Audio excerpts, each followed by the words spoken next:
The bell rang once, and 30,000 kids hit the dirt. That's not a figure of speech. One toll of the purple firmament azure fall bell, and the whole square went down like somebody cut the strings. Green mist rolled over them and poured whatever nightmare it felt like straight into their heads, and when the sound finally faded, there were maybe 300 left standing, out of 30,000. Pale, shaking, a few of them standing in a puddle they'd made themselves, still standing. Every 3 years, the Purple Firmament Holy Land holds an apprenticeship ceremony. Every 3 years, I show up. Every 3 years, I go home alone. 100 years of that. See, when I landed in this world, I came with a system. Amazing, right? Except mine has exactly one function. It doesn't pay for cultivating. It doesn't pay for killing. It doesn't pay for anything a reasonable person would call an accomplishment. It pays when I take a son of destiny as a disciple and raise them. That's the whole feature list. That's it. And in 100 years, the counter had moved exactly 0 times. I opened my Sea of Wheels myself, built my life palace myself, condensed my true spirit, broke into King Realm, buried my master, inherited his mountain, every bit of it the slow, stupid, honest way, while a golden cheat sat in my skull with its arms crossed going, nope, not that one either. I had a very good view of it, because a son of destiny isn't a talented kid. Talented kids are everywhere. Half that square was talented kids. A son of destiny is somebody the heavens themselves have put a bookmark in, and you can go a century without tripping over one. So no, I couldn't just grab 100 disciples and farm it. I'd already run that math. 100 years, every single ceremony, plus a few decades wandering around outside looking. Total, 0. Cool. Very cool. Love that for me. Up on the mountain gate, the Annihilation Dragon Emperor was coiled around one of the pillars like a black mountain range that had decided to take up napping. He's the guardian beast of the whole Holy Land, and he runs the ceremony every 3 years, and when I floated up to say hello, his eyes opened like 2 lamps somebody lit under the world. He looked at me a beat too long. Something about me pinged him. He's got a nose for chi that borders on rude, and then whatever he thought he felt was gone, and he looked confused about it, which is roughly the reaction I get from everyone. So it's Peak Lord Zhang. His mouth opened and closed, and the sound came out like a struck bell. For so many years, you've attended every single ceremony and never once accepted a disciple. Clear Void Peak is just you now. It's a bit too deserted. I hope you find the one you want this time. Thank you for your concern, Emperor Dragon. I hope so too. I've been wanting a disciple for a century, you enormous lizard. It's my lousy system that only accepts sons of destiny. I did not say that part out loud. Around us floated dozens of elders and true disciples from the other main peaks, each of them showing off. This one riding a sword, that one wrapped in lightning, that one with crystal petals doing loops around her head, one guy standing on an entire sea of fire because subtlety is for cowards. They all bowed. Most of them had no idea who I was. They'd had to ask. The Dragon Emperor's head came up and he told the square the rules. Everyone still standing gets into the Holy Land. Each main peak may take exactly 1 true disciple. Choose. I was close enough to hear it. 300 kids lit up like a festival.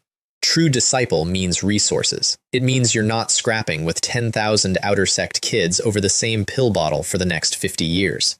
I didn't care about any of it. I had one job. And then I saw her. She was standing near the back in a white dress, and the first thing I noticed was that she looked wrong. Not ugly, she was actually a little too beautiful in the way that makes people uncomfortable. Wrong like a lamp with no oil in it. Her face was the color of paper. Her blood was so thin I could see the shape of it under her skin, like a veil somebody had draped over a person. I saw all of this happen. She'd survived a bell that dropped 29,700 people, and she had no cultivation whatsoever. None. 0. She was standing there on nothing but the fact that she refused to sit down. Then the panel opened in front of my eyes, and my 100 years ended. Son of Destiny. Name, Mei Xue. Identity, 7th Princess of the Han Yue Holy Dynasty. Cultivation, none. Aptitude, Supreme Sword Body, discarded. Flawless Sword Heart. And then it told me what had happened to her, and I stopped breathing for a second. Here is what I saw next. She was born with a Supreme Sword bone, not earned. Born with it, sitting in her sternum, the kind of talent that makes a dynasty rearrange its whole future around one child. Before it ever woke up, her own sister, same clan, same blood, third princess, took it out of her chest and put it in her own. She was a little kid. She fled the dynasty and lived outside, wandering, with a hole where her destiny used to be. I want you to picture this properly. And she never stopped training. She had no meridians worth the name and no way to gather a single wisp of energy, so she trained the only way that was left.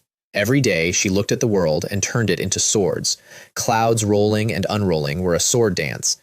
Wind and rain coming down were sword cries. She spent 12 years staring at a sky she couldn't touch and cutting it into pieces in her head. Here's the part that got me. I did not blink through any of it. Taking that bone out should have broken her. That's what it's for. You don't just steal someone's talent. You break the person so they never come back at you. Instead, the wound had polished her into a flawless sword heart, a mind that stays clear no matter what and looks straight through the surface of anything to what it actually is. Every sword cultivator alive dreams about that heart. You can't buy it. You can't inherit it. You get it by being crushed and refusing to warp. Loss of the bone had wrecked her origin, though, permanently. She would never open her sea of wheels, not in 10,000 years. The more they took, the sharper she got. Yeah, that's a son of destiny. I stepped across the void and was standing next to her before anyone saw me move. I am Li Wei, master of Clear Void Peak. Would you be willing to become Lin Fan? Behind me, the entire floating gallery of elders panicked. You could feel it. They assumed I'd spotted something they'd missed, and about half of them started forward to snatch her out from under me. Then they scanned her.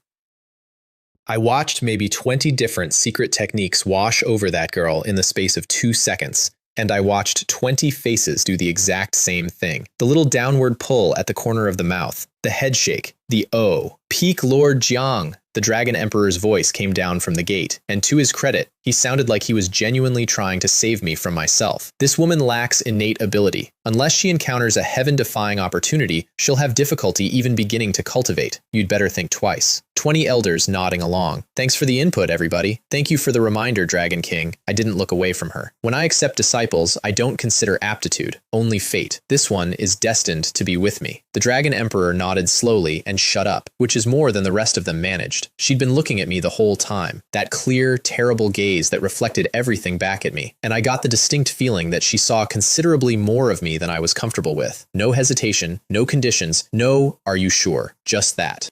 And my system, which had been a decorative brick in my head since the day I arrived, finally opened its mouth. Detected. The host has accepted the disciple, Son of Destiny, Mei Shui. Congratulations to the host on obtaining the Chaos Sword scripture.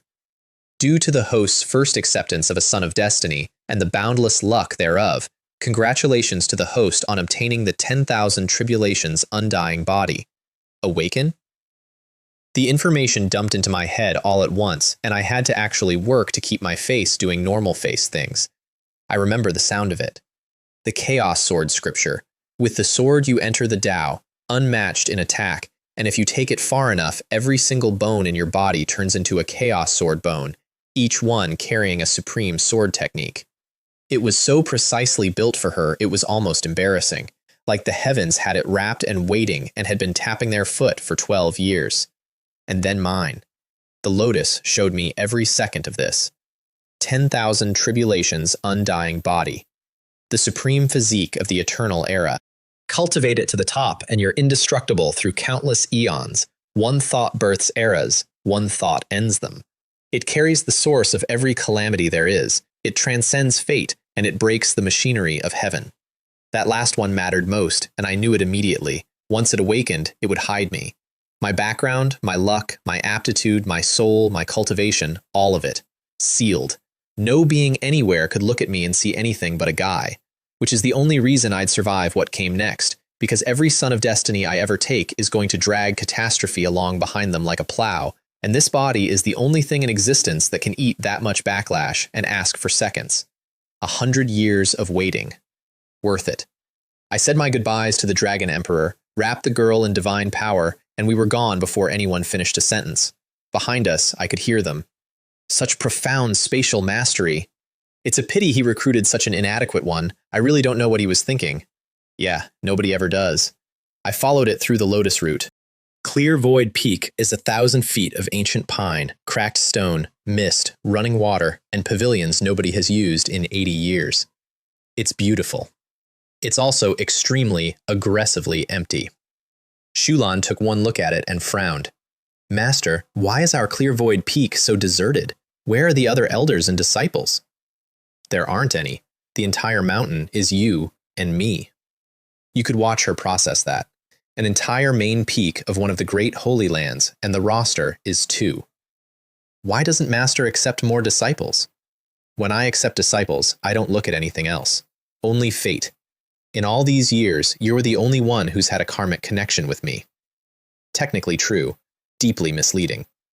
Both of those things can be correct at once, and honestly, I've built a whole career on it.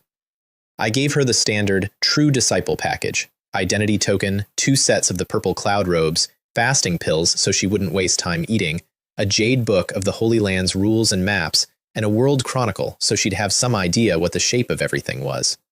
She bit her finger, dropped blood on the ring, and everything inside unfolded in her mind.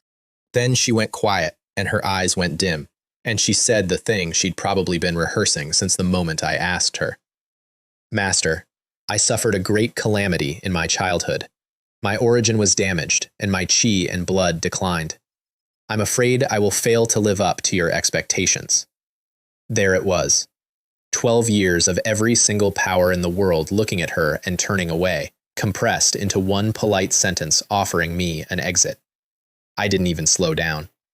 The theft of the supreme sword bone didn't destroy your Tao heart. It honed it into a flawless sword heart. That kind of heart nature, I doubt you could find another one in the entire Xuanwang great world. Her head came up so fast I heard it.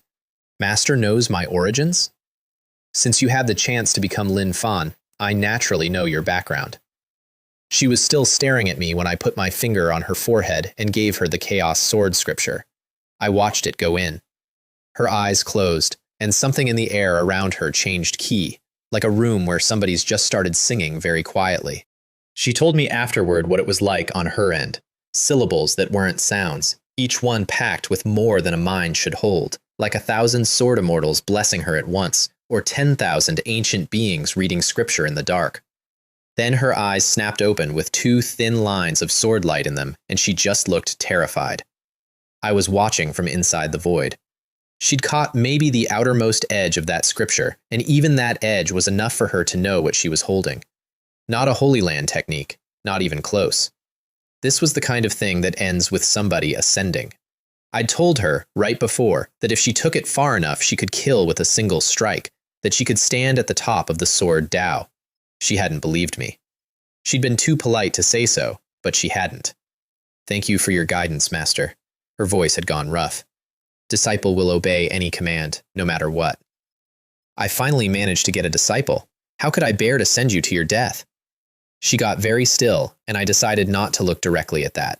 May I ask, Master, besides the rules of the Purple Firmament Holy Land, are there other rules our Clear Void Peak lineage must follow? We don't have many rules here, just act according to your conscience. She bowed, and she took a moment doing it. I sent her off to pick any of the 80 empty cave residences she liked, and told her to come find me whenever she didn't understand something, and then I waited until she was gone, and then I did the thing I'd been quietly vibrating about for the last hour. I raised a hand and lit the mountain up. Points of light bloomed all over Clear Void Peak, array patterns crawled across the air, and then they vanished. From outside, my mountain now looked like it had been swallowed by fog so thick you couldn't see your own hand, and any divine sense that wandered in would come out the other side scrambled. Then I sat down, focused on the 10,000 tribulations' undying body, and said one word: awaken.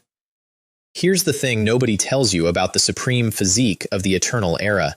It doesn't come from you. I sat where I was and let it run. Every great Tao in every realm shuddered at once. Down at the bottom of each one, in the part of it that predates anything with a name, calamity was born out of nothing.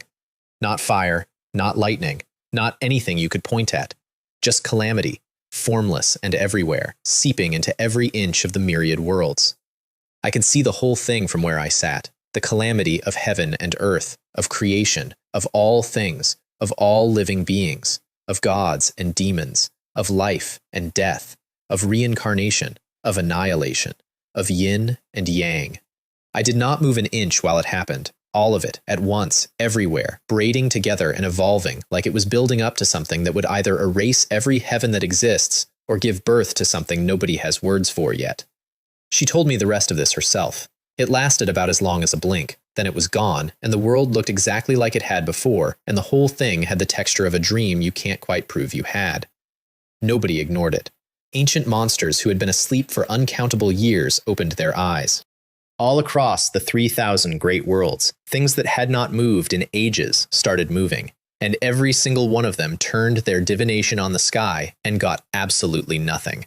Because that is precisely what my new body is for.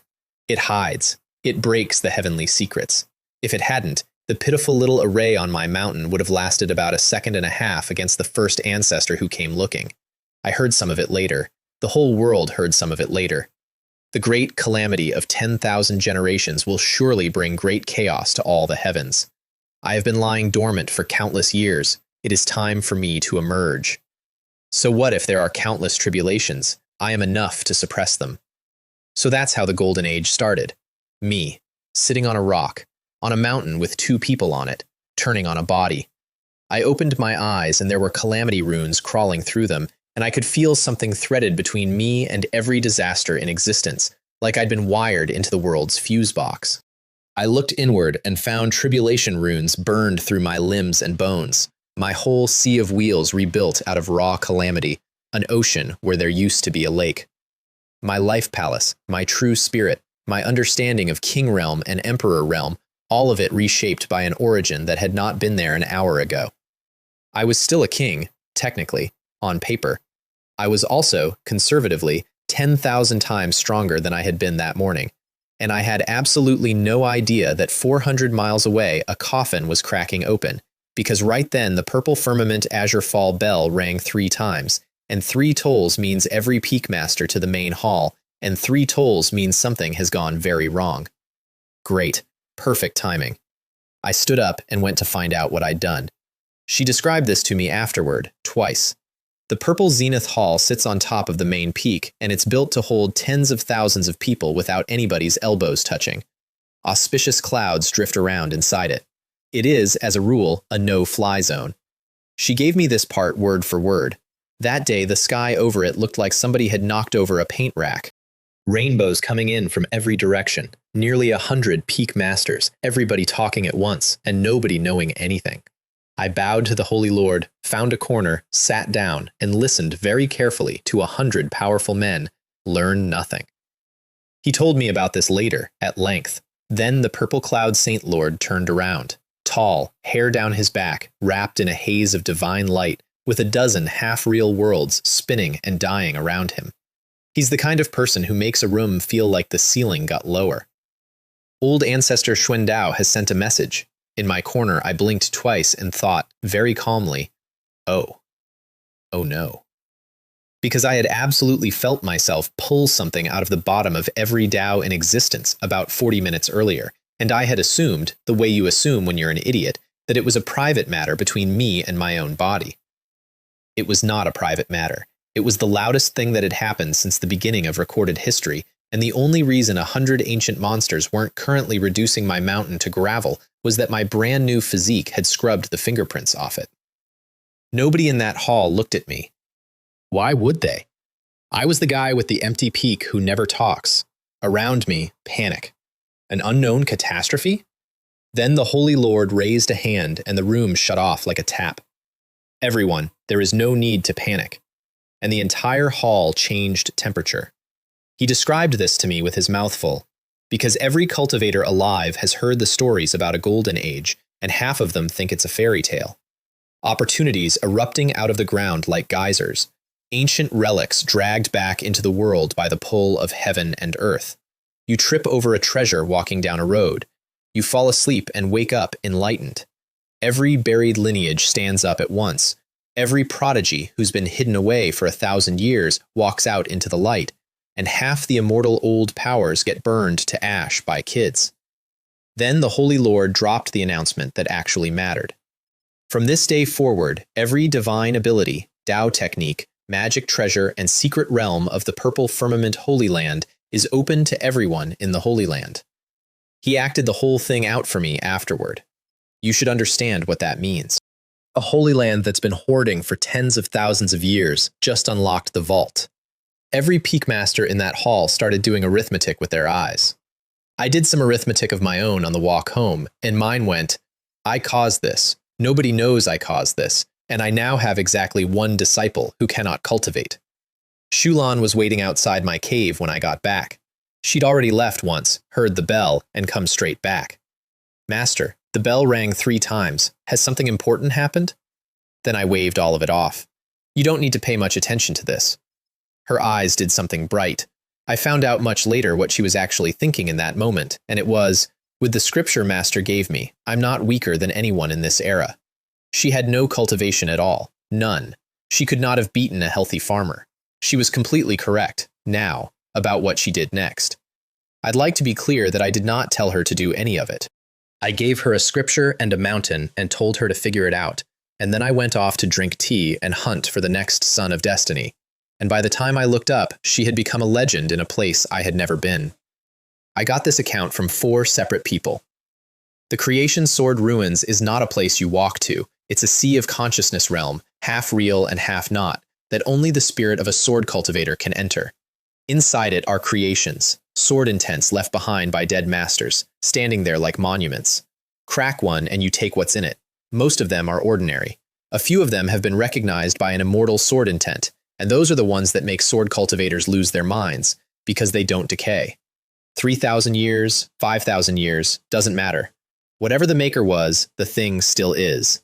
The Kongming Sword River was one of those. Somebody repeated this to me later. Shulan cracked it. Then she took the immortal sword intent out of it and gave it away, just handed it to a girl named Bai Ling who'd been following her around, the way you'd hand somebody a spare cloak. And the guy who made it 3,000 years ago showed up in person. I have had this described to me several times. Blue robe, black hair, sky blue eyes, a chill coming off him you could feel from 100 miles away. Xiao Hu. A sword prodigy famous back when the current Holy Lands were still arguing over their first mountain. You've cracked my Kongming Sword River and given the immortal sword intent to your followers. That's too much. I read it out of a dead man's memories afterward.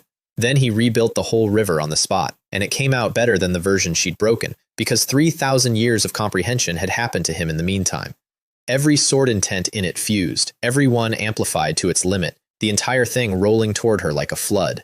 She waved a hand. I took that memory out of somebody later. That's it. That's what she did. She made a sword intent creation of her own, dropped it into his river, and the river drained. Every pure sword intent in it went out like candles, and in a couple of breaths the Kongming Sword River did not exist anymore. So he cheated. I know this because I later owned the man who saw a black sword about as long as your finger came out of the void, with enough killing intent on it to fill an ocean. The soul-extinguishing killing sword. He'd hauled it out of the sinful sword cave, and it's built specifically to murder divine souls, and it can kill across time and space, even inside the ruins. Sword emperors who'd comprehended Emperor Realm's sword intent have died to that thing. Linger screamed a warning. The Saint Lord told me this part unhappily. Shulan's spirit condensed into an invisible sword, and behind it the world went out. The sun and moon lost their light. Countless stars fell. Mountains and rivers collapsed. Gods and demons bled. All heavens no path. The old man told me this over a drink. One clang. Every scrap of energy in the soul-extinguishing killing sword vanished, and a treasure that had killed sword emperors dropped out of the sky like a piece of scrap metal. Xiao Hu's pupils shrank down to points. Tang Ying told me this part years later. Then she said go, and the invisible sword, which had not dissipated, which had gotten denser, crossed the void and was in front of him. He threw up an ice-blue sword palace, every brick and tile of it a different sword intent, frost patterns crawling over the gate towers, the whole thing screaming into the sky. It collapsed the instant the sword touched it. I am reporting this exactly as it reached me. The sword went through his forehead. He felt his own swordsmanship coming apart and dissolving, lost consciousness, and was gone from the ruins entirely. His spirit, the actual spirit of the man who made the Kongming Sword River, destroyed by a girl who could not open her sea of wheels. Linger picked the black sword up off the ground and handed it over with both hands, and I love that she was still doing the polite thing at that point. Sister Shulan, this is a secret treasure forged by a sword emperor. It's one of the very few things that can even be brought in here. It specifically targets divine souls. Even a sword emperor could be caught off guard and killed with it. I only sealed the energy temporarily, Shulan said, turning it over. It'll come back in a while. It's quite a treasure. And then she put a sword emperor's murder weapon in her pocket like it was a spoon she found, and asked Linger how the homework was going. The news went through the creation sword ruins like a fire through a dry field. I checked this one carefully afterward. A sword prodigy from 3,000 years ago, holding an artifact that kills sword emperors, standing on ground that gave him 3 millennia of accumulated sword power, beaten in one strike by somebody nobody could identify. I have gone over this moment many times. Nobody could deduce her. Not one of the great old powers could find her origin. So they made things up. Fairy Shulan was a prodigy the Imperial Immortal sect had hidden away for 1,000 years. Fairy Shulan was the sword saint reincarnated. Fairy Shulan was a supreme who'd come back through nirvana. Fairy Shulan was the chosen one born to meet the calamity. Fairy Shulan was a teenager with a hole in her chest who had never once left my mountain with anything but a jade ring. I want that on the record. Somewhere in the Ice Sword Divine Mountain, a man named Zhou Hao heard about it while sitting inside a block of 1,000-year ice, and the ice shattered. I have never forgotten this bit. He'd spent everything he had trying to crack the Kongming Sword River. Everything. That was his whole plan, his whole ladder, the one immortal sword intent he thought might get him out of the crowd. She'd cracked it and given it away. He sat there in the wreckage of his own ice with his face going darker and darker. And what he told himself was, I'm a beggar, and the food I've been starving for is somebody else's leftovers. Then he started thinking about her luck, and how much of it he could take. I still think about this one.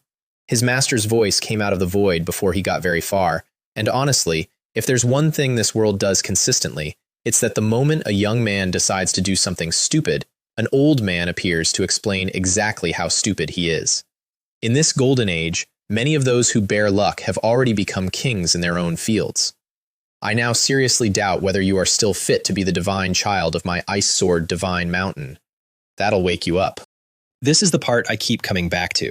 He begged, took the criticism, and then said the thing that would have gotten him killed anywhere else, that he intended to go into the forbidden land of the ice sword void, survive it, and he'd be qualified to compete with any prodigy alive, die in it, and at least he hadn't disgraced anybody. His master said, very well, and went quiet. I mentioned Zhou Hao because he's the first person in this story to look at what Lin Fan was and decide to become better instead of deciding to steal. He is, and I want to be extremely clear about this, almost the only one. I still think about this one. That detail is mine, not hearsay. Meanwhile, Shulan was walking through the mortal realm sword ruins like a woman strolling through her own garden, and one creation after another was coming apart in her hands. She got bored of the ordinary ones, so she went and looked at the Tree of Life. I saw the aftermath with my own eyes. 10,000 feet of divine tree, with every branch like a stretching dragon and bark cracked into scales, 365 distinct sword intent variations in it, 3 immortal sword intents inside, and 5,000 years of standing there. Legends said the thing that made it had become a god a long time ago. I felt it happen from 400,000 miles away. Every sword cultivator in the ruins woke up when she touched it. The tree came fully alive, every leaf ringing with a sword cry that reached heaven, and the whole canopy turned into blades and swallowed her. Around the edges, people started placing their bets out loud. Ever since Fairy Shulan cracked the Kongming Sword River, more and more people have been trying the immortal sword intent creations, famous prodigies. Not one of them has succeeded.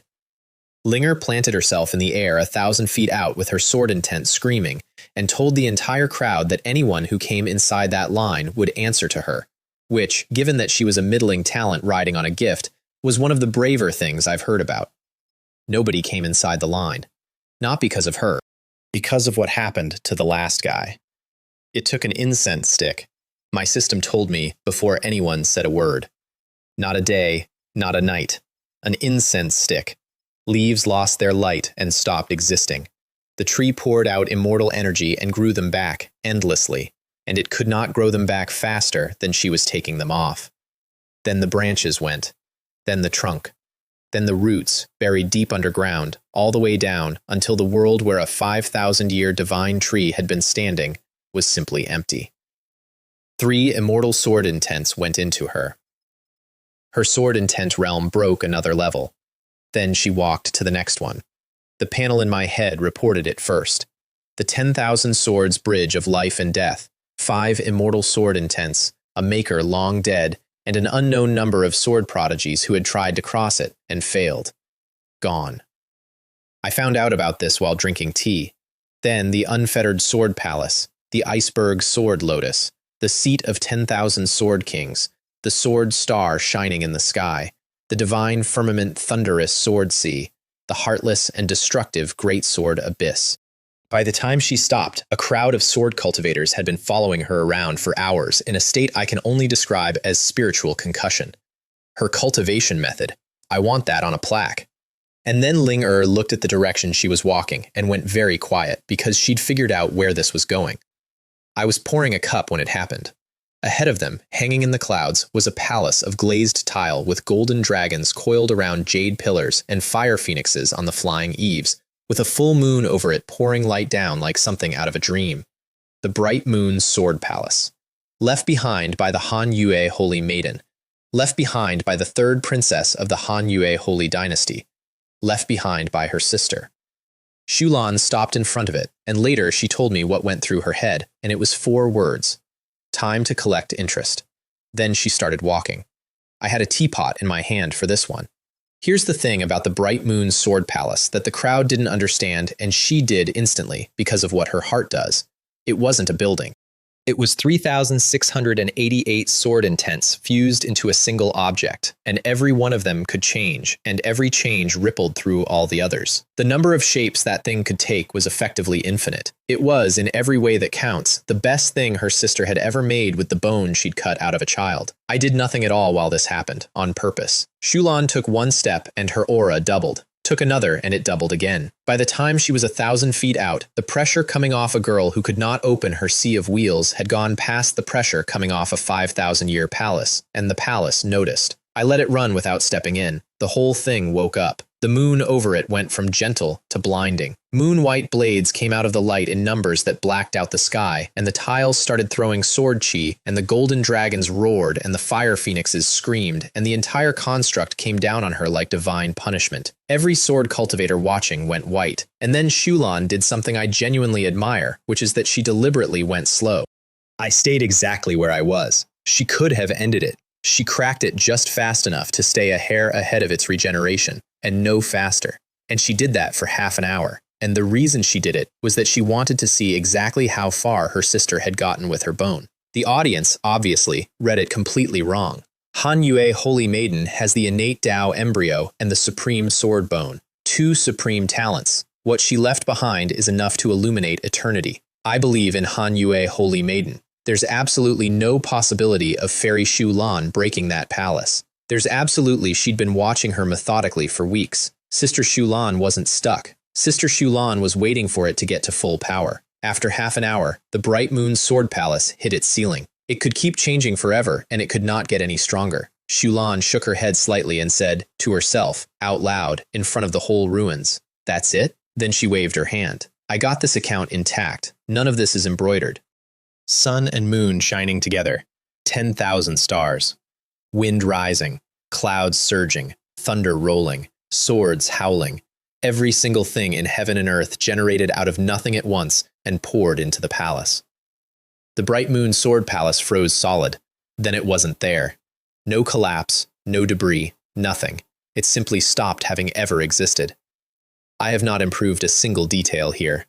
Somewhere very far away, in a place called the Purple Moon Palace, a girl in a purple dress made a small noise and blood came out of the corner of her mouth. That's the first time Su Min and I ever affected each other, and neither of us knew it. I want you to hold on to this. What she felt was the crack in her Tao heart getting wider, which confused her, because a casually abandoned creation being broken shouldn't do that.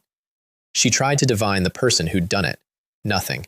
She reached out and made a mirror in the void to replay the event, and the mirror showed her a blur where a person should be, and even the breath of the blur was indistinct. I am certain of this part. Remember this part. And then, looking at a smear of light she couldn't identify, she got a feeling she couldn't explain, which she described to herself as familiarity, plus a certainty that the two of them could not both exist. I got this account intact. Keep this one in mind. The report came back a few hours later on a crescent jade talisman, appeared out of nowhere in the Creation Sword ruins, cracked the Kongming Sword River, gave away the immortal sword intent, annihilated the Kongming Sword River creator when he came in person with the soul-extinguishing killing sword, has since cracked 19 immortal sword intent creations, including the Bright Moon Sword Palace. Aptitude, unknown. Origins, unknown. Not even her own follower knows. Sumin read it and said, to nobody, "This person is my nemesis in this life." Then she went and found her. I laughed when I heard it. Shulan was sitting cross-legged on the ruins of the palace, and a hazy purple moon opened in the void above her, and a voice came out of it that sounded like the world talking. "Who are you? Why do you have such strong hostility towards me?" I enjoyed this enormously. Every sword cultivator in that place stopped breathing. The Hanyue Holy Maiden herself, transmitting from across the world, which is a flex on its own. Shulan opened her eyes and smiled with about 2 degrees of warmth in it. "Third sister, you really have a bad memory. 12 years ago, when you stole my supreme sword bone, I still remember it vividly. I want you to understand what she just did. I am still pleased about this. She had spent 12 years as nobody. She had a name that meant nothing and a face nobody could place. And she could have kept it that way forever, and no power in the world could have pulled it out of her.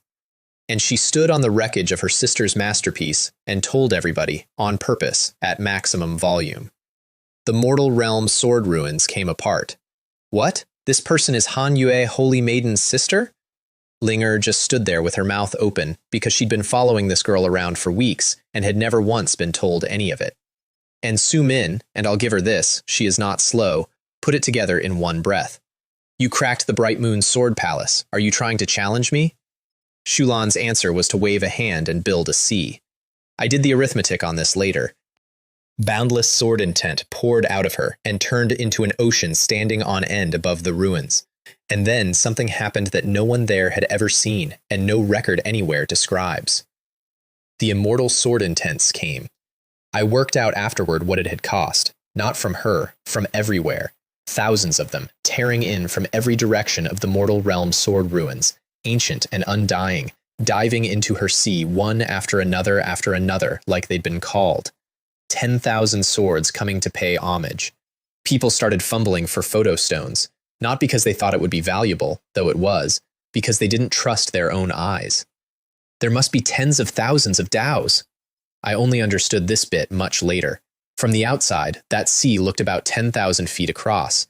If you put a divine sense into it, it had no bottom and no edges, and inside the gray mist you could catch glimpses, the sun and moon shining, a true dragon and a phoenix flying, divine peaks piercing sky, great rivers, swordgrass cutting stars in half, world trees holding up heaven. Shulan stood on top of it and said in the direction of a purple moon, I've cracked your Bright Moon Sword Palace. My chaotic sword sea awaits your challenge. There was a pause up there, a real one. Then Su Min said in a voice with not one crack in it, The Bright Moon Sword Palace was something I left behind casually. Cracking it is nothing special. The Mortal Realm sword ruins are too low level. They aren't worth my personal visit. I'll be waiting for you at the Emperor Realm sword ruins. Don't keep your sister waiting too long. And Shulan said, If you don't dare to come, don't talk big. I'll come after you and settle things with you in the future. And vanished.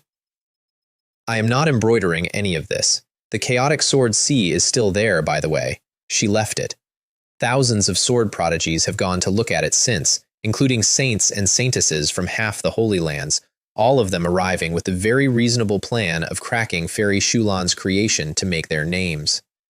They get there, look at it, and quietly stop planning that.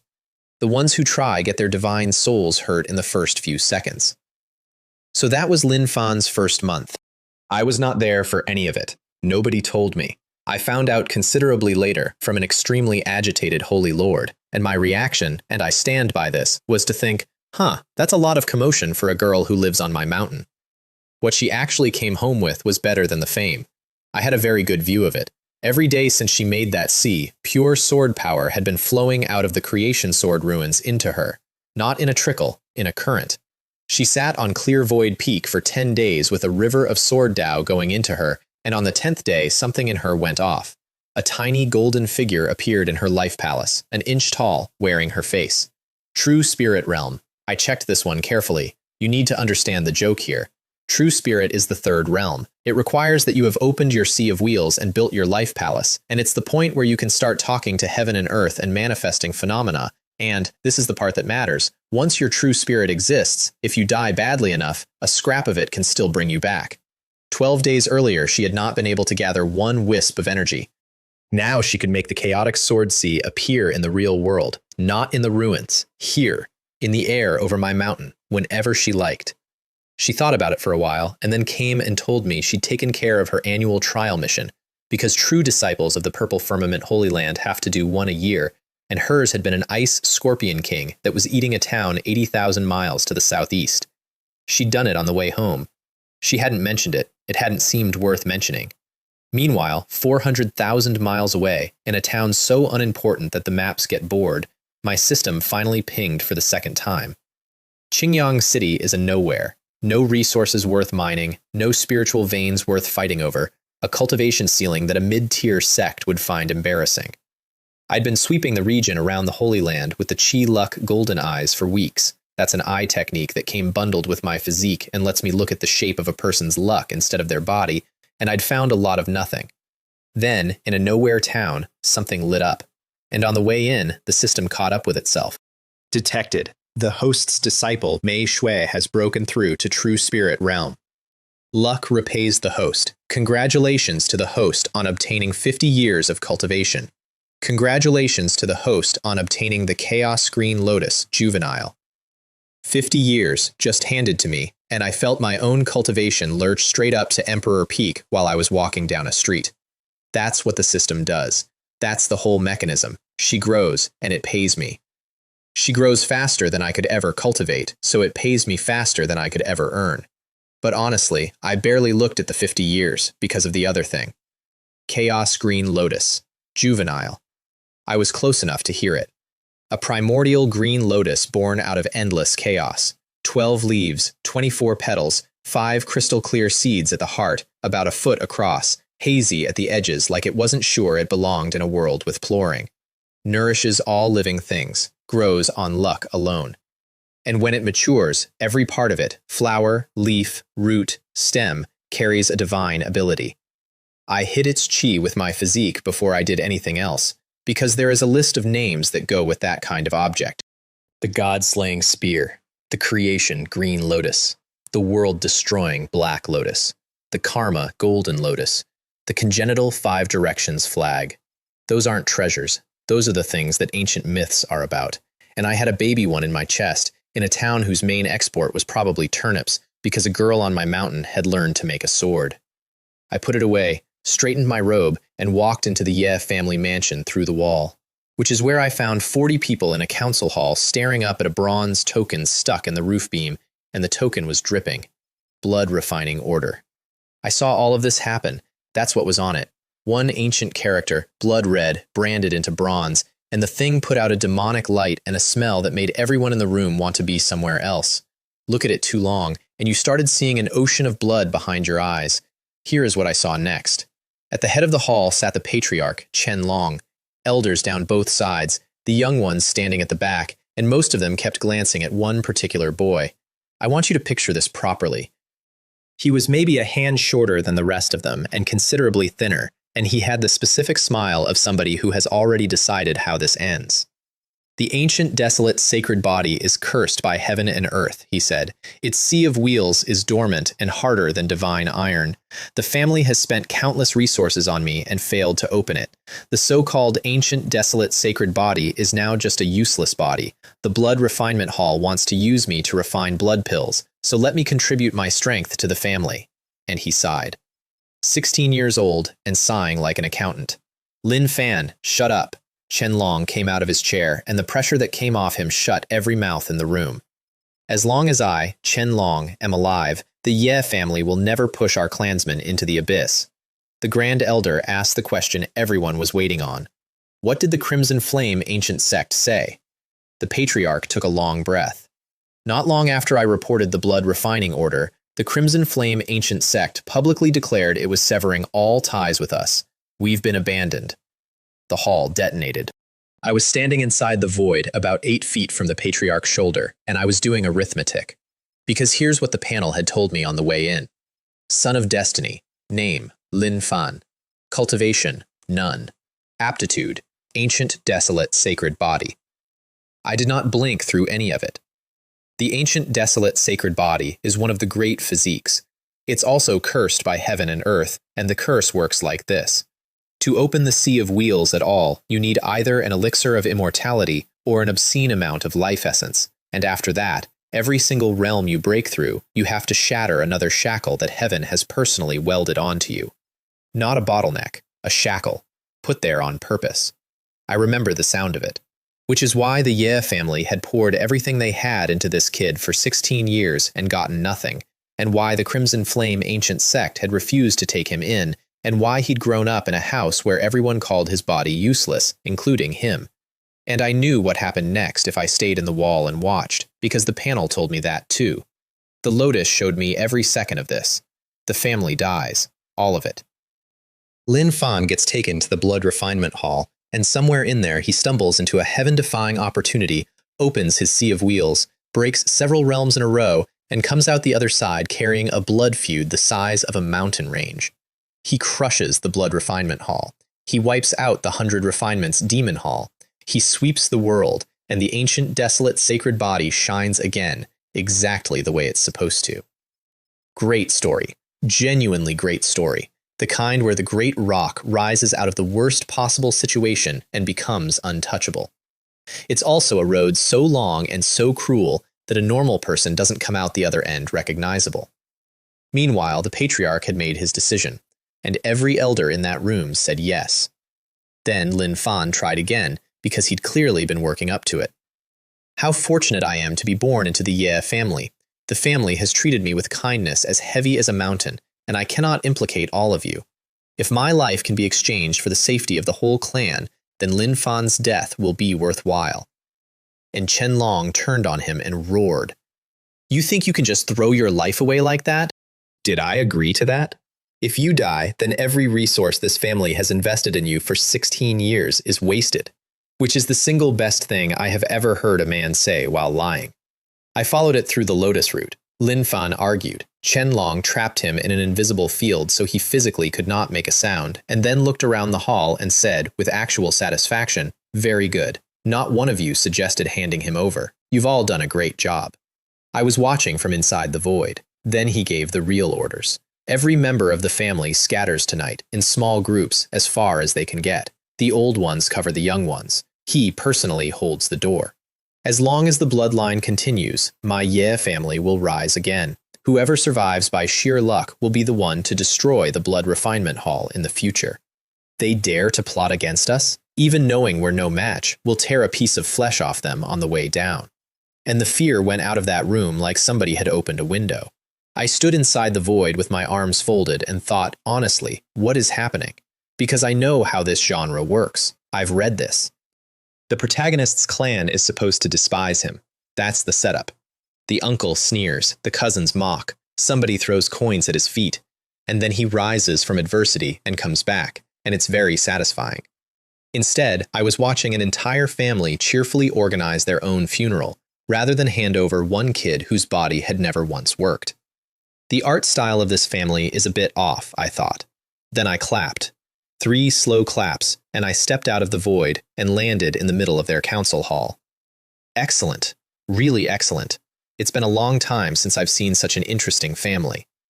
Every person in that room lit up at once. Flames, blade light, sword shadows, 40 true spirit phenomena going off simultaneously, and Chen Long on his feet with a domain of flickering fire thrown over every single one of his people before I'd finished the sentence. Which, again, reflexes like that don't come from nowhere. He looked at me, and you could see the confusion land. I am Chen Long. May I ask if your excellency is from the Blood Refinement Hall? What is a Blood Refinement Hall? I mean that sincerely. I'd never heard of them. I shook my head. I am the lord of Clear Void Peak of the Purple Firmament Holy Land, Li Wei. And then, because I dislike the smell of that token, I flicked a finger.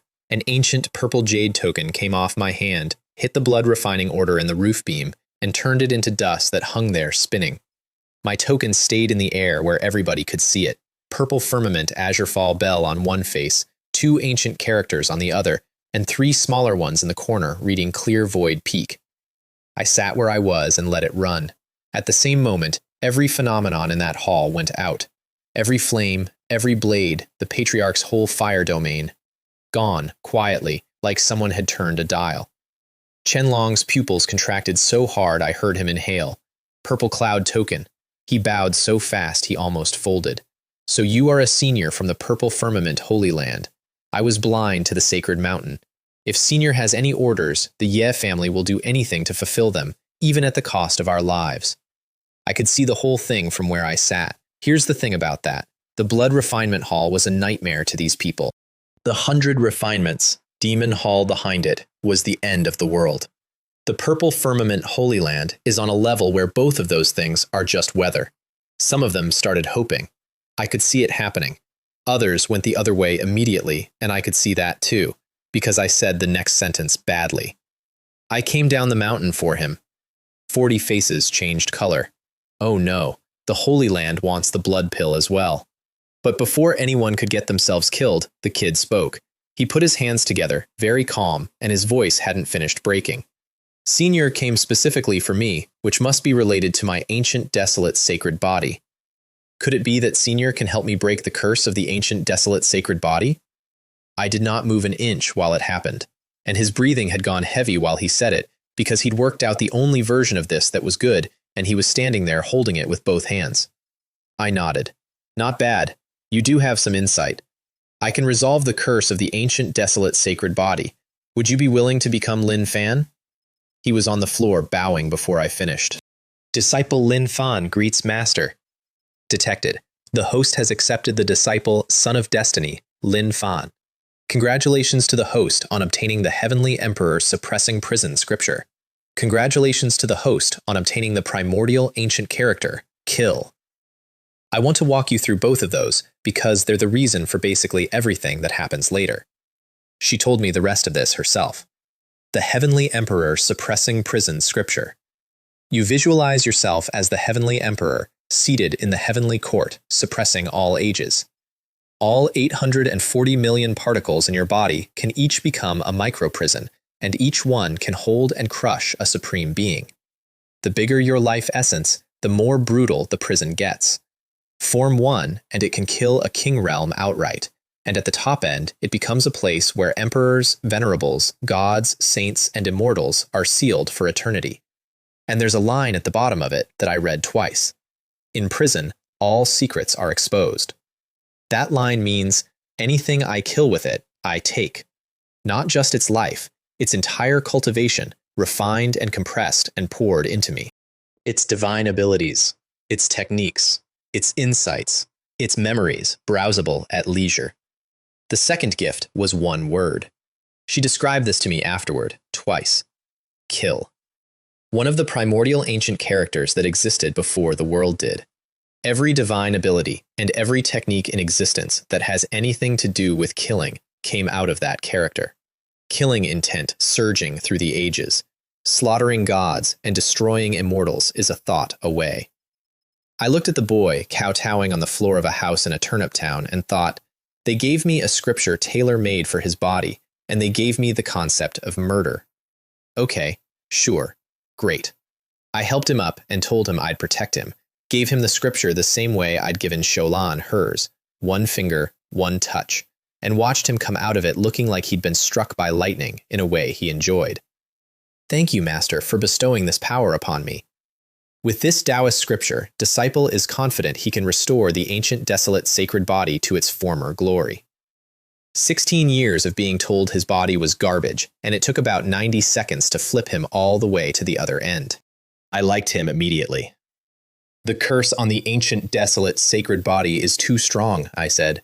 Even with the scripture, opening the Sea of Wheels yourself would take you several years. Let me do it. Then I told the family to clear the hall.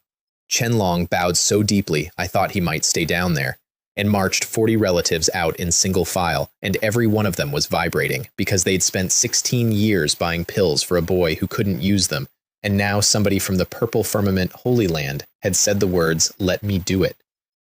Once they were gone, I sealed the room with calamity, hid it from heaven, cut it out of destiny, blocked every sense that could reach it, because what I was about to do should not be observed by anything. Lin Fan's face was doing something hopeful. "Master, legend says that for the ancient, desolate, sacred body to open its sea of wheels, you need an elixir of immortality or a massive amount of life essence. Even with everything the family had, we couldn't make my sea of wheels so much as ripple. Does Master possess an elixir of immortality?" An elixir of immortality? I flicked my wrist, and the chaos green lotus was floating in the air between us, 12 leaves swaying gently, 24 petals catching light that wasn't in the room. He didn't know what that was. He'd never heard the term in his life. He also went completely white, because you don't need the vocabulary to understand that thing when it's in front of you. He told me later his only coherent thought was, "This should not exist down here." Sit, calm your mind, run the Heavenly Emperor suppressing prison scripture. He sat so fast he nearly fell over. I put the lotus into his dantian. She gave me this part word for word. His sea of wheels was exactly as advertised, solid as divine iron, barren, dead, and heavy with the kind of stillness that isn't rest. 16 years of everything his family owned had not made it move. The chaos green lotus swayed once and started breathing chaos mist into it, and the sea of wheels moved. He told me about this later, at length.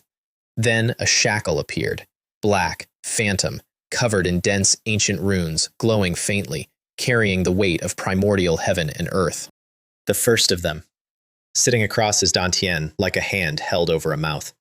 The mist soaked into it. Snap. That sound is going to come up several more times in this story, and I want you to remember the first one, because it was a 16-year-old in an empty council hall in a town with nothing in it, and it was the noise of heaven's own shackle failing. He described this to me with his mouth full. His blood came up like a river breaking a levee. Golden light exploded out of his sea of wheels and lit the hall like the inside of a bell. Golden waves rolled, thunder cracked, divine radiance swept the ceiling. He acted the whole thing out for me afterward, and the lotus kept going. It didn't stop at opening it. It pushed, and it pushed, and it drew the whole thing all the way out to its absolute limit in one shot. Peak of the sea of wheels. First realm, maxed, on day one, from a standing start of nothing. Then the chaos green lotus flew out of him on its own and came back to me, and I could feel it had gotten stronger because it had spent 10 minutes drinking the luck of a son of destiny and enjoyed it enormously. Detected. The host's disciple Lin Fan has broken through to the Sea of Wheels realm. Luck repays the host. Congratulations to the host on obtaining 10 years of cultivation. Congratulations to the host on obtaining the Battle Saint method. Also, a vast aura came out of me, and countless laws of order crawled across my skin and sank back in. Venerable Lord Realm.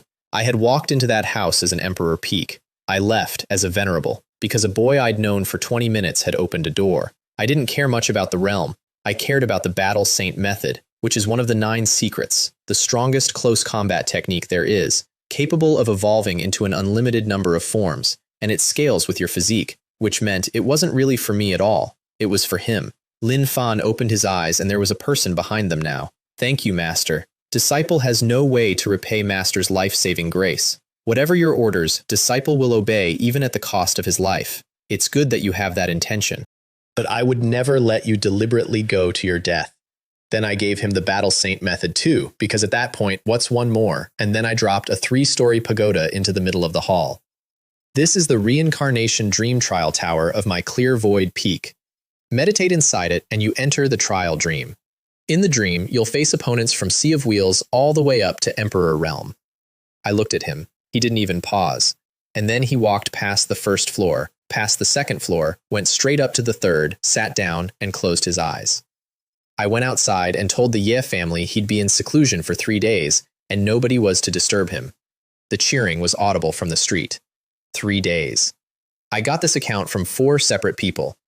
Qingyang City was, before all this, a 3-way split between the Ye family, the Zhao family, and the Li family.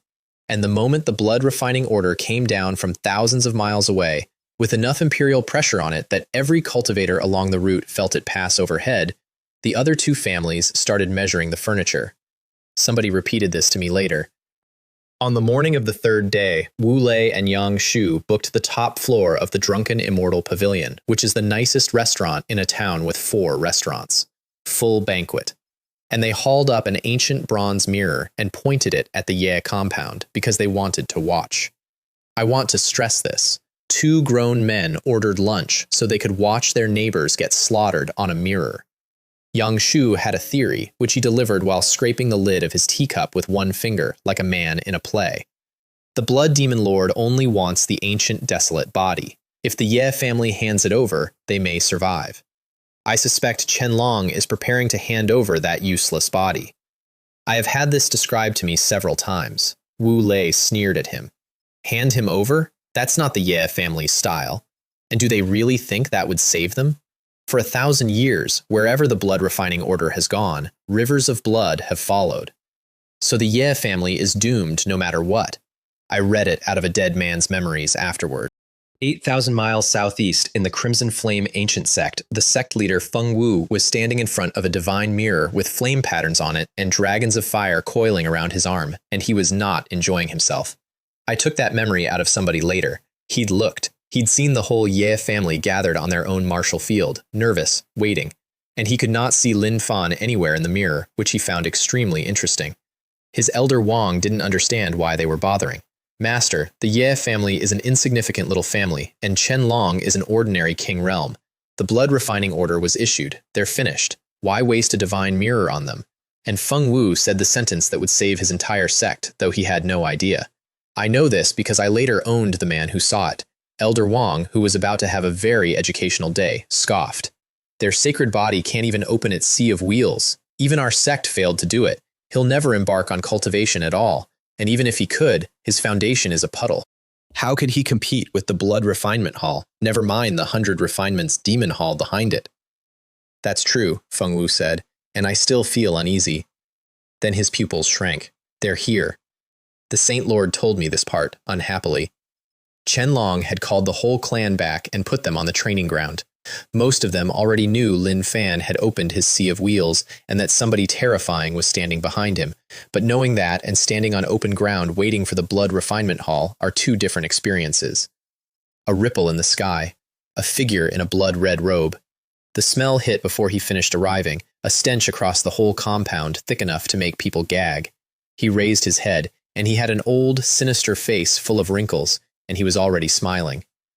Hey, your Ye family has really gathered everyone. That saves this old man a lot of trouble. Qianlong's face changed, and I watched him do the math and lose it. Same realm as him, technically, both king realm. And he knew, standing there, that if he fought with everything he had, he might last 3 moves. He was going to do it anyway. That's the part I want on the record. He had already decided, and he was already stepping forward. So I spoke from the courtyard, sitting under a tree, without getting up. Who do you think you are? Now, over at the Drunken Immortal Pavilion, the bronze mirror had just shown 2 things at once, and neither of them was in the script. Yang Shu slammed his teacup down hard enough to crack the table. What?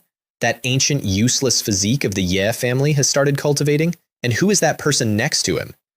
Wu Lei crushed the mahogany railing in both hands and didn't notice he'd done it. Then Yang Shu took a breath and got his smile back, because he'd found the flaw. No need to rush. His life palace isn't open. He's a Sea of Wheels cultivator. Whatever the ancient, desolate, sacred body becomes after major achievement, a Sea of Wheels one is a clay chicken. Wu Lei checked, felt a king realm and a Sea of Wheels, and relaxed completely. I want you to hold on to that assessment. Young, full of enthusiasm, meddling. Back on the training ground, Song Run had noticed the boy standing beside me, and his eyes had lit up in a way that changed the temperature. What powerful qi and blood! I never imagined your ancient, desolate, sacred body would actually open the Sea of Wheels. Used to refine blood pills, the effect would be dozens of times stronger, hundreds. The hallmaster will reward me for this. He laughed like a man looking at a very good dinner. And Lin Fan licked his lips and said, Master, I want to give it a try. Now let me tell you what 3 days had been.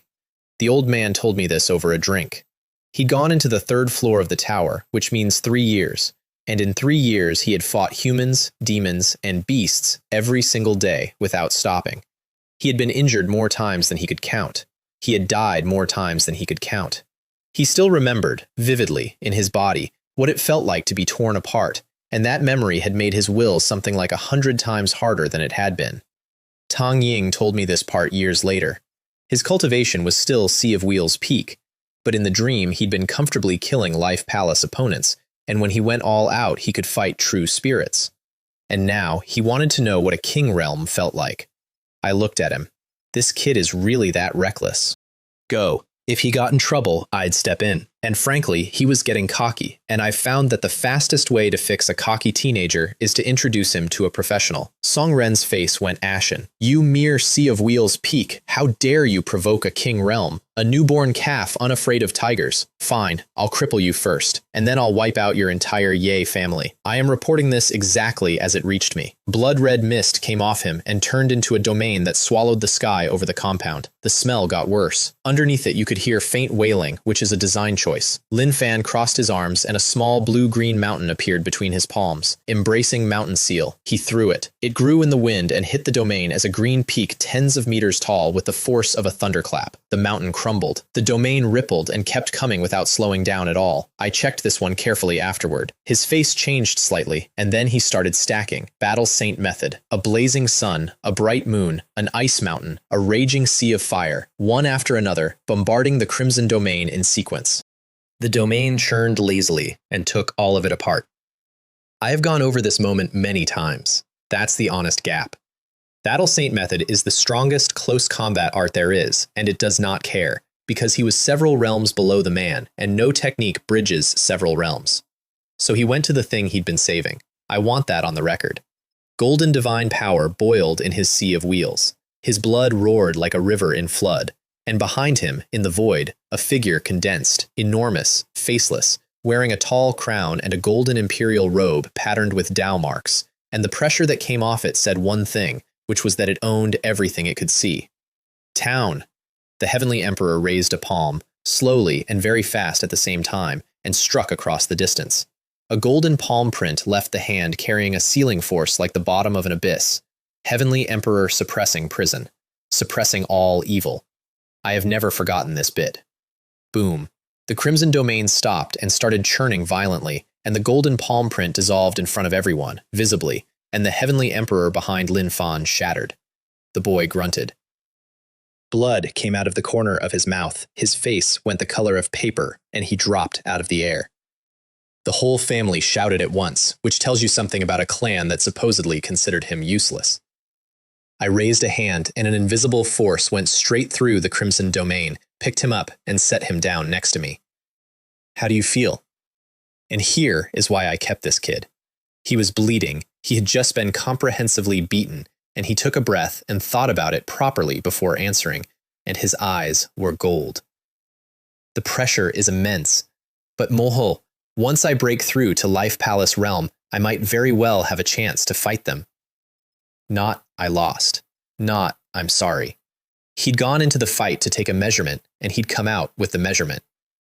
Up in the air, Songren was delighted with himself. In my domain, it actually managed to hold on for a while. The ancient, desolate, sacred body is indeed quite formidable.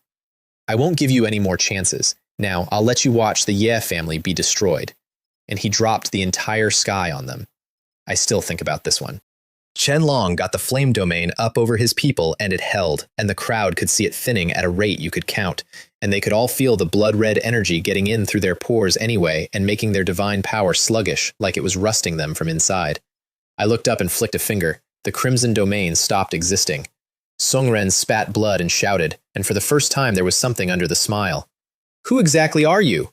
This is the part I keep coming back to. A 3-foot blood sword came out of his dantian, thick dark red running down the blade, and it reflected the sky like the sky was on fire. That sword was his life's work. He'd refined it for decades, and the trick of it is that it only has to cut you once, any wound at all, and it drinks your life essence out through the hole. He'd killed more than a dozen king realms with it. I clapped my hands together gently, and a golden palm print came off them. Heavenly Emperor suppressing prison. Same technique as the boys, except I understand it about 100 times better than he does, because that's how my system works. Whatever it gives my disciples, it gives me at depth. The blood sword shattered on contact. The palm print didn't slow down. I still think about this one. That detail is mine, not hearsay. Songren's blood started burning as he tried to get out from under it, and it didn't matter. That golden hand is a cage. It seals the void, imprisons every Tao, and there is no direction to run in. I am an elder of the blood refinement hall. If you dare to kill me. He didn't finish. He came apart, and then the pieces came apart, and then there was nothing. And I felt something extremely pure flow into me. I saw the aftermath with my own eyes. That was his cultivation, all of it, refined and purified by the heavenly emperor suppressing prison scripture and converted straight into mine. And with it came every divine ability he had, every technique, every secret method, every insight, every scrap of experience he'd accumulated in a long, unpleasant life. And his memories, filed, searchable, available whenever I want them. In prison, all secrets are exposed. I felt it happen from 400,000 miles away. At the drunken immortal pavilion, Yang Shu brought both fists down on a round mahogany table loaded with food and turned it into splinters, and stood there in a puddle of sauce with his robe ruined, shouting at a mirror. Impossible! Wu Lei, leaning on the railing, put out enough uncontrolled energy to shatter it. Then Yang Shu got his composure back and found the next flaw, because that's what he does. The blood refinement hall is not to be trifled with. With their enforcement elder dead, do you think they'll let it go? Wu Lei went pale. If the blood demon lord comes in person, not only the Ye family, the entire city becomes a living hell. Then what do? Do we evacuate? And then Wu Lei looked up, and his voice came out as a squeak. A sea of blood fills the sky. The blood demon Taoist has arrived. Over at the Crimson Flame Ancient Sect, Feng Wu had both fists clenched and two solid red flames coming out of his eyes. One move. He'd killed a king realm from the Blood Refinement Hall in one move. Elder Wang's lips were moving without producing anything useful. The person next to Lin Fan killed a king realm in one move? Am I dreaming? As I said, Feng Wu whispered, I can't see through the young man beside the ancient desolate sacred body. The sacred body's ability to cultivate at all might be related to him. The sect leader thought about it for exactly as long as it takes to decide to lie in front of your own subordinates. Then his face went stern and righteous. Abandon the Ye family? Humph! How dare my men commit such heinous acts behind my back? I will punish them severely. I'd like to note that this man is not a villain. He is going to be extremely important, and he is going to be extremely useful. And I want you to appreciate that in the space of about 4 seconds, he invented a version of history in which he had nothing to do with abandoning anybody, and then he stood up and flew 8,000 miles to sell it. That's the golden age for you. Everyone's improvising. The Ye family was still cheering when the sky went out. My system told me before anyone said a word. A blood-red ocean came in from the west, covering the entire city, and the thick stuff in it rolled and boiled like water on a fire. And inside each wave something was wailing. The whole of Qingyang City went dark red. Wind screaming, waves standing up a mile high, and a smell that got past skin and went straight into the soul. The panel in my head reported it first. Standing on top of it was a gaunt man in a crimson robe, white hair, white beard, one eyebrow broken in half, a crimson whisk in his hand, and a thin layer of demonic path order sitting on him like frost. Blood Refinement Hallmaster, the Blood Demon Taoist. In person. I found out about this while drinking tea. Everybody in that city stopped being able to breathe properly, and the Ye family, who had been happy about 30 seconds earlier, went straight past fear into the flat gray place on the other side of it. To dare kill an elder of the Blood Refinement Hall, you are truly audacious. I didn't stand up. I was still under the tree. I did raise my chin slightly, because you have to give people something. His face stiffened, which I enjoyed, and then he sneered. How arrogant.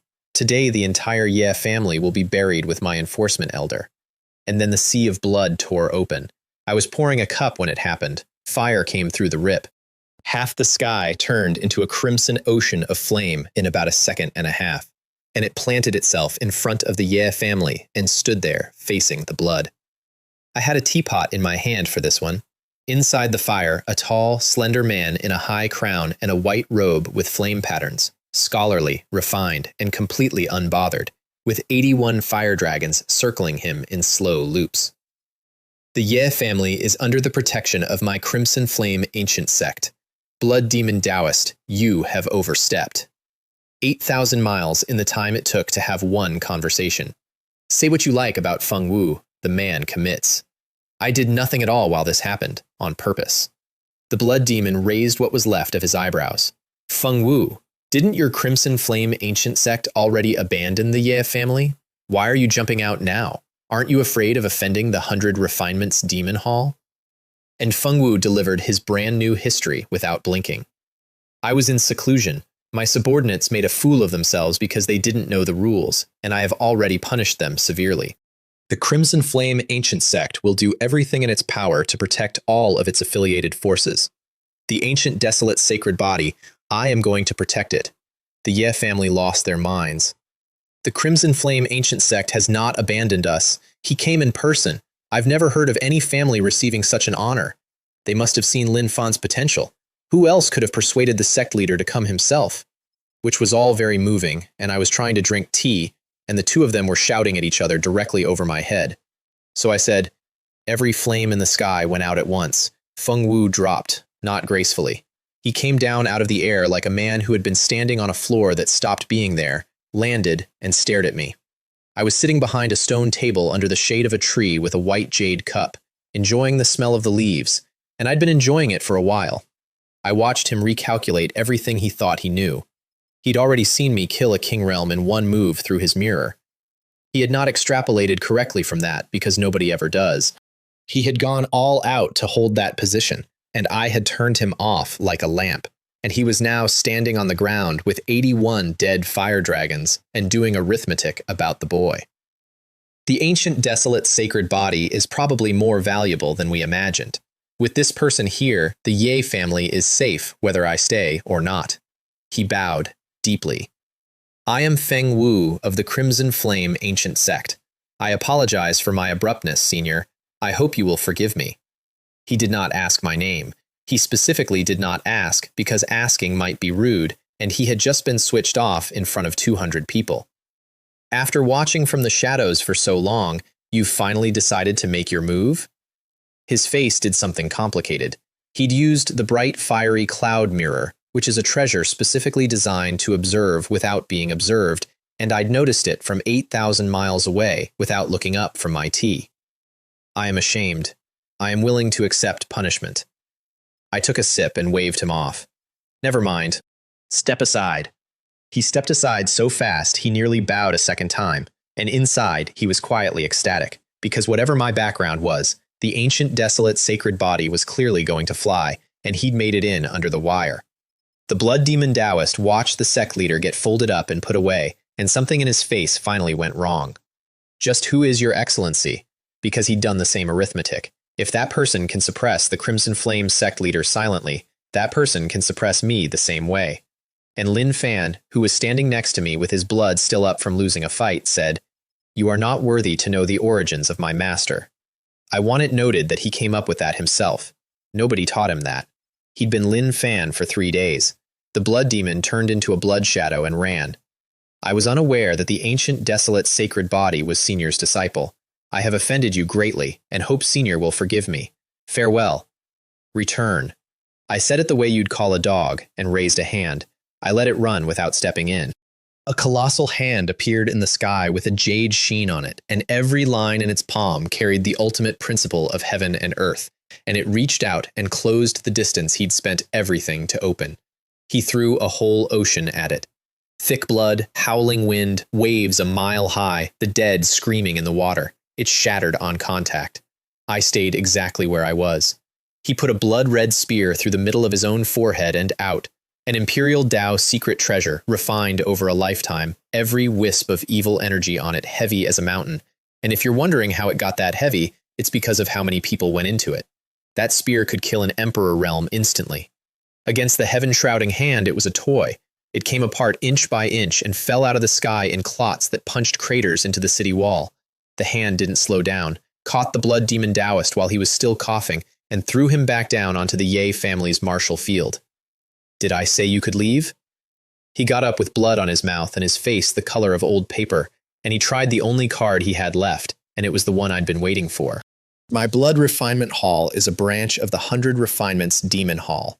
I am a hall master of the 100 Refinements Demon Hall. If you dare to insult me, you insult them. Can you afford to offend them? I am not exaggerating any of this.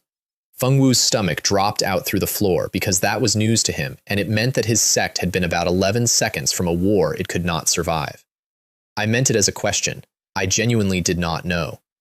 I'd been on a mountain for 100 years. Feng Wu heard it as the single most terrifying sentence of his life and adjusted his internal estimate of me upward by a category. And the blood demon Taoist, out of blood, out of spears, and out of options, went for the thing he should not have gone for. An ancient jet-black token came out from between his brows, and he screamed at the sky. I am willing to sacrifice all the living beings of the entire city. I beg the demon god ancestor to save my life. Something invisible left his body and went into the token, and he aged. I have never forgotten it. None of this is embroidered, not gradually. Between one word and the next, his hair went dry and dead. His face collapsed into wrinkles, his eyes clouded over. And a man who had looked like a sinister old scholar turned into something several centuries past that. I have not improved a single detail here. The token hummed, demonic energy came out of nowhere and thickened, and it became an altar, dark, illusory, covered in ancient runes, with shadows flickering around it that made your eyes want to be elsewhere. Then the world stopped. I mean that literally. The branches stopped moving in the wind. The clouds stopped crossing the sky. Insects hung in the air where they were. Everything in Qingyang City just held. I want you to hold on to this. Boundless demonic energy came in from nowhere and started raining down. And in the endless distance above the altar, a face opened across the entire sky. Horns on its head, features you couldn't hold on to, 2 eyes like blood-red suns hanging at noon. Demon God projection, Feng Wu whispered, and he had gone completely white, because demon gods are the kind of thing that erases a realm with a flick of the wrist, and even a projection could kill him with a glance. Chen Long was murmuring the word demon god like a man talking in his sleep. The whole Ye family had stopped being able to hold a thought. Lin Fan, standing inside my aura, did not feel any of it. What he felt instead, and I could see it on him, was his battle intent going up. One day, I will surely be able to surpass this demon god. 16 years old, cultivating for 3 days, looking at a god. I know exactly how this went. Remember this part. Over at the Drunken Immortal Pavilion, Wu Lei and Yang Shu looked at each other in complete silence, and the thought they were both having was, we came here for lunch. The blood demon Taoist prostrated himself so hard he nearly went through the ground. Great demon god ancestor, I am your humblest servant. I have found an ancient, desolate, sacred body that has opened its sea of wheels, and I intend to offer it as a sacrifice to you.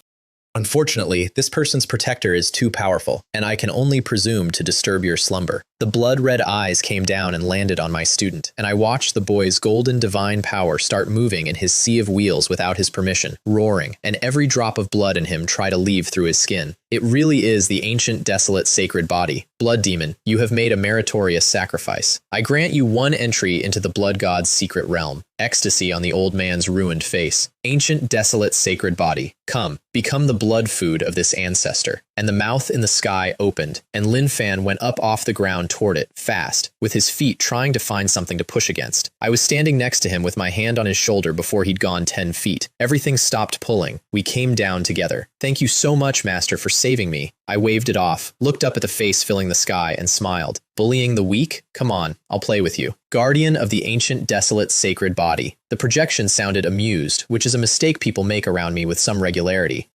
You have no power of rules on you. You are not a god. Yet you dare to stop me? You are courting death. A mere projection dares to spout such nonsense here? 2 beams of crimson divine light came out of those eyes, and they cut the void open on the way, and everything in the world lost its color as they crossed the distance, because the light was so bright there was no room left for anything else. That attack carried the actual power of a divine beast, and I know that because it woke up several extremely unpleasant things all over the eastern wilderness, and they all turned their heads toward a turnip town and said, in effect, who is that? I clenched my fist, raised it, and hit the light. Kill. Here's what that word is now. It's not a shout. It's the primordial ancient character, the one that existed before the world did, the ancestor of every killing technique that has ever been invented by anyone. And when I put it into a fist, what comes out is every scrap of killing intent that has accumulated in existence since the beginning, arriving all at once. Imperial Tao Kill Fist. The two crimson beams shattered, and the fist didn't stop. The killing intent got denser as it went, and it punched up through the void, and it hit the face in the sky. I want you to picture this properly. Keep this one in mind. The heavens and the earth shook. The void collapsed in a ring. The enormous face distorted, deformed, rippled, and started going thin, like something you could see through. I laughed when I heard it. A projection screamed, which projections are not supposed to be able to do, because the strike had gone through the projection and hit the actual demon god standing behind it, wherever he was. I'll remember this punch. The face was almost gone now. Your Excellency, do you dare leave your name? Purple Firmament Holy Land, Qingsu Peak Lord, Li Wei. I said it the way you'd give your name to a clerk. The face vanished. The altar vanished. The black token filled up with cracks and turned to ash and blew away. I enjoyed this enormously, and in the silence afterward, in a dozen dark places across the eastern wilderness, ancient relics who had been peering in through various methods began to talk among themselves. Purple Firmament Holy Land? Are even their peak masters this ruthless? I'd like to note that at that exact moment I had been a venerable lord for approximately one afternoon. I am still pleased about this. Also, that at the Purple Firmament Holy Land's ancestral burial ground, a jet-black coffin branded with ancient Tao patterns cracked open, and an old voice said, with genuine confusion, "Does our Purple Firmament Holy Land possess such a prodigy?" I did the arithmetic on this later, which is how, 400,000 miles away, a very confused purple cloud Saint Lord had to explain to a god that the man who had just punched out a demon god projection was the quiet one. The one who'd joined 100 years ago through Mo Yuenzi, inherited an empty mountain, never reported a single breakthrough, never attended anything except the acceptance ceremony, every time, for a century, without ever taking anybody. Over the years, the Saint Lord said, Junior Brother Jiang has always received the treatment of an ordinary peak master. I assumed he was an ordinary king. Then, a beat later, and I love this part. No wonder he looks much the same as he did back then. I thought he'd swallowed some kind of medicinal pill to fix his appearance. Now it seems his cultivation is simply too high, and the years have not left any marks on him. For the record, it's the physique. But the pill theory is funnier, and I've never corrected anyone. I worked out afterward what it had cost. The old ancestor in the coffin asked whether the sacred body was a problem, and the Saint Lord gave the diplomatic answer, and then the old ancestor said the thing that tells you everything about how a holy land actually works. For now, there's no need to pay much attention. As long as that ancient desolate sacred body can defeat the current saint, it's fine to hand the saint's position to him. In my Purple Firmament Holy Land, the more powerful you are, the more treatment you receive. That Qingshu Peak Lord found an ancient desolate sacred body to be his disciple. He must have great luck. If he has needs, as long as they're not excessive, satisfy them. Then the Saint Lord mentioned the other oddity, that a few months ago I'd taken a girl with no innate ability at all, and now this, and the old ancestor got curious enough to actually look. An immortal divine aura came out of that coffin, crossed 400,000 miles, and landed on Clear Void Peak. Then nothing happened for a long time. I can't see through this Clear Void Peak. There was a specific frustration in it that I would have paid money to hear in person. What do you mean? I even mobilized the Cloud Sea Myriad Phenomena Grand Formation to investigate, and I could not find one unusual thing. I only understood this bit much later. The Saint Lord's face apparently did something worth seeing, because the Cloud Sea Myriad Phenomena Grand Formation is the Saint-grade array over the entire Holy Land. It watches every peak. That's its job. Is Old Ancestor saying the protective formation of Clear Void Peak is not inferior to that of the Purple Firmament Holy Land itself? Could Junior Brother Jiang have obtained a Saint King level formation? Silence for a while. The rank of the formation on Clear Void Peak, I have no idea. In any case, it proves that a true dragon is lurking within our purple firmament holy land. And then, right at the end, an item of business that would eventually cost the world a small mountain of gods. Unless it is urgent, do not disturb me. Back in Qingyang City, the blood demon Taoist was having a religious crisis. I still think about this one. He'd watched a demon god's projection, a thing he'd built his entire life around, a thing that could casually annihilate the great majority of venerable lords, get punched out of existence by one man, and something in him broke that doesn't grow back. His faith collapsed. His Tao heart filled with cracks. His actual strength dropped to something under 1/100th of what it had been, right there, because that's what happens when a cultivator stops believing in his own foundation. I had a very good view of it. He heard the Ye family cheering, and it woke him up. He burned his own divine power, turned into a beam of blood-red light, and threw himself into the deep void with a spatial ripple you could feel from the next province. Trying to leave? Town. I have gone over this moment often. Golden palm print, sent out sideways into empty air a long way from where he'd gone in. It found him. He fell out of the void spitting blood, looked up, and saw a mountain-sized hand coming down. Every scrap of his cultivation sealed, his divine soul locked inside his own life palace with nowhere to go. Spare me. I was close enough to hear it. The blood refinement hall master, whose order had made an entire family plan its own extinction, ended in about the same amount of time it takes to say his name. And then something better happened. A black shackle appeared between Lin Fan's eyebrows. I saw all of this happen, ancient runes on it like dragons and phoenixes, thin, deep chains, primal confinement, the whole apparatus of heaven personally sitting on a 16-year-old's life palace. The second shackle. Every ancient desolate sacred body gets one at every realm, and the second one lives here. Here is what I saw next. He'd just stood toe-to-toe with a king realm and lost. He'd just watched his master delete a hall master and a demon god's projection back to back. And what that did to him was not intimidate him, it lit him on fire. He'd decided, standing there, to break into Life Palace realm right now, in public, immediately. Feng Wu's eyes went bright in a way that had nothing to do with politics. I want you to picture this properly, because nobody gets to watch this. The ancient, desolate, sacred body breaks a shackle maybe 5 or 6 times in an entire lifetime, and it happens in sealed rooms inside forbidden lands, and here was one about to happen in a courtyard in front of him. He glanced at me. Obviously, the first shackle had been broken with my help. Would I do the second one too? I watched Lin Fan with great interest and did absolutely nothing. If he can't break this kind of shackle himself, he isn't a son of destiny. Chen Long waved his entire clan into silence, and 200 people stopped breathing at the same time. Open! I did not blink through any of it. Divine power went off in his sea of wheels like a dam giving way. Golden light poured out of his dantian and lit him up from inside until he looked cast rather than born, and all of it went straight up at the life palace between his eyes. The shackle went thin. It looked, for a second, like it was about to go. And it didn't. I remember the sound of it. He hit it again, and every time he came up a hair short, which is exactly how the curse is designed. It lets you get close enough to believe it. The lotus showed me every second of this. So he stopped grinding and went all in. The heavenly emperor suppressing prison scripture at full power, the figure in the tall crown and imperial robe coming up behind him again, and this time he did not throw a palm at anybody. He turned it inward. He took the thing that suppresses all evil and put it on the thing heaven had bolted to him. Snap. His forehead bone went translucent, and deep behind it you could see a golden palace. Life Palace. I followed it through the lotus root. Golden light out of every pore.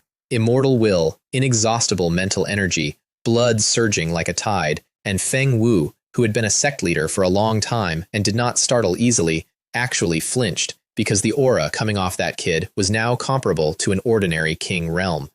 2 realms in 3 days, from a body that had never cultivated at all.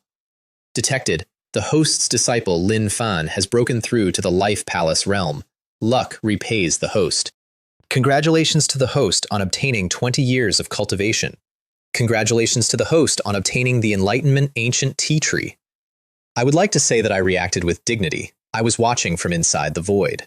Enlightenment Ancient Tea Tree. An innate tea tree that existed before the world was made.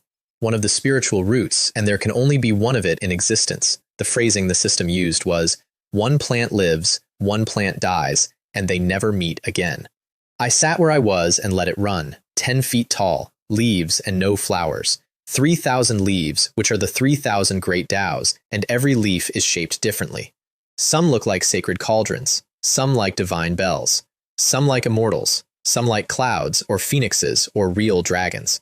And each individual leaf contains an entire great Tao and can enlighten you on the spot. I could see the whole thing from where I sat, and as long as it's nourished by luck, the leaves never run out. Pick one, another grows, and it isn't the same one. The Tao inside the new leaf is completely different from the old. You can pick them anytime you want and make tea. I want to be very clear that this is the part that got me. Not the enlightenment. The fact that I could brew it. I did not move an inch while it happened. The strange phenomena around Lin Fan settled, and he opened his eyes with an invincible confidence sitting in them that had not been there 4 days ago, and the crisis was over, and his Tao heart was clean, and everything in him had gone up a level at once. Feng Wu congratulated him, sincerely and at length. Chen Long and 40 relatives bowed to me together. Thank you, senior, for saving the Ye family. If not for you, we would have been doomed today. Just doing it as it comes. No need to worry about it. The patriarch immediately tried to book the entire top floor of the Drunken Immortal Pavilion for a banquet in my honor, which, given who had been sitting up there all morning watching them die, is a level of pettiness I sincerely respect. I declined. The Ye family's matter is resolved, and I should take Lin Fan back to the mountain. My student, say goodbye to your family. He went and said goodbye to his parents. They were not happy about it. They also understood that the curse on his body only came off if he went with me, so they didn't stop him. They told him to take care of himself and to write. Then he did something I hadn't expected. He walked over to Feng Wu, put his hands together properly, and bowed. She told me the rest of this herself. Now Lin Fan is not stupid. He knew exactly what had happened. The Crimson Flame ancient sect had publicly cut his family loose, and the sect leader had only come flying in at the last second because he'd been watching through a mirror and had seen which way the wind had turned, and the whole rescue had contributed precisely nothing. She described this to me afterward, twice. He'd also worked out that the man had flown 8,000 miles to stand in front of a blood refinement hall master with nothing but 81 fire dragons and a lie, on behalf of a family he'd already written off. That's not help. But it's an attitude, and an attitude delivered in person is a disguised apology. And whatever resentment he'd been carrying, he put it down. Feng Wu was so embarrassed he was almost squirming. I'm ashamed. I haven't been of any help whatsoever. I'm not worthy of your concern, young friend. The people below didn't know the rules. I've punished them severely. I hope you won't misunderstand. She gave me this part word for word. He was lying about the punishment. He knew he was lying. My student knew he was lying. Everyone present knew he was lying, and the lie was doing exactly the work it was supposed to do, which is why civilization exists. Regardless, I am extremely grateful that the sect leader came in person. Let's not dwell on the misunderstanding. I have to return to the Purple Firmament Holy Land to cultivate. I'll have to trouble the sect leader to take good care of the Ye family. As long as I, Feng Wu, am alive, I will ensure the safety of the Ye family. He told me about this later, at length, and you could see the relief come off that man in waves because he had genuinely been contemplating a future in which a fully grown, ancient, desolate sacred body remembered his name.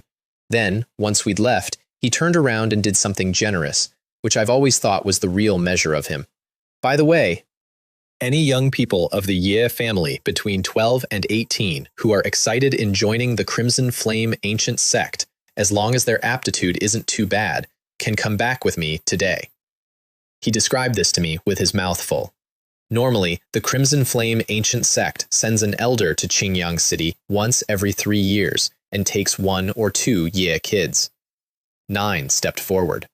He took all 9, including several who were nowhere near the standard, and told them flatly that he was making an exception, and if they wanted resources, they'd have to earn them.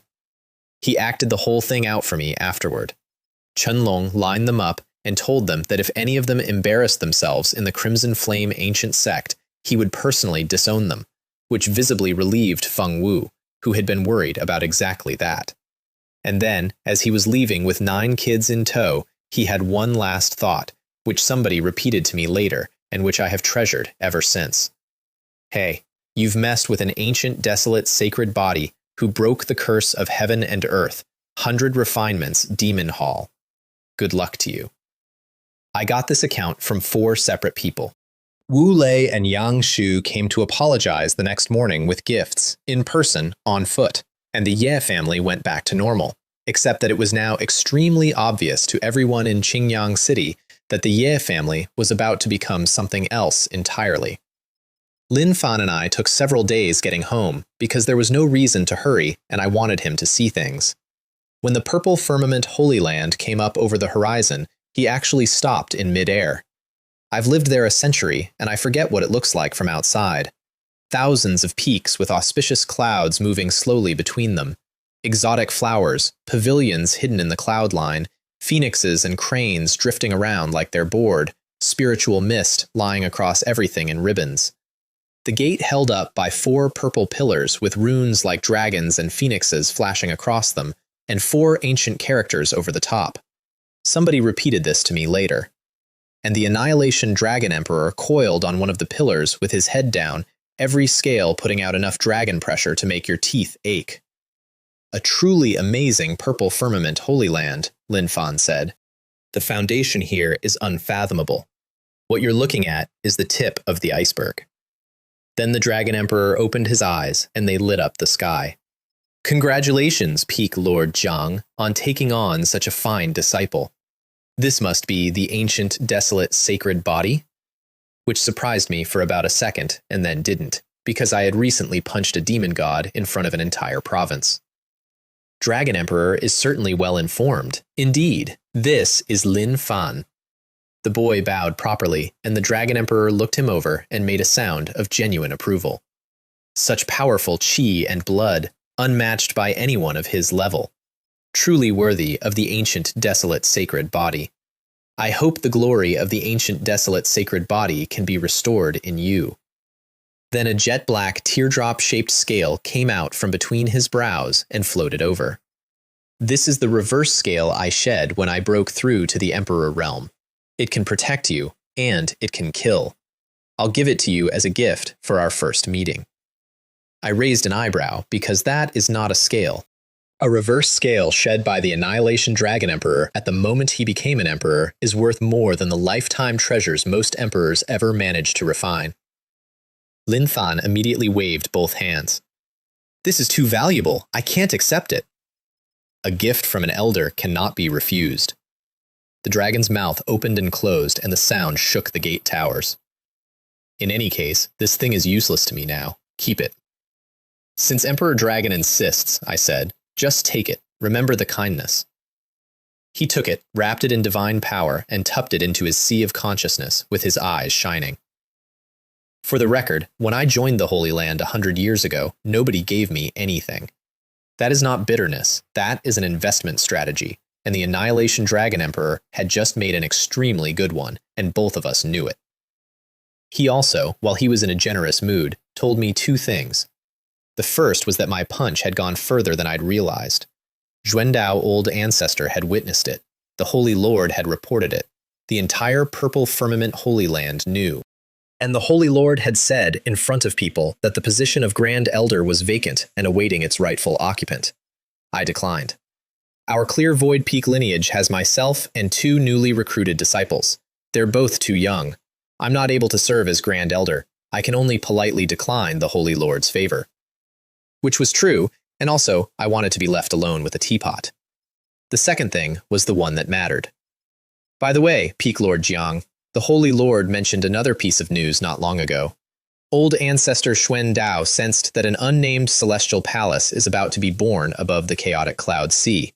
A godly spirit remains that has never appeared before. Half a month at the earliest, several months at the latest. If Peak Lord Jiang is interested, he can learn more. A godly spirit remains that has never been opened. I stood there being polite and thinking about it, and what I was actually thinking was this. I have had this described to me several times.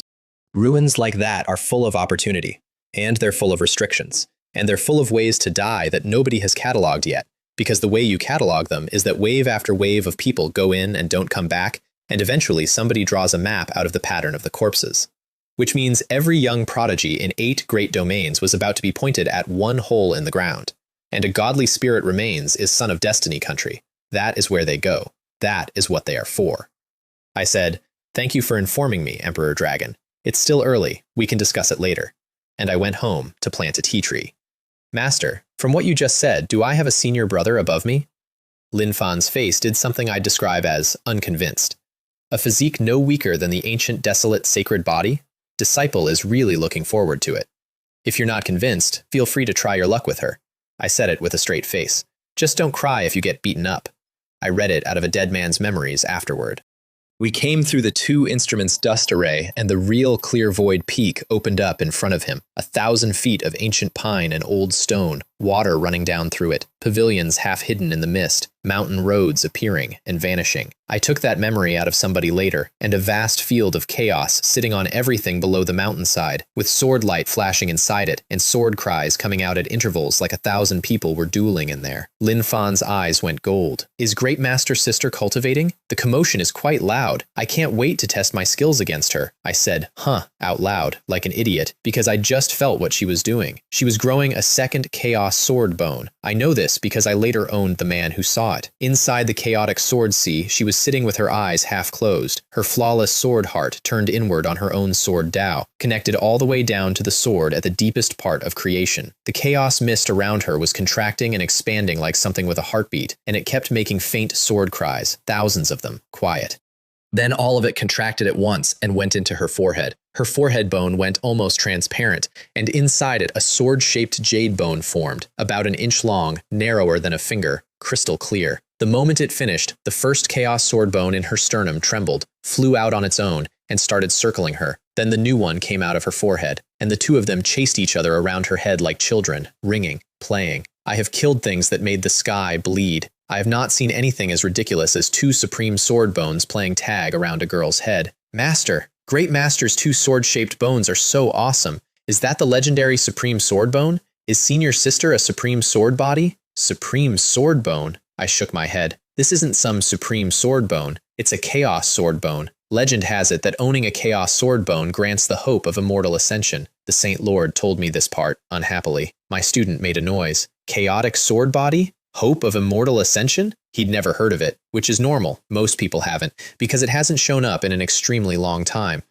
What kind of freak is Master? How can we even find a prodigy that rare? What? I said. Scared? His whole face changed.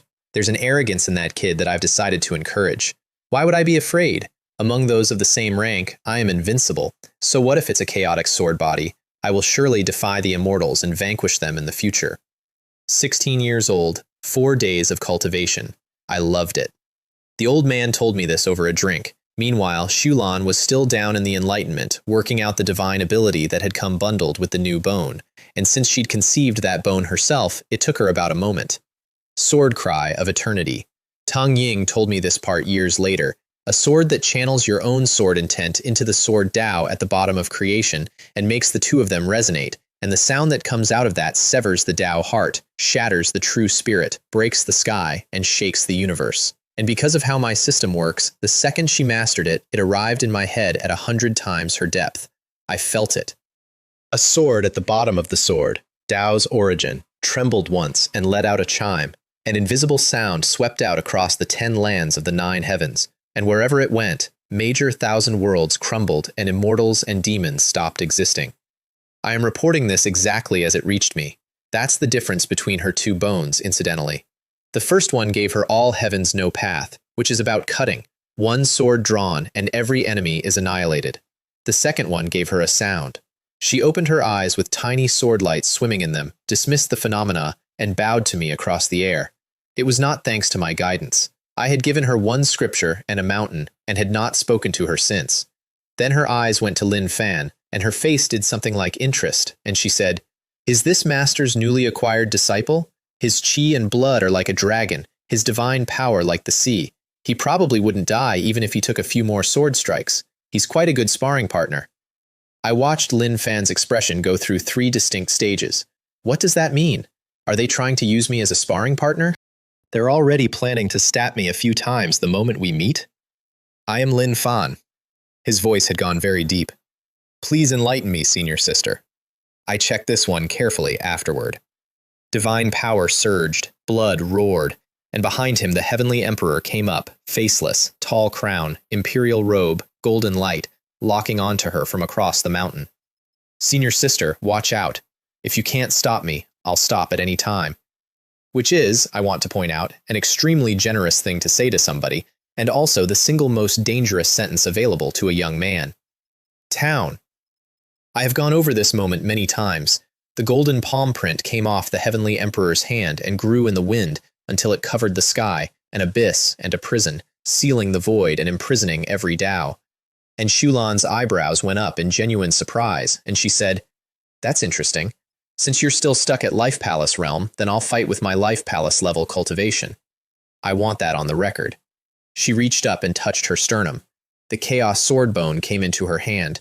Her spirit turned into an invisible sword and merged with it, and she cut. Around the bone, the world went out. The sun extinguished. The moon shattered. Countless stars fell. Mountains and rivers stained with blood. All heavens no path, but driven by a chaos sword bone, which takes it somewhere the technique doesn't normally go. One sword drawn, every enemy annihilated. I have never forgotten this bit. The golden palm print disintegrated from the inside out, and every scrap of the sealing power in it was simply broken, and in a blink, the whole thing was gone from the world. The bone didn't slow down. It crossed the void and stopped an inch outside Lin Fan's forehead. I still think about this one. His face changed. Divine power boiled in his sea of wheels. Lightning cracked around him. The golden life palace between his eyes lit up brighter than it ever had, and the heavenly emperor behind him merged into his body. This is the part I keep coming back to. 840 million particles going off at once. He clapped both golden palms together in front of his own forehead and caught the chaos sword bone between them. I still think about this one. That detail is mine, not hearsay. The sound of that was like the sky falling over.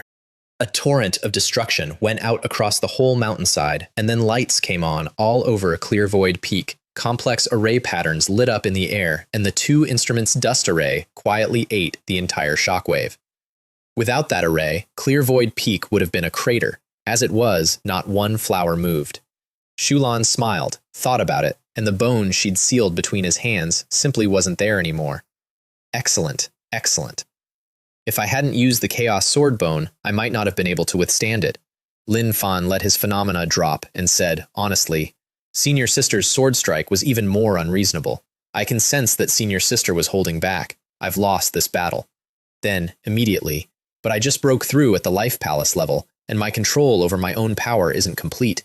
Once I unlock the potential of my Life Palace realm, I'm confident I can defeat Senior Sister. Then I'll wait for you to challenge me again, she said, and she meant it kindly, and he took it as a schedule. I stood there watching two children who between them had been cultivating for a combined total of about 4 months, and I felt extremely calm about the future.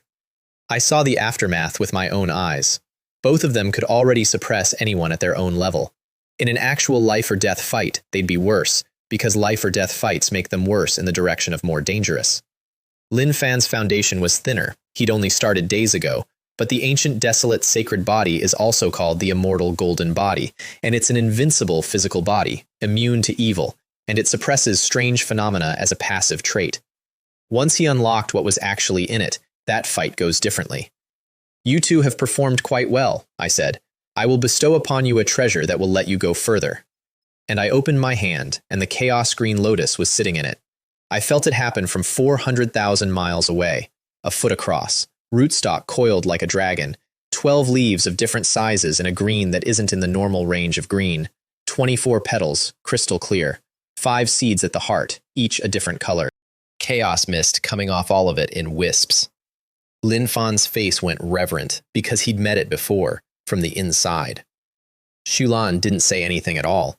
Her eyes had gone strange and bright, and her chaotic sword body had gone wandering out into the chaos great Tao on its own, and I could see both of her sword bones getting more crystalline while she stood there.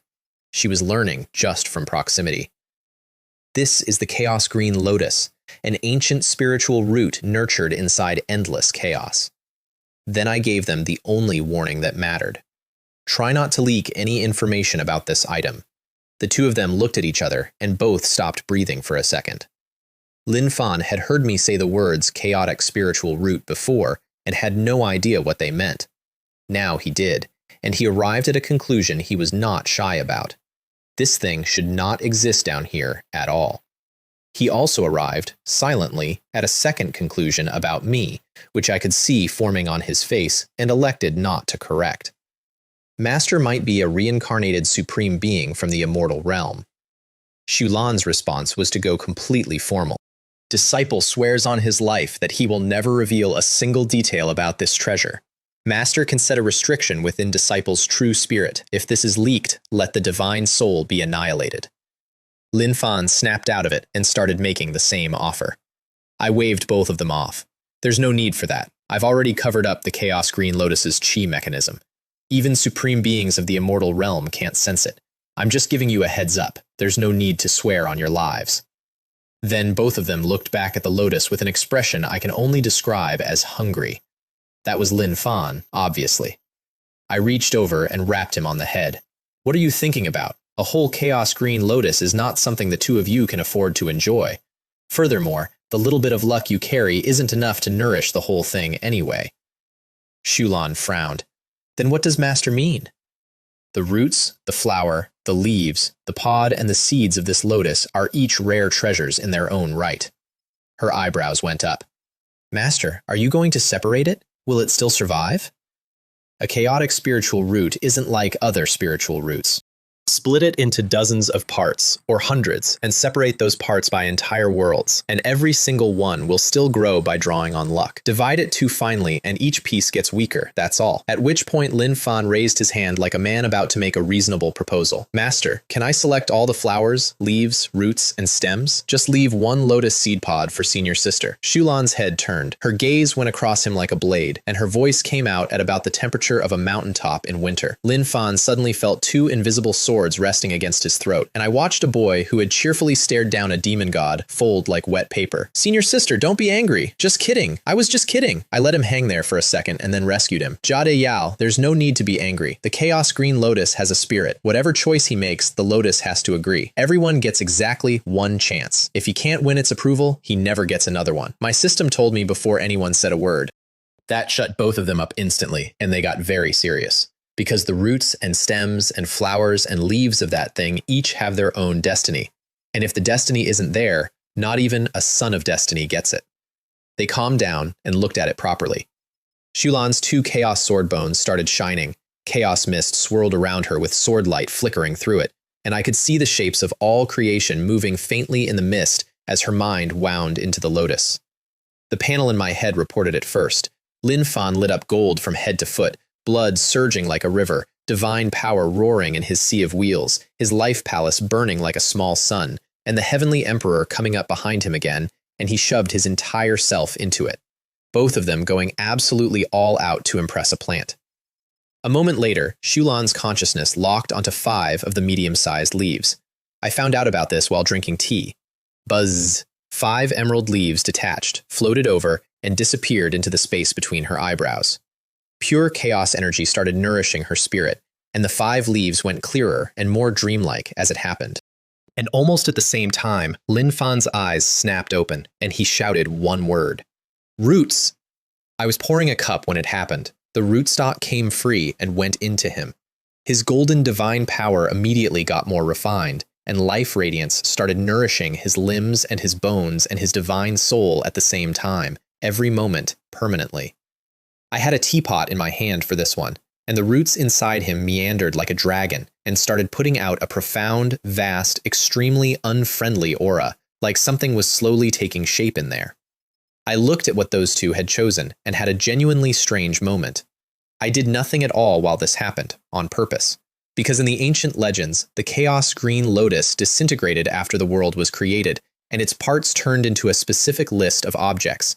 And here it was disintegrating again on its own because 2 sons of destiny had asked it nicely. The 5 medium leaves she took will become the congenital 5 directions flag. I let it run without stepping in. The apricot yellow banner of the center, the azure lotus banner of the east, the flame banner of the south, the plain colored cloud banner of the west, the profound origin water controlling banner of the north. Combined, they make the innate 5 directions grand array, whose defense sits on the same shelf as the Taiji diagram and the chaos bell, and no one in the primordial world ever managed to collect all 5, so the combined form has never actually been tested. The routes he took will become the god-slaying spear. I stayed exactly where I was. It gathers the most ferocious energy in existence and devours any evil energy in the world to make itself stronger, and it is, by a comfortable margin, the #1 killing treasure of the primordial world. Which meant I had just handed the perfect shield to the girl who intended to walk into an empire alone, and the perfect murder weapon to the boy whose whole physique is built for hitting things. The heavens do have a sense of humor. It's just not a good one. Disciple thanks master for the gift, they said, at the same time, and both of them were already imagining what happens if they take it all the way. I put the rest of the lotus away and gave them the standard warning. Both of them lit up like they'd been handed the keys to the world. So I added the second part. You two shouldn't rely on these too much. Every time a chaos artifact saves you from disaster, it consumes an enormous amount of your luck. If your luck is exhausted, the artifact instantly disappears. They both went pale and swore, solemnly, that unless facing certain death, they would never use them. I said, fine, use them when you need to, just don't lean on them, and sent them off. That last part was a lie, incidentally. They're sons of destiny. Their luck does not run out. That's the entire point of them. But a 16-year-old with an invincible defensive artifact is a 16-year-old who stops learning, and I would rather they were afraid of the safety net than in love with it. I'm not going to apologize. It worked. Then Lin Fan scratched his head and asked me the question that turned out to matter most. Shulan looked over too, because she didn't know either. So I sat them down and explained it properly, and I'm going to give you the short version, because you'll need it. I am not exaggerating any of this. Luck is Chi's destiny. Everything in the universe has it, and it never stops moving. Luck rising and falling is why dynasties change hands, and stars shift, and the sea turns into farmland. If a holy land's luck is rising, prodigies come out of it in packs, and the legacy runs for 10,000 years. If a mountain range's luck is rising, the landscape gets beautiful, and the mist turns colors, and everyone who lives there has an easier life than they've earned. I have gone over this moment often. None of this is embroidered. When it declines, the Holy Land runs out of successors, and the legacy is cut, and the mountains crack, and the rivers dry, and the rocks crumble, and misfortune walks in through the front door. I have not improved a single detail here. Right now, we're in an age of great strife, fighting heaven, fighting earth, fighting other people, fighting yourself, fighting for opportunity, and fighting for luck. I want you to hold on to this. Your personal luck runs off everything about you. Your character, your aptitude, your abilities, your techniques, your resources, your treasures, your background, the people who will answer when you call. And here's the part that turns it into a weapon. I know exactly how this went. Remember this part. The Taoists and true disciples of the great powers carry the rise and fall of their entire faction on their backs. The luck on them is enormous. If you defeat them, if you kill them, you take it. You take their luck, and you take a piece of the luck of the power standing behind them. And if you die in some secret realm with a body full of luck, all of it turns to ash with you. Both of them went thoughtful. Shulan worked it out first, because she always does. Does Master mean that seclusion is not advisable, and that it would be better to go out and gain experience? I was, obviously, trying to get them off my mountain. A son of destiny sitting at home is a waste of a son of destiny. And now that the lotus was in them, it would keep feeding them wherever they went, so there was no reason to hover. Shulan nodded once, and her eyes were very clear. Disciple understands. What she was thinking was, Master gave me the scripture and the artifact. The rest of the road is mine to walk. And Lin Fan's eyes lit up, and he threw his shoulders back, and he announced, I'm going to challenge the true disciples of the Purple Firmament Holy Land one by one right now, and steal their luck. I smacked him on the head. What kind of skill is it to be a bully at home? He rubbed his skull and grinned at me sideways. Master, I was just saying.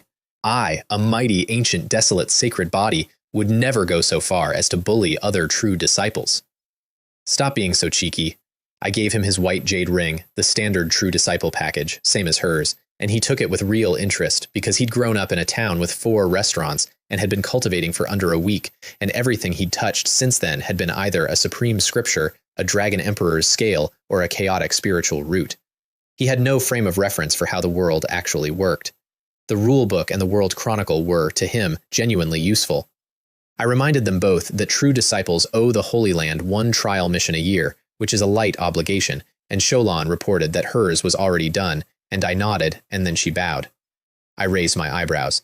So eager. Where are you planning to go? Two cold lights went through her eyes. Master is right. We must fight for what we should fight for. Disciple has descended the mountain this time, intending to return to the Manhwa Holy Dynasty and reclaim everything that belongs to me. I looked at her for a while, because I knew what she was, and I knew what was on the other end of that road, and I knew that what she cared about was not the title of Holy Maiden or a throne or a dynasty.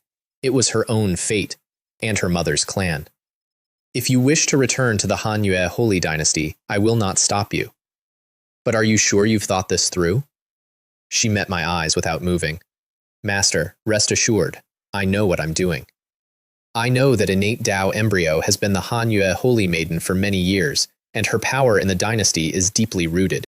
She may even have a god realm or holy realm ancestor standing behind her. I wouldn't deliberately go and die. For me, the journey from the Purple Firmament Holy Land to the Manhwa Holy Dynasty is a test of my character. I will use the sword in my hand to cut through every obstacle and point it at Star Moon City. And I am confident that when I arrive there, no matter how much pressure I face, I will be able to defeat them. I want you to understand where she was standing when she said that. She had broken into True Spirit Realm 11 days earlier, the Third Realm. There are people in this world who spend 200 years getting to the Third Realm, and she was calmly informing me that she intended to walk across an entire holy dynasty and settle accounts with a woman who possessed 2 supreme talents and an empire, let alone ordinary people. A saint-level figure wouldn't say that sentence out loud. I still think about this one. Keep this one in mind. She wasn't planning to arrive and win. She was planning to use everything that tried to stop her on the way as a whetstone, and to arrive as something that had already been sharpened by the entire distance. The day that sword finishes being made is the day her sister dies. I laughed out loud. Then I paused, because there's one thing I say to all of them. Remember, if you encounter something you can't handle, don't try to be a hero. She went quiet for a second, and then said, very softly, Disciple will remember that. Lin Fan's head came up immediately. Senior sister, count me in. I'll come and support you. He'd learned about the Manhwa Holy Dynasty roughly 20 minutes earlier. He knew it was a behemoth. He didn't care. Thank you, junior brother, but no need. This is my own path, and I have to walk it myself. She looked at me then, waiting for the nod. And Lin Fan, and this is the one I still think about, glanced at me, then looked down at his own feet and said, quietly, like he was suggesting something practical, Master, you can accompany senior sister on this trip. Disciple can stay at Clear Void Peak and look after things. 4 days. He'd known her for 4 days. She'd threatened to use him as a pincushion within 30 seconds of meeting him. I reached over and ruffled his hair. I'm so glad you think that way. But if I follow your senior sister, how would she get any experience? Don't worry. I guarantee your senior sister will be safe. That guarantee was not a figure of speech, incidentally. She had 5 leaves of the Chaos Green Lotus in her. They aren't much use for attack, but for keeping somebody alive, they are absurd. I could kill gods at that point, and with both disciples feeding my luck, I wasn't afraid of a saint. And if she overcame everything on that road, she'd arrive at Star Moon City carrying a momentum that nothing behind her sister could stop, which would gut whatever was propping the girl up. Lin Fan couldn't think that far. He was just worried, so he tried one more angle. Senior sister, don't rush down the mountain. When I entered the Holy Land with Master, the Annihilation Dragon Emperor told us that a godly spirit remains that has never been born is about to appear above the chaotic cloud sea. Restrictions or not, it'll be mostly young prodigies. Every teenage genius from the 8 great domains will be there. I laughed when I heard it. It was good advice. It was genuinely good advice, offered by a boy who had every reason to want the ruins for himself, and was instead trying to give them to her as a shortcut. Shulan's eyebrows went up. She thought about it for exactly as long as courtesy required. But they are not my weapon. My weapon is right here, under my feet. And that's when I stopped worrying about her entirely. I enjoyed this enormously. Because if a godly spirit remains could delay her, something else would delay her later, and she'd never build the momentum that makes the whole thing work. She wasn't refusing an opportunity, she was refusing a detour.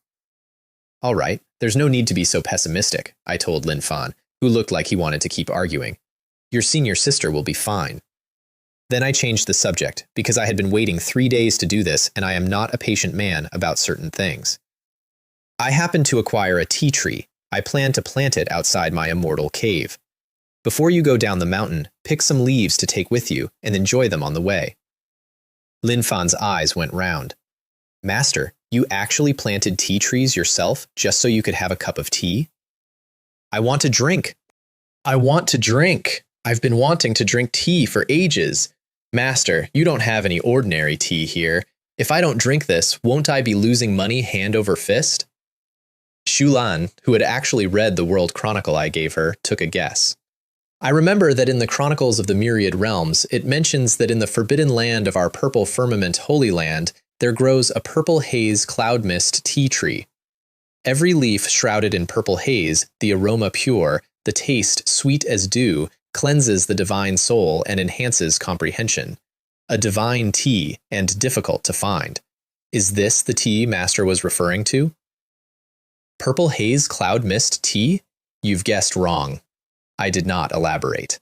I flew off toward my immortal cave. Behind me, I heard my student hiss through his teeth. Judging from Master's tone, his old man's tea tree is even more precious than the purple haze cloud mist tea tree. I really wonder what kind of tea it is. Hurry up and follow, said Shulan, and a phantom longsword appeared under her feet. Senior sister, wait for me. I landed on the platform outside my cave, waited for them to catch up, let Lin Fan ask, Master, what kind of tea tree did you obtain? Let us see it, because you have to let people ask, and then flicked my fingers. An ancient tea tree came down onto the stone platform and rooted itself, and the air changed. I am still pleased about this. 10 feet tall, branches winding and vigorous like a dragon, old bark cracked into scales, leaves and no flowers, and 3,000 of them, and every single one a different shape and a different color. I did the arithmetic on this later. Some are white divine bells, translucent, with a hazy chiming you can almost hear. Some are real dragons, curled, with dragon chi coming off them. Some are divine swords, ice blue, cold, covered in frost patterns. Some are mountains, or waterfalls, or clouds rolling. I worked out afterward what it had cost, and you don't have to count them with a divine sense. You walk toward that tree, and the 3,000 great Taos simply arrive in your mind, one per leaf, and every one of them feels like you could understand it if you just reached out. 3,000 great Taos, Lin Fan said, in the voice of a man who has forgotten there are other people present. Shulan got there first. Is this the innate enlightenment ancient tea tree of the spiritual roots? I only understood this bit much later. She'd read about it. According to the chronicles, it grows in the life-forbidden zone of the Canggu Great World, on Undying Mountain, and every year a few dozen leaves mature and fall off by themselves and fly out of the mountain, and every single one is collected by the genuinely enormous figures of the myriad worlds. Even legendary deities find it extremely difficult to get one leaf. There was a whole tree in front of her. She turned around and looked at me with an expression I will remember for a long time. I want you to picture this properly. Lin Fan's heart, in his own words, skipped. He hadn't read the Chronicle yet, but he'd spent years learning about innate spiritual roots for the extremely practical reason that one might have opened his sea of wheels. He knew exactly how rare they are. A single leaf of that tea would have done what his family failed to do for 16 years. Innate spiritual roots belong to emperors. Plenty of great emperor Tao lineages don't have one. This tea tree is not the same as the one on Undying Mountain, I said, which was true in a very narrow sense. On Undying Mountain, only a few dozen leaves mature each year. On this one, all 3,000 leaves are mature, and none of them have fallen. Only those with good fortune can take them. Then I waved a hand and put out a set of crystal stone table and chairs under it, with a small red clay charcoal stove, an antique purple clay teapot, and 3 cups. Shulan's eyes did something careful. According to the chronicles, an innate tree like this exists only once in the world. One grows, one dies, they never meet again. I had a very good view of it. My student clicked his tongue. If Senior Sister's guess is right, then even if Master didn't go to Undying Mountain in person, this feud is probably already formed. Don't worry about it, I said. Even if those old guys from Undying Mountain really come, they have absolutely no chance of breaking the protective formation of my clear void peak. I am not embroidering any of this. Shulan thought about the 2 instruments' dust array and relaxed. Lin Fan didn't know what the array was, but had gathered that his master did not care about life forbidden zones, and relaxed harder. I called the purest spring water off the top of the peak into the pot, lit the stove, and set the terms. You can keep as many tea leaves as you can pick before the water boils. 2 sets of eyes lit up like festival lanterns. Because this is enlightenment tea. 1 leaf can break open a deity's head, and I had just declared open season with a timer on it. Lin Fan got to the tree first, grabbed a golden leaf shaped like a divine bell, and pulled with everything he had. I was close enough to hear it. The entire tree rustled. 3,000 leaves lit up at once, merged very briefly with the 3,000 great Taos, and dissolved the force in his hand into nothing. He described it afterward as trying to arm wrestle the 3,000 great worlds. The leaf did not move. This tree is imbued with spirit, I said from my chair. Brute force cannot harvest it. Only those with the right affinity can pick. Shulan's expression went thoughtful. She touched her sternum, drew out a chaos sword bone with chaos flickering along it, and cut once. A sword-shaped leaf, entirely black, came free, soared, and landed in her hand, smelling like the best thing in the world. She put it away and looked back at the tree, and a new leaf was already growing on the branch. Dragon-shaped, blood red. I saw all of this happen. That's the mechanism. 1 falls, 1 grows. And a new leaf needs a colossal amount of luck to mature. Both of them were sons of destiny. Every leaf they picked was quietly feeding the tree with the luck they carried, which meant the tree was going to be back at full strength almost immediately. Here is what I saw next. My student saw what she'd done and had an idea. 840 million particles boiled. Golden divine power surged. The heavenly emperor came up and went into him. I want you to picture this properly. And then, the hand gripping that golden leaf became an abyss and a prison, carrying a power that suppresses all things, a cage between heaven and earth. The leaf came off. He looked at it in his palm and started laughing. I see. We need to find a way to gain the tree's approval before we can harvest. Which is true, and also he was now committed to becoming the heavenly emperor once per leaf. Clang, clang. Shulan had both chaos sword bones out and circling the tree, and chaos was spreading, and leaves were coming off one after another. She still had to go all out on every single strike. So did he. There is no fast way to pick that tree. Even with perfect method, 1 leaf at a time. Both of them stopped instantly. My temper is good, but there are 2 things nobody in my lineage argues with, and one of them is a boiling kettle. Shulan put her bones away, with her eyes shining. 33 leaves. I did not blink through any of it. Lin Fan suppressed his phenomena and grinned so wide it looked painful. We've struck it rich. We've really struck it rich this time. Master is so incredibly generous. 24 for him. He'd lost by 9 and did not care in the slightest. Then Shulan touched the void, and 33 leaves of 33 different shapes appeared in the air. Master, this is the enlightenment tea picked by disciple. Which leaf would you like to try? And Lin Fan immediately hauled all 24 of his out and shoved them forward.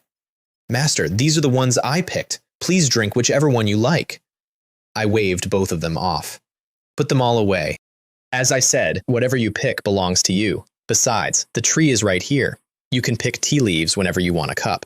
Then I walked over, beckoned with 1 finger, and a leaf shaped like a black and white Taiji diagram came off by itself. Yang fish white as snow, yin fish black as ink, yin and yang flowing through it. It went into the pot and started tumbling in the boiling water, and the whole platform filled up with a smell that made the world feel simpler. Shulan picked up the pot and poured, properly, with both hands, and offered it to me. Please, have some tea, master. I took a sip, and I want to be honest about what that was like for me, because it's important later. My mind went quiet and enormous. For a moment, I was wandering around in the original yin and yang of heaven and earth, and my grasp of my own great Tao got noticeably better. And that was it. The 10,000 tribulations undying body is too heaven-defying for enlightenment tea to do much to it. On me, a leaf that could break open a god's head is a very good cup of tea. Which is fine, that's what I wanted it for. The spring water is just an ordinary spiritual spring, and this purple clay pot is just an ordinary treasure, I said. They're somewhat unworthy of this tea. Then I pointed at the pot. You two should try some. Lin Fan nearly knocked the table over getting there. Shulan took a sip, closed her eyes, and went completely still, tasting the Tao in it. Lin Fan drank his in one go and announced, "Excellent tea. I've never tasted such delicious tea in my life." I remember the sound of it. And the three of us sat under an innate spiritual root on a mountain with two people on it, drinking a cup of tea that emperors go to war over, discussing nothing much, while the afternoon got slower. That is the single best hour I have had in this world. I mention it now because of what was happening simultaneously, about a great world away, in a place called Undying Mountain. The Lotus showed me every second of this. Undying Mountain is a life-forbidden zone. The whole range lies across the land like a black dragon and looks vibrant and green and pleasant, and underneath that it puts out a quiet, deep, patient terror. Immortal gods have gone in there and not come out. At the exact moment my tea tree rooted itself on my platform, the Enlightenment ancient tea tree growing out of the cliffs of Undying Mountain collapsed. No warning. It came apart, and then it wasn't there, and it didn't leave a single leaf behind. And outside the mountain, waiting, were nearly 100 gods. I followed it through the lotus route. That's not a figure of speech either. There was a celestial palace parked in the clouds, with dozens of women dancing in it, and the sound of cups and laughter coming out, because the Wanbao Chamber of Commerce keeps a permanent station outside Undying Mountain and auctions the year's harvest on the spot. And this year, they'd brought a god emperor. There was a 9-headed emerald dragon 10,000 feet long pulling a white jade chariot with something majestic and hazy sitting inside it. There was a purple jade divine ship and a golden sun chariot and a Buddha sitting cross-legged on a lotus platform chanting quietly, and a sword god flying on his own sword with murderous intent coming off him in sheets. I was watching from inside the void, and further out, past those, countless more powerful figures watching through treasures and secret techniques, because the yearly Enlightenment tea fight is a spectator event. The Yun family of the Holy Dao clan, Yaoqi Holy Land, the Temple of the Sun, King Kong Ancient Temple, the Killing Sword sect, so many reclusive gods have come out this year. They were still talking when the whole mountain started shaking. I sat where I was and let it run. Supreme rules came back to the surface. Imperial oppression swept the heavens, and a voice came out of the Canggu Great World that made every one of those 100 gods change color simultaneously. Who has disturbed my Enlightenment ancient tea tree? I need you to understand what happened next, because it's the reason I never told anybody where my tea came from. The god emperor of the Wanbao Chamber of Commerce, with more than 10 heavenly gods around him, tore the void open and ran. I could see the whole thing from where I sat. The God King in the white jade chariot abandoned the chariot and the 9 dragons, set his own divine power and blood and soul on fire at the same time to go faster, and ran. I did not move an inch while it happened. The Buddha started dissolving into his own Buddhist realms. The purple jade ship, the sun chariot, the sword god, all of them went to maximum speed trying to get out of that great world entirely. She told me the rest of this herself. These are beings who have ignited the divine fire. They cut the shackles of the great Tao and stepped out of their own Tao. One drop of their blood can crush 1,000 miles of mountains. They hold the top positions in every Holy Land dynasty there is. Every single one of them was running for their life like a dog in a thunderstorm. She described this to me afterward, twice. The stars hanging over the Canggu Great World started shattering, one after another. The galaxy shuddered. A crack opened between heaven and earth that ran for thousands of miles and looked like it intended to keep going. Supreme, spare me. She gave me this part word for word. The God Emperor of the Wanbao Chamber of Commerce did not finish that sentence. His divine body, refined to the absolute limit of what a divine body can be, came apart into mist, and the vast sea of his Dantian and his majestic life palace, and the secret realms in his organs, all manifested in the open air, and every one of them crumbled to nothing before hitting the ground. Not a trace of his true spirit escaped. He told me about this later, at length. Heavenly palaces, divine chariots, divine ships, war chariots, lotus platforms, all collapsing at once. Azure dragons, sword gods, fairies, Buddhas turning to dust. He described this to me with his mouth full. Nearly 100 gods died outside Undying Mountain. Countless venerable lords, emperors, and king realms died with them. Every spectator within range died. 1,000,000 miles of territory became a desolate wasteland with nothing alive in it. And here's the detail I keep coming back to. That voice was not aimed at any of them. It was just a supreme being annoyed out loud, and the annoyance killed everything it touched. Even the ones watching from several major thousand worlds away went white and had their divine souls damaged just from observing. Then the mountain went still, and the machinery of heaven started turning, and the undying Supreme did the arithmetic that would have ended my life on the spot if my body had let it. The secrets of heaven are obscure. What a brilliant tactic. One day, I will surely find out the whereabouts of the second Enlightenment ancient tea tree. Whoever it is, I will kill them.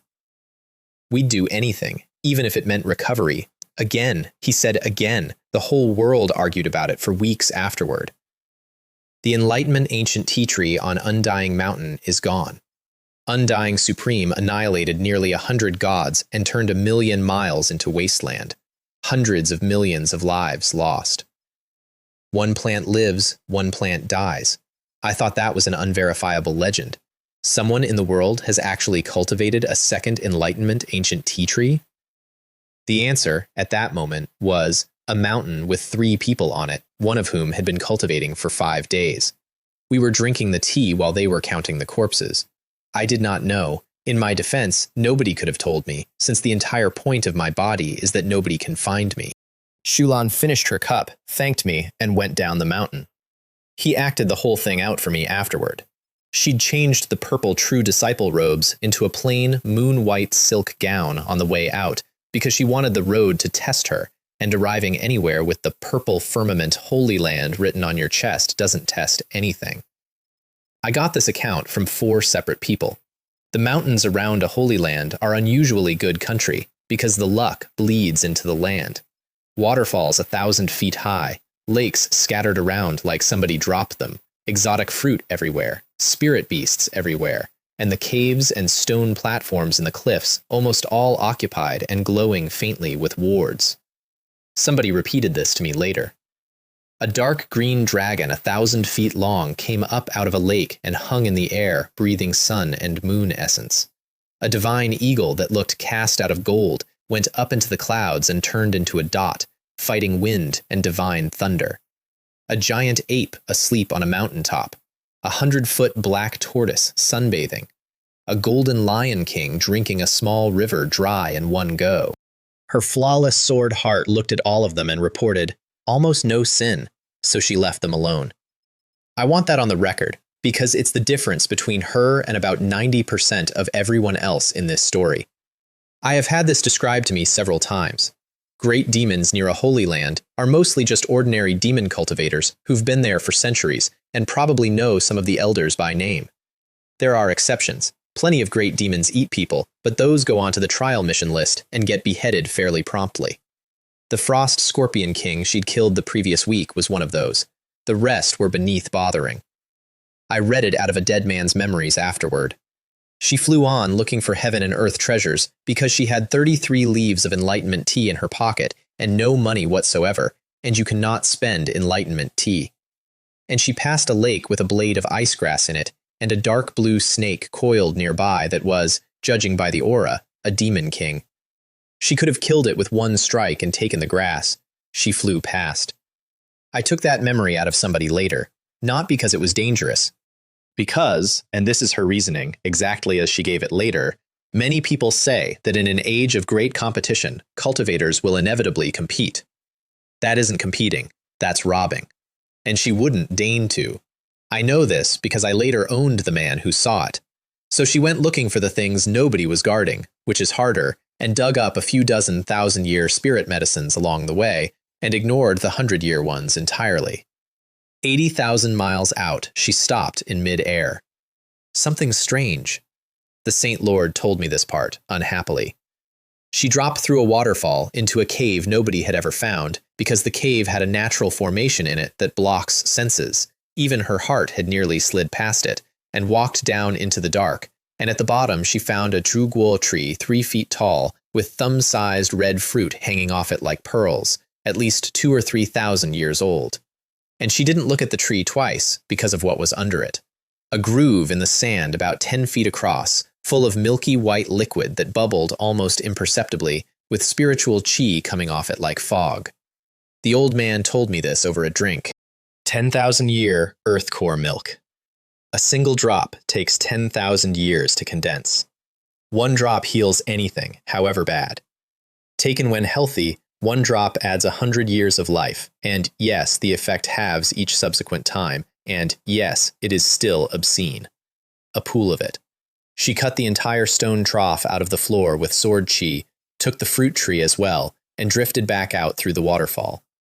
And there was a girl in a purple dress standing outside holding a brass compass. They both stopped. The girl looked at her compass, looked at the waterfall, and her face went from puzzled to poisonous in about a second and a half. Leave the treasure behind and get out. Slap. Tang Ying told me this part years later. Shulan's hand did not appear to move. 5 red finger marks came up on a flawless cheek, and half of the girl's face swelled, and the girl had not seen any part of it happen. Who gave you courage? Now, I want to be fair to Tang Ying here, because she becomes important. I am reporting this exactly as it reached me. She is the 7th of the 10 true disciples of the Purple Firmament Holy Land. Not a nobody, those 10 are the pool the next saint gets drawn from. Every one of them is at King Peak. Every one of them has trump cards. Her grandfather was a grand elder. She had been raised in a house where nobody ever said no. She touched her swelling face and asked, with total sincerity, "You dare to hit my face? You have such a foul mouth, and you're so unruly. Since your elders don't care about you, then I'll have to do it myself. Don't be so arrogant." And Shulan turned to leave, which was, I think, genuinely the end of it as far as she was concerned. I checked this one carefully afterward. Tang Ying turned into a streak of light and blocked the road, and behind her a peach tree came up out of nothing, trunk winding like a dragon, branches loaded with crystal pink blossom, and the petals came off it and spread into a peach blossom domain 100 miles across that looked like somebody's idea of paradise. Life force poured out of the tree into her, and the swelling on her face went down in front of everyone. I am Tang Ying, the 7th true disciple of the Purple Firmament Holy Land. My grandfather was a grand elder. From childhood to adulthood, no one has ever dared to slap my face. If I don't kill you today, I won't be able to quell the hatred in my heart. Standing in the void with crystal petals turning around her, looking down. Clang! A sword cry from somewhere past the sky, or from inside her own chest, she couldn't tell which.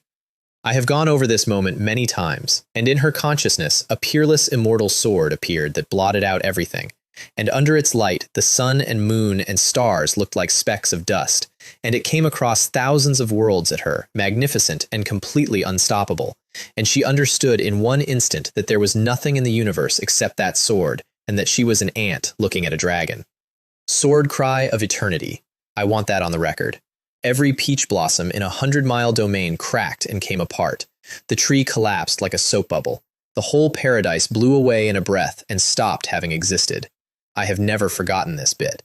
And Tang Ying was standing in empty air with her hair loose and her face the color of paper, and a crack across her Tao heart, with the sound still going round and round inside her skull.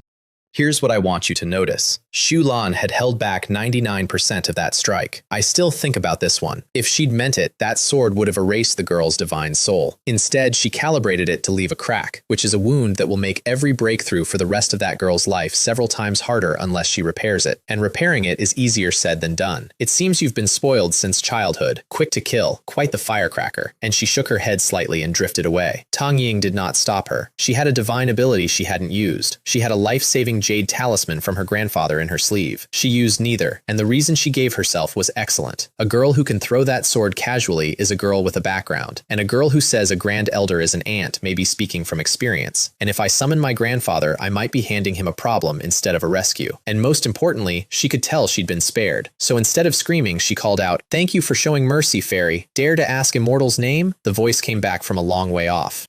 She had never once considered hiding it. From the day she came down my mountain, she'd intended to be found. Tang Ying stood there frowning. Mei Shui, Mei Shui, why is that familiar? This is the part I keep coming back to. And then she went white for an entirely different reason. Because she'd remembered where she'd heard it.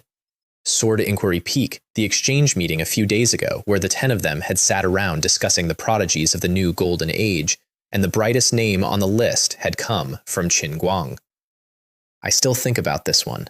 That detail is mine, not hearsay.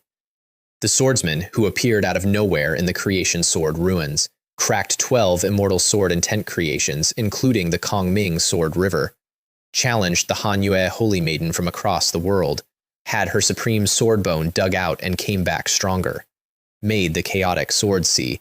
10,000 swords came to pay homage. Nobody could deduce her lineage, not one ancestor of any faction anywhere. Tang Ying looked at the direction the girl had gone. That's toward the Hanyue holy dynasty. Then she looked the other way, at the direction she'd come from. And she stood there in an empty valley with her heart going very fast, because that direction was the purple firmament holy land. She sent a message, and the person who arrived was a girl in a red dress who burned a fortune to get there. I saw the aftermath with my own eyes. Hua Xuan. Petite, bright-eyed, with the specific mischief of a spirit monster in a human shape, and fiery red sword chi coming off her skin. She crossed 80,000 miles in almost no time by using consumable void teleportation platforms, and Tang Ying, who is, remember, the granddaughter of a grand elder, was appalled at the expense. Precise teleportation across 80,000 miles? Wow, those are consumable platforms. Your trip cost about as much as a magic treasure a king realm refines over an entire lifetime. You're really rich and powerful. All right, enough of that nonsense. If the person you met is really Fairy Shulan, then that's my good fortune. Even 10 platforms would be nothing. Then she made a little fist and waved it. Little Yinger, if you dare to lie to me, I'll spank your bottom. These two grew up together, incidentally. Tang Ying's grandfather was a grand elder. Hua Xuan's grandfather is the current Purple Cloud Saint Lord. Tang Ying sighed and opened her mind and let her look. See for yourself. She slashed at my heart with her sword, and I could sense she held back. Otherwise, I'd be dead. Hua Xuan sensed the sword mark on the girl's Dao heart, and her eyes lit up like somebody had struck a match behind them. Then her face changed. How exactly did you encounter her, and why did you fight? And Tang Ying explained, with one specific edit. I felt it happen from 400,000 miles away. Her grandfather had spent a great deal of money on a treasure-hunting compass, and she'd been testing it. And it had found spirit medicine and ore for several days, and then today it had lit up brighter than it ever had in front of a waterfall, and just as she was going in, a woman had come out and the light had died. I was naturally unhappy that someone else had gotten to the treasure I'd been searching for, so I rebuked her. She dismantled everything I had with one strike, left a tiny crack on my heart, gave me a verbal reprimand, and drifted away. I know she showed me mercy. When I asked her name, she gave me Mei Shui. She did not mention the slap. Best friends or not, some things don't go in the report. My system told me before anyone said a word. Hua Xuan's eyes narrowed. When she struck you, you didn't know her background, did you? With your spoiled, arrogant temperament, you just endured being slashed in the heart?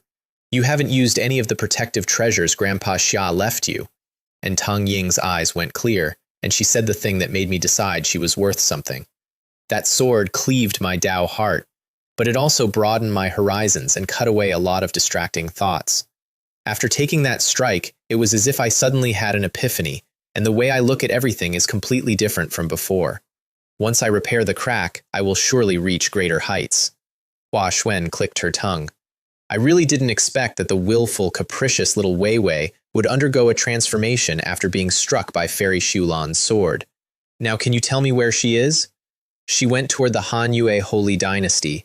She didn't conceal her identity or her whereabouts. If you want to find her, there's no rush. However, I have a vague guess about her legacy, and I'm afraid it will scare you if I say it. Hua Xuan gave her a look. Even ancestors from the 3,000 great worlds can't deduce her origins. You're not joking? If you don't want to hear it, I won't say it. Tell me. I want to see what kind of news can scare me. That Fairy Shulan might be from our purple firmament holy land. And Hua Xuan blinked her enormous eyes twice and then folded in half, laughing.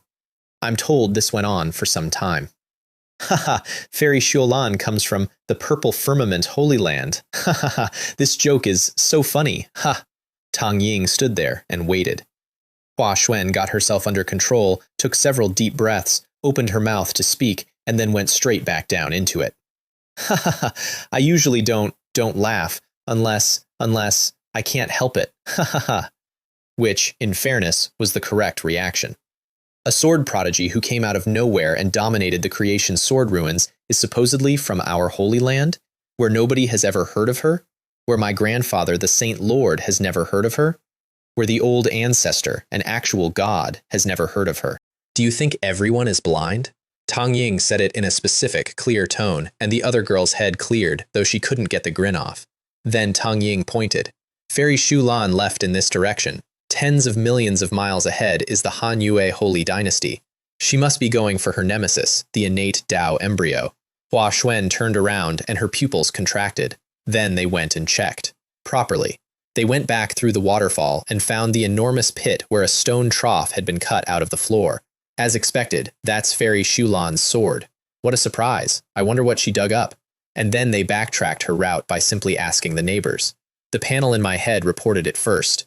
They stopped over a black lake hundreds of miles across, and Hua Xuan called down, Blackwater Serpent King, have you seen a sword cultivator girl pass by here? I found out about this while drinking tea. A 1,000-foot black serpent came up out of the water, nodded at her politely, and answered in human speech that, yes, a few hours ago a young girl had arrived on a sword, hadn't stayed, and had gone northeast. They did that several times, with several demon kings, all of whom were extremely accommodating, because Hua Xuan is exactly who she is. I was pouring a cup when it happened, and every answer pointed the same way until they were standing not far northeast of the Purple Firmament Holy Land, at the place where the trail simply started. They looked at each other, and Hua Xuan sent a message asking her grandfather for the disciple roster. It came back almost immediately. She read it, blinked, and made a face. Mei Xue's name isn't on the roster. 2 dazzling lights came on in Tang Ying's eyes. Is that the junior Uncle Jiang who killed the projection of the 100 Refinements demon god with a single punch? I had a teapot in my hand for this one. Which is how, about a quarter of an hour later, the Purple Cloud Saint Lord ended up standing in a sealed purple zenith hall with his granddaughter and her best friend, listening to a story he did not want to be true. He put arrays over the hall first, isolated it from celestial perception, shielded it from divine thought probing, the whole apparatus. Then, I did nothing at all while this happened, on purpose. Tang Ying told him everything, in order, left the Purple Firmament Holy Land, heading for the Han-Yue Holy Dynasty, swordsmanship beyond comprehension, held back against a true disciple of her own Holy Land, introduced herself as Mei Xue, and the Saint Lord stood with his hands behind his back and started walking the chain out loud, and I would have paid a great deal to watch his face while he did it. Several months ago, at the acceptance ceremony, junior brother Jiang took a disciple who lacked innate ability, exactly like the 7th princess of the Han-Yue Holy Dynasty, who had her supreme sword bone removed. The light in his eyes kept getting brighter until he simply said it. There's no mistake, Mei Xue is junior brother Jiang's disciple. And then he startled himself, because he'd just heard what he'd said. A sword prodigy who dominates the age in my Holy Land? I let it run without stepping in. Hua Xuan, softly. The Clear Void Peak lineage has 2 disciples in total. One is a sword prodigy who dominates the ages. The other is an ancient, desolate, sacred body that broke the curse. This lineage is truly terrifying. I must say, junior Uncle Jiang truly has a keen eye. And the Saint Lord said the thing that had actually been bothering him. Then he ordered total silence on the entire subject, forever, unless I said otherwise. Which they honored, both of them, for a very long time. I stayed exactly where I was. Hua Xuan asked whether they should send a grand elder to protect Jade Yao on the road, and he refused flatly. Li Wei is honing his disciple. There's no need for us to meddle. Since he dared to let her down the mountain, he can guarantee her safety. And then she said something that surprised him. Grandpa, I want to follow Jade Yao Jr.'s sister. He looked at her for a while. I'm absolutely certain. I have a gut feeling. With Jade Yao Jr.'s sister, I will go much further in swordplay. You've grown up and can make your own decisions about your life. Grandpa respects your choice. Then, casually, however, the godly spirit remains of the chaotic Cloud Sea is about to be born. Aren't you going? With so many prodigies eyeing it, I won't join the fray. I'll gain more from being with Jade Yao Jr.'s sister, which is how the Saint Lord's own granddaughter chose to walk into an empire behind Lin Fan instead of going treasure hunting, and honestly, his relief was the loudest thing in that room. Ruins kill people. Girls with swords are, statistically, safer company. And once they were gone, he stood there a while and then said, to nobody, "Perhaps I should personally visit junior brother Zhang." He arrived at the foot of my mountain a few days later, and he did not probe. That's the part I respected.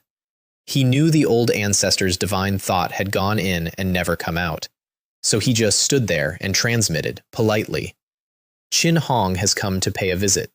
Junior brother Zhang, would you please show yourself?" I was under the tea tree at the time, with a cup of low-grade enlightenment, which is a phrase I never got tired of. A quarter of an hour later, I was standing in front of him. His eye twitched. He told me later that what unsettled him wasn't that I'd arrived quickly. It was that my arrival did not produce a spatial fluctuation. There was no travel.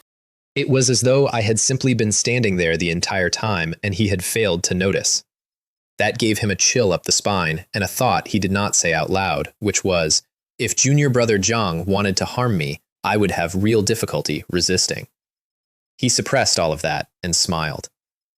"I apologize for arriving without informing you. I hope junior brother Zhang won't find it offensive. With the Holy Lord's presence, Clear Void Peak is honored. Please."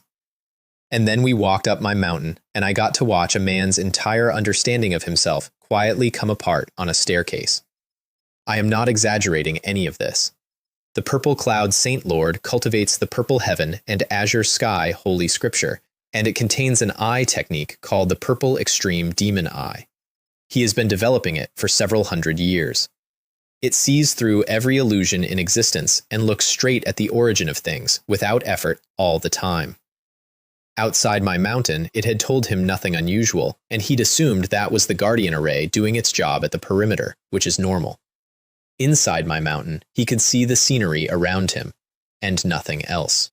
He could not see what was behind the rocks. He could not see what was behind the trees. Several centuries of a divine pupil technique, and he was walking up my path with exactly the same information available to a farmer. I've cultivated the purple demon eyes for hundreds of years, and my pupils long since developed divine ability. And here I can only be like an ordinary person, he said. Junior brother Zhang's protective mountain formation is truly amazing. There's no other way, I said. Clear Void Peak is the foundation where I make my living. Naturally, I have to put in more effort. I have never in my life set up a formation. The 2 instruments dust array was a system reward. I did not mention this. He gave me a year's cultivation resources and an apology. If it weren't for junior brother Zhang's punch in Qingyang City, I would still think you were just an ordinary emperor. I have been negligent all these years. I'm here today to express my apologies. Your Majesty, there's no need. I've been quite comfortable here. Since junior brother Zhang has already become a venerable lord, he should enjoy the treatment of one. I've brought this year's resources personally, and I'll have them sent every year from now on. I took the ring without a flicker, divine thought inside, and I actually laughed. These heaven and earth treasures cost more than a grand elder's salary, and breakthrough enhancements, nirvana elixir, and demigod insights at half-god odds. The Lord is truly generous. I am not embroidering any of this. None of this is embroidered. He beamed. Holy Land owes you too much over the years. It must make amends. If junior brother Jiang can break through to demigod, that benefits everyone. Please don't refuse. I never even considered refusing. There was a pause. Then he burst out laughing, which is when I decided I liked him. Junior brother Jiang is truly a remarkable person. By the way, there's something else I need to confirm. Please, speak freely. I'd like to ask, in the Creation Sword Ruins, the Mei Shui who overwhelmingly defeated numerous sword prodigies, the 7th princess of the Han Yue Holy Dynasty, whose supreme sword bone was stolen, isn't she your grand disciple? and he stared at me with anticipation all over his face. I paused. He looked at me. I looked at him. "Junior brother Zhang," he said in the flattest voice I have ever heard from a holy lord, "you completely neglect your disciples. The master can only guide you through the door. The rest is up to you. As for the disciple, they have to walk their own path." Then he told me what she'd done, in detail, and I sat there having it explained to me by a stranger, and my honest internal reaction was, as expected of a son of destiny. The commotion they cause is quite something. He was mid-sentence when his gaze sharpened and he said, such powerful chi blood. What realm has Lin Fan's ancient desolate sacred body reached?" We'd come around a bend, and there was gold coming up over the ridge ahead of us like a sunrise in the wrong direction. I have not improved a single detail here. Lin Fan was sitting on a blue stone by the lake halfway up the mountain, and his life palace was burning like a small palace made of noon, and every pore in his skin was putting out gold. Behind him, the heavenly emperor stood 100 feet tall on the clouds looking down at the landscape. The Saint Lord got more astonished the longer he watched. "I want you to hold on to this. Because my student's blood was like a dragon and his will was lighting up the sky, no weaker than a peerless prodigy at King Peak, and the Saint Lord had not sensed one thing about him until we came around that corner. Remember this part.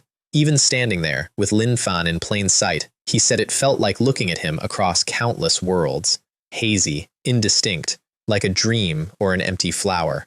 Every step on my mountain shows you a different world, and every step is different. That array hides the secrets of heaven and confuses the numbers, which is why a holy lord had to ask me out loud what realm a boy sitting in front of him was at. I glanced over and said, with feeling, "That damn brat. He's wasted so many resources and he's still stuck at Life Palace realm. He's a bottomless pit." I want to be fair to the boy here. I knew what I was signing up for. The ancient desolate sacred body eats about 10 times the resources per realm compared to a normal prodigy, and I'd budgeted for it before I ever opened his sea of wheels. He was still eating faster than I'd budgeted. Since I'd brought him home, in a handful of days, Lin Fan had gone through 6 leaves of enlightenment tea. I checked this one carefully. Keep this one in mind. 6. Of a treasure that gods find difficult to acquire one of. Plus, he had a piece of a chaotic spiritual root permanently nourishing him from the inside. Any other prodigy would have been at King Peak. He was still at Life Palace. I laughed when I heard it. Although, and this is the part that should terrify people, any other prodigy would need 1 to 2 years to fully absorb a single leaf. He was doing 6 in days. The ancient desolate sacred body doesn't just eat more, it digests at a speed that isn't in the literature. The Saint Lord laughed at me. Junior brother Zhang's requirements for disciples are too high. Lin Fan broke through to Life Palace only days ago. The focus should be consolidation. Forcing growth damages the foundation. As for cultivation resources, our purple firmament Holy Land can provide them. We can't guarantee the later realms of an ancient desolate sacred body, but the earlier ones are no problem at all. I looked at him sideways, and he stopped because Lin Fan had just taken out a golden leaf. Enlightenment tea? I enjoyed this enormously. The leaf floated up and settled between the boy's eyebrows, shaped like a divine bell, crystal clear, covered in patterns nobody has been able to reproduce. Golden light spread. The smell reached us from where we were standing. I am still pleased about this. And then a golden bell appeared over his head, hung with runes like dragons and phoenixes, and Lin Fan suddenly looked like something out of a temple mural. Clang. I did the arithmetic on this later. The bell trembled, and a wave of gold went from the top of his head to his feet, and his blood roared, and a cloud of pure essence shot straight up out of him. Clang, clang, clang. I worked out afterward what it had cost. 9 tolls, 9 waves of Tao essence washing through every inch of his blood and bone, and with every toll the leaf between his brows dimmed a little, and the bell above him went a little more transparent, until on the 9th both of them were gone, and only the essence was left, still scrubbing him from the inside. I only understood this bit much later. By the end, every inch of his blood and bone was crystal clear and putting out light like it had been cast from the purest gold in existence, with nothing else mixed in, and the heavenly emperor behind him had gotten noticeably worse to look at. Then the shackle came. I am certain of this part. Deep inside his life palace, black, phantom, hung with intricate runes so deep each one looked like a hole, the heaven and earth shackle of the true spirit. Heaven and earth shackles, Lin Fan is about to attempt true spirit realm? Should we intervene? The Saint Lord's eyes had gone purple and bright, and to his credit, his first instinct was to help. No need. Only by breaking the great shackles himself can he truly unleash what's in that body. He calmed down and stared and did not blink, because, as I mentioned, ordinary people do not get to watch this. And this time the shackle did not stay in one place. I had a very good view of it. It spread. The chains poured out of his life palace and ran along his blood until his entire body was wrapped in black links with deep runes flickering on them, sealing everything. That's the rule. Every realm, the shackle gets worse. This one wasn't blocking a door. It was shutting the whole house down. I have never forgotten it. His eyes came open with 2 blades of gold in them, and he roared, and the heavenly emperor went into his body, and 840 million particles boiled at once and put out an aura that said this thing suppresses evil. Click, click, click. I was close enough to hear it. The chains came apart inch by inch, and everything he had came back at once, and he took all of it and drove it straight into the shackle on his life palace. Snap. And a golden figure an inch tall appeared inside that palace with his own face on it. True spirit realm. I saw all of this happen. His true spirit sank into the depths, and a golden ocean appeared around him, waves sweeping the sky, thunder and lightning running through it, and then the ocean turned into other things. Here is what I saw next.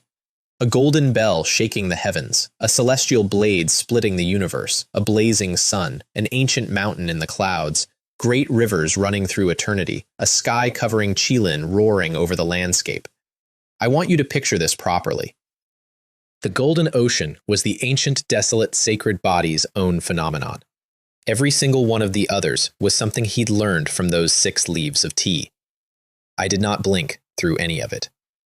The Saint Lord's pupils contracted because he'd just measured a boy who had been at true spirit for 4 seconds and gotten a number no weaker than the current saint of the purple firmament Holy Land, who is an emperor. Detected, the host's disciple Lin Fan has broken through to true spirit realm. Luck repays the host. Congratulations to the host on obtaining 50 years of cultivation. Congratulations to the host on obtaining the life spiritual spring. 50 years. Which at that point barely moved my needle. I remember the sound of it, and a spiritual spring containing endless life energy, nourishes the physical body, condenses the divine soul, heals severe injuries, increases your power even when you aren't injured. 1 drop washes away sin. And as long as it's nourished by luck, it never runs dry. My first thought, my actual, genuine first thought, and I'm not proud of it, was, if you use life spiritual spring to brew enlightenment tea, that would be the ultimate enjoyment. The lotus showed me every second of this. Meanwhile, the Saint Lord was quietly doing sums about where a life palace disciple gets 6 leaves of enlightenment tea and reaching an uncomfortable conclusion and being much too well-mannered to ask. He also, on the spot, gave Lin Fan a purple zenith bell. I actually objected. Holy Lord, this is a treasure a venerable Lord Realm expert refined over an entire lifetime. Giving it to a true Spirit Realm disciple is a bit too expensive. I followed it through the lotus route. But the bell had already left his hand and drifted over to Lin Fan, and he explained it belonged to the Star Pole Venerable, his own 7th great uncle, who left instructions that only a descendant who could resonate with it should own it. And at the exact moment Lin Fan broke through, the bell had resonated. I was watching from inside the void. So the Saint Lord got to fulfill a dead man's last wish and put a venerable lord's lifetime treasure on the most durable teenager in existence at the same time, which is good administration. Then he couldn't hold it in any longer. I saw you just used an enlightenment tea, and after condensing your true spirit, you manifested the golden Tao bell phenomenon and several others besides. Did you comprehend them all from enlightenment tea? Lin Fan glanced at me, and I didn't stop him. That's right. Apart from the ancient desolate sacred body's own phenomenon, all the others came from enlightenment tea. Master bestowed them. The Saint Lord had guessed. Hearing it confirmed still hit him. I sat where I was and let it run. Because, and he said this out loud, in a slightly strangled voice, the purple firmament Holy Land has accumulated enlightenment tea for tens of thousands of years, and the total in the vault is fewer than 5 leaves. He looked at me. Junior brother Jiang, after all these years of accumulation, our purple firmament Holy Land has 4 enlightenment teas. Where did you get so many? Holy Lord, please come with me. We walked up to my platform. I could see the whole thing from where I sat. And there it was. 10 feet of ancient tea tree, trunk winding like a dragon, bark cracked into scales, leaves and no flowers, 3,000 leaves, each a different shape and color, putting out an immortal radiance and a smell you could catch from a long way off. Enlightenment ancient tea tree? I have rarely seen a man's face do that. I did not move an inch while it happened. He stood there completely blank for a while, because it isn't just rare, it's the tree that Undying Supreme had, days earlier, slaughtered 100 gods over. The one everyone in the 3,000 great worlds was currently theorizing about, with the consensus being that the second tree had to be inside a great Emperor Dao lineage or an immortal Dao sect. Then he did the arithmetic I'd been waiting for him to do, and I watched it happen. 3,000 leaves, most of them mature, only a few dozen tender ones. A newly cultivated sapling doesn't have 3,000 mature leaves. The tender ones are regrowth. This is not a second tree. This is the tree. He exhaled very slowly, and then he said, with real sincerity, "New." He said, "New." He looked me in the eye and said, "New," and I have appreciated that man ever since. This single tree is worth more than everything the purple firmament Holy Land has accumulated in tens of thousands of years. And then he thought about what would have happened if Undying Supreme's divination had landed on the purple firmament Holy Land, and I watched a holy lord get quietly frightened in front of me and decide, permanently, never to ask where it came from. His actual reasoning, which he told me much later, was beautiful. As long as that tree stays in our Holy Land, it nourishes our luck. That's enough. So I made him tea. I called a pool of emerald spring water up out of the ground behind the tree and dropped it into the pot. Life spiritual spring? He'd been so busy looking at the tree, he hadn't noticed the spring, which is fair, and which is also because I had acquired it approximately 9 minutes earlier and set it down next to the tree like a man putting groceries on a counter. Then I picked a leaf. Not with force, I just looked at the tree and said, "Come," and a leaf detached, jet black and translucent, with a picture of 10,000 stars printed on it, each star looking like a real ancient star with real stellar power in it. The Saint Lord's expression flickered because that leaf was extremely compatible with his physique, which he had never shown to anyone. Only a few old ancestors in the entire Holy Land knew he cultivates the purple extreme star body. I knew because I'd looked at him with the Chi Luck golden eyes while he was admiring my tree, and read his physique, his scripture, his 5 phenomena, and both of his treasures off him like a label. I did not mention this, either. Lin Fan poured. The tea came out full of starlight. The Saint Lord took one sip, and then he stopped moving for a while. She told me the rest of this herself. He described it afterward as an unprecedented peace, like being merged into a vast starry sky with stars hanging in it, and every ray of starlight carrying an ocean of life essence that slowly, rapidly soaked into his purple star body. Every inch of his blood and bone and divine soul filled up with starlight. His understanding of the great Tao of the stars went up a level in one mouthful. His karma cleared, his divine soul went transparent, and the bottleneck that had held him in place for nearly a century loosened. "Excellent tea," he said, which is a hell of an understatement. Using life spiritual spring to brew enlightenment tea is a luxury never seen in the ancient imperial capitals. If I could drink this tea regularly, I would surely break through to the half-god realm. I took a sip of mine and got a pleasant taste and a very slight improvement, because that's what happens when the 10,000 tribulations undying body drinks anything. Lin Fan was standing there watching us like a dog under a dinner table, so I told him to pour himself one, and he did, and he came out of it saying it was like tea and wine had been combined by somebody who loved him. And then the Saint Lord, sipping starlight, tried to recruit Lin Fan. Lin Fan put down his cup and grinned. A saint's every word and action represents the will of the Holy Land. That's too many concerns for my way of doing things. I can only appreciate the Holy Lord's good intentions. Disappointment, and then the Saint Lord sighed and made his real pitch. With junior brother Jiang protecting you, and the enlightenment ancient tea tree and life spiritual spring as your backing, You only need to stay on Clear Void Peak and cultivate in seclusion, and you can at least become a god and an ancestor. There's really no need to care about the position of saint. And I laughed at him. Holy Lord, you're overthinking it. The resources an ancient desolate sacred body needs are hundreds or thousands of times what an ordinary prodigy needs. If this kid keeps sitting on my mountain, sponging off his parents, my meager resources won't last long. She described this to me afterward, twice. That tree looks eternal. It isn't. 10 times the resources per realm, compounding. He'd eaten 7 leaves to reach true spirit. King realm would be 70. Emperor would be 700. Every leaf on that tree wouldn't get him to Venerable Lord, and I fully intended to find more Sons of Destiny, and they were going to want tea too. Which is when Lin Fan stood up and solved the problem himself. I have broken through to true spirit realm and now have some ability to protect myself.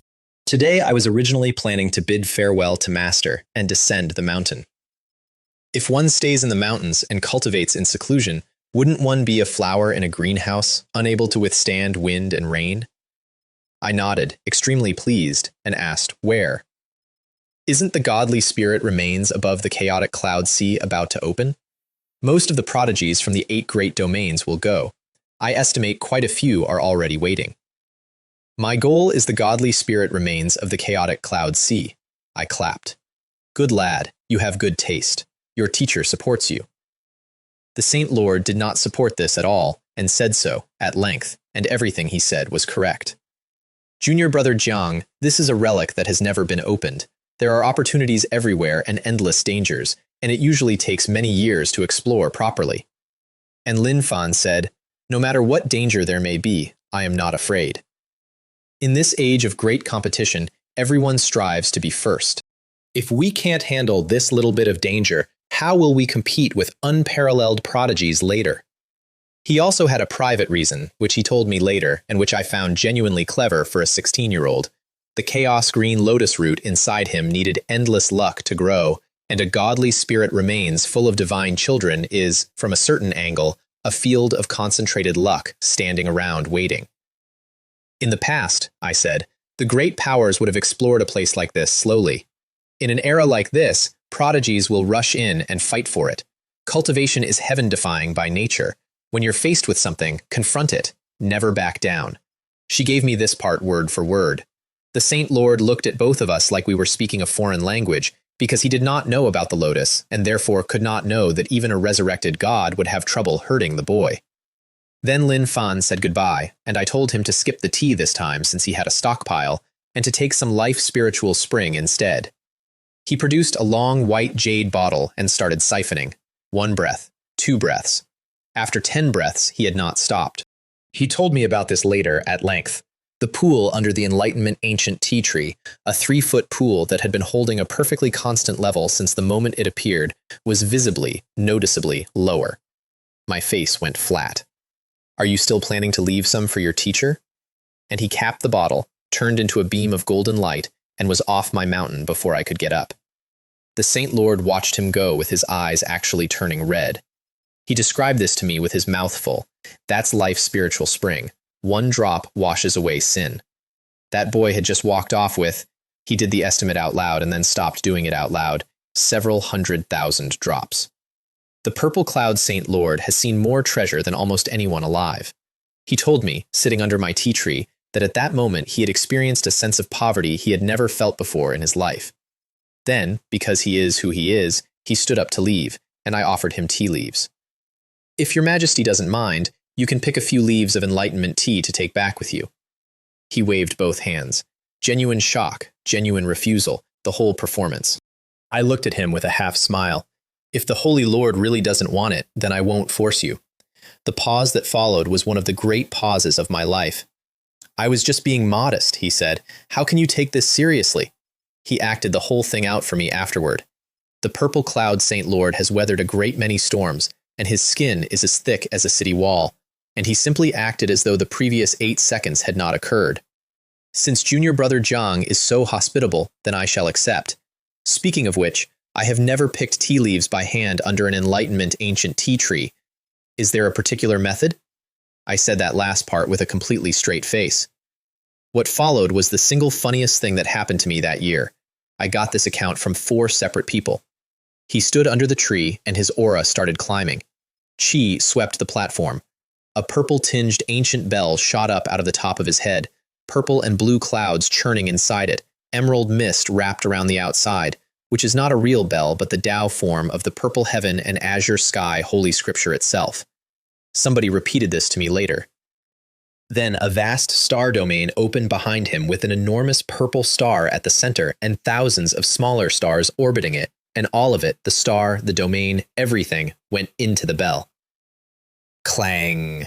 An ancient bell the size of the sky appeared over my tea tree and rang, and the sound wave that came off it carried worlds collapsing inside azure clouds, and an ancient bell destroying landscapes, and sparks igniting major thousand worlds, and wind blades cutting the eternal sky. He had put his entire life's learning into the swing. The tea tree swayed pleasantly. All 3,000 leaves lit up, merged with the 3,000 great Taos for an instant, and dissolved the attack into nothing. And one leaf fell off. White as jade, printed with 108 stars. Clang. Second toll. The bell form went noticeably more transparent. Another leaf came down, crystal clear, shaped like a bell. Clang. Third toll, and the entire Tao form collapsed and dissipated, and a third leaf drifted off, fiery red, phoenix-shaped, every feather burning. The purple cloud Saint Lord stood there with 3 leaves, pale as paper, breathing like a man who had just come out of a duel to the death. Thank you so much for your generosity, junior brother Zhang. Then he let out a long sigh. I have used all my methods and could only pick 3 enlightenment teas. The difficulty is truly terrifying. The tree has a spirit, I said kindly. Each leaf can only be picked by someone with the right fate. It's already quite good that the Holy Lord managed 3.